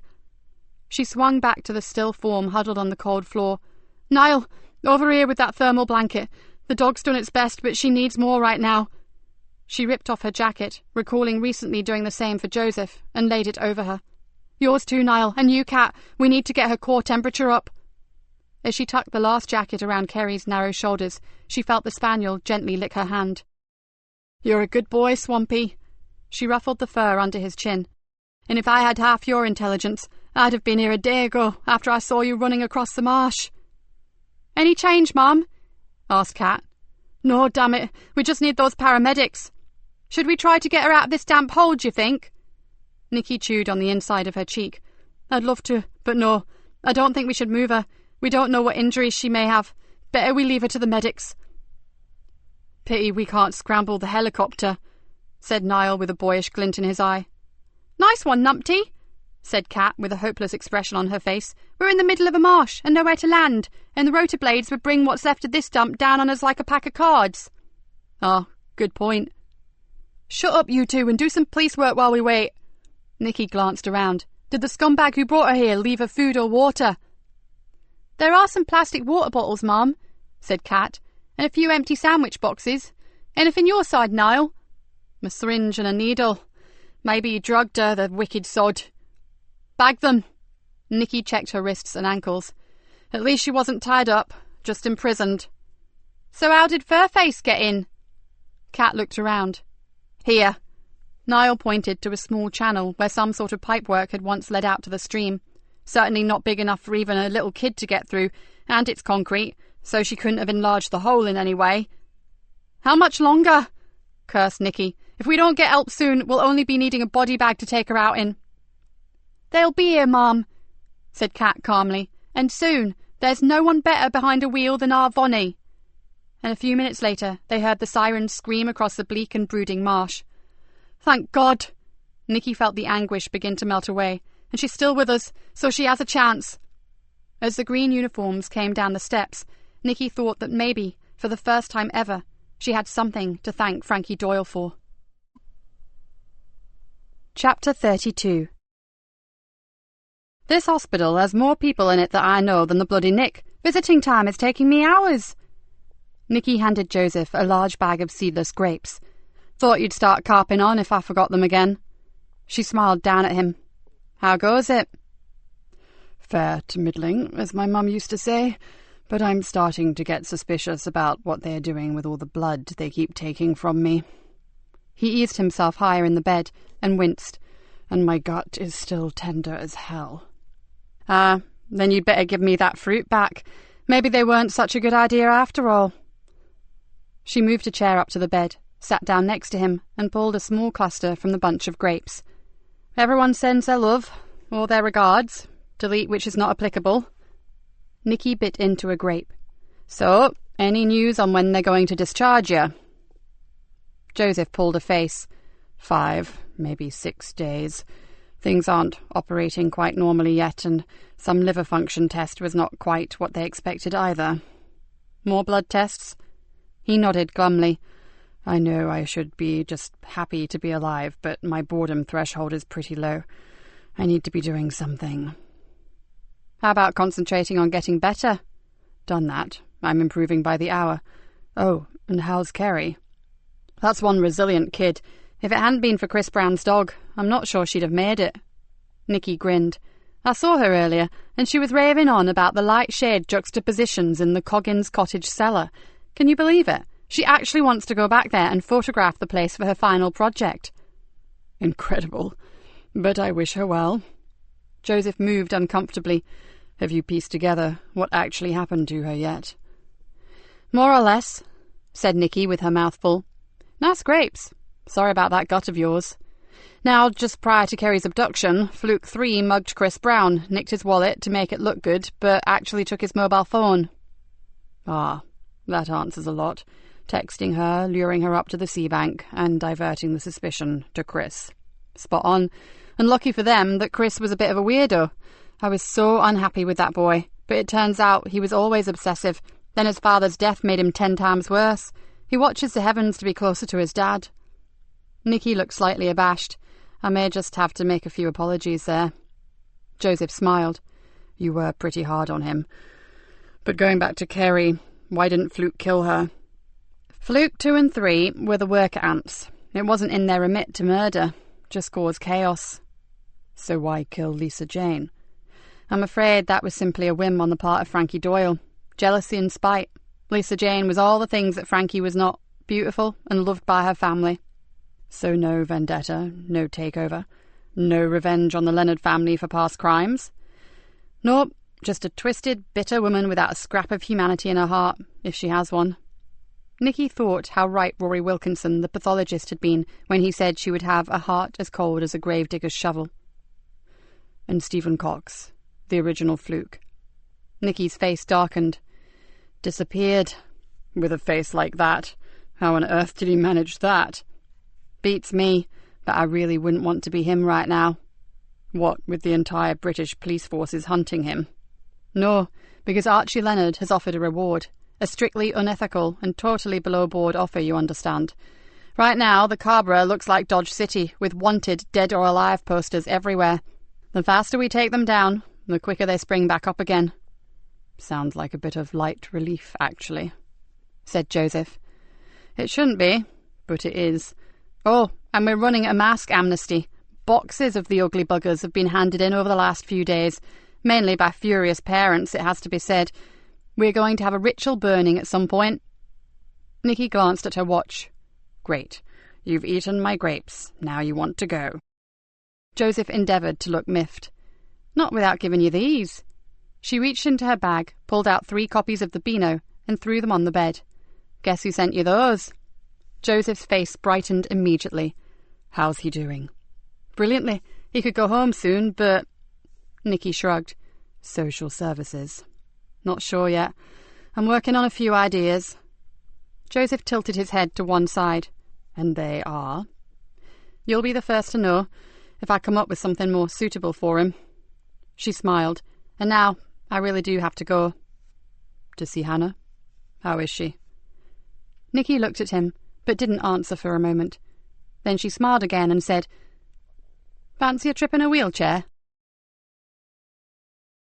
I've never brought anyone here, Nikki said softly as she gently stroked her daughter's hair. Joseph watched the girl, and Nikki noticed a tear glistening in the corner of his eye. It's disconcerting at first, but you get used to it, she said. Don't we, Hannah? There was no response. She seems to be awake, but there are no signs of awareness, are there? Can she hear us? Asked Joseph. They say not. They say she is completely unaware of her surroundings, but I'm not convinced. Nikki took Hannah's hand and gently massaged her fingers. She breathes for herself. She goes into a sleep cycle and she wakes up, but it's widely accepted that any other movements or noises she makes are just involuntary. This must be so hard for you. Joseph's voice crackled with emotion. It was worse when she was in the coma. At least this is a slightly better neurological situation. Nikki. Hello. I'm sorry I didn't see you come in. Hi, Bob. She turned and indicated towards Joseph. This is a colleague of mine, scarving off active duty at present. Joseph Bob Traynor, one of Hannah's ministering angels, or one of her specialist nurses, as they like to be called. So how's my girl doing today? I was just going to bathe her. She had a great workout with the physio earlier, didn't you, Han? We'd better leave you then, said Nikki. No hurry. Have you got a moment before you go, Nikki? Hannah's consultant asked me to give you a letter if I saw you. It's in the office. Nikki's heart lurched in her chest. Please, not like this, not after all this time. Surely not in a letter. Somehow she kept it together and said, Would you stay with her, Joseph, just for a minute or two? My pleasure. Time we got acquainted. I've got such a lot to tell this girl about her mother. Nikki followed the nurse into the office. Do you know what the letter is about, Bob? She tried to keep the tremor out of her voice. I do, actually, and I know he also wants to talk to you personally about it. A shiver rippled from shoulder blade to shoulder blade. She wasn't ready for this. Not on top of everything else that had just happened. And? Bob Traynor smiled at her. We did a functional MRI scan yesterday. I know. I consented for it. But I didn't know you'd done it already. It threw up some very slight differences from the last one we did. Nikki stared at him. For the better, or? Bob rubbed his hands together. Let's just say that her consultant, Mr. Layton, has been in touch with the Cognition and Brain Sciences unit at Cambridge. He wants to do further tests and he wants their expertise. That's what this letter is. An explanation and a consent form for you to sign. He would have spoken to you himself, but he's in Liège in Belgium at the university. He's taken Hannah's case for them to review. For a moment, Nikki felt as if she would pass out. You know that this is not a cure, Nikki, don't you? He looked at her seriously as he handed her the envelope. But we do believe that she has some new brain activity that we may be able to stimulate. He exhaled, then added, just don't expect too much. She's been in the state a very long time, and that's not good, but... Nikki tried to stop herself from grabbing the man and hugging him. But it just may be an early sign of recovery. I wouldn't go that far, but stranger things have happened in medical science. If nothing else, it's a reprieve, isn't it? Oh, yes, it's that for sure. As Nikki walked back to Hannah's room, she felt as if an enormous weight had been lifted from her. It was the smallest improvement, a tiny drop in the ocean, but it was a step forward, not another backward slide. She felt as if someone had given her a little piece of her daughter back. At the door, she paused and looked in. Joseph sat with Hannah's hand in his and chatted comfortably with her. She saw him talk, then smile, then laugh as if they were sharing some secret joke. And who was to say that they weren't? Nikki stepped back from the door and watched them unnoticed. Joseph was a natural with Hannah. She thought of Mickey Smith and the way that Joseph had handled him. Hyperactive or not, he had got through to the boy, and very quickly. She then saw him take a tissue from a box beside the bed and carefully wipe the corner of Hannah's mouth. He was a good man, and those around him should see past the rumours and the gossip and see the real Joseph Easter. Nikki took a deep breath. He deserved better, especially from his own family. Epilogue. It was called the Garden of Tranquility. Lots of hospitals have them, if you know where to look. Greenborough's was set at the back of the chapel, and could be accessed either by a door from the chapel or by a long, straight pathway that led from the car park. In the centre was a rectangular fish pond, its surface interlaced with oriental-looking pink water lilies and a scattering of tiny lime-green duckweed. All around were tall, scented shrubs and beds of brightly coloured summer plants. It was well kept, but Nikki had hardly ever seen it used, which was a shame in one way, but when Hannah had first been brought here, it served as a private place for her to bring her broken heart and cry unnoticed. Today, as she entered the garden, she didn't feel sad. She felt excited, almost elated. But part of her was as nervous as a school kid waiting for A-level results. With a rueful smile on her face, she walked across to the wooden bench with a faded brass plaque on it, sat down and wondered if she had done the right thing. But then again, she had done rather a lot of quite radical things in the last few days, and most of them were still open to question. The first thing she had done was to ring her landlord and give him a month's notice on her grim little bijou residence in the town. She had then driven out to Cloud Fen, taken with her a builder and a decorator, and told them that they had 4 weeks to get her old home livable again. She knew it would mean a very different work schedule for her, living back out on the marsh, but she also knew it was time for changes. In the last few days, she had done a lot of hard thinking. The dark thoughts and intentions that she had harboured when in that small room with Frankie Doyle had scared her badly. If she had continued with her old crusade, if she had travelled much further down that ever-spiralling pathway of bitterness and revenge, without ever being forced to take a look at herself, what would she have done in that room? Nikki shifted uncomfortably. It was the fact that she really didn't know that had sparked off her new mission, to make some big life choices, some big life changes, before it was too late. The second thing she had done was to champion the cause of Mickey Smith. There had been no way on God's earth he could have gone back to his family, and Nikki had been certain that a foster home was not appropriate, considering what the child had gone through. So she had approached Archie Leonard. To an outsider, it may have seemed like madness, but Nikki knew quite a lot of well-kept secrets about the Leonard family, and in particular one that involved Archie's youngest son. Peter wasn't a rogue like most of his family. He had a home, a wife, and a small business of his own, and the previous year he had lost his only son, a boy with severe learning difficulties. The death had left a big aching chasm in the little family's life, and she had no doubt that given the chance, Mickey could go part of the way to healing it. And let's face it, Mickey had been brought up rough, very rough. He was at home on the Cabra, and this was something that Peter understood, given his own background. Give Mickey to a nice middle-class family, and he'd be running riot in no time. So she'd arranged a month's holiday for him. It may not work, but it was worth a try, for Mickey's sake. A warm breeze blew across Nikki's face and brought with it the smell of orange blossom. There had been an orange blossom tree at her old home. She wondered if it was still alive after being neglected for so long. She hoped so.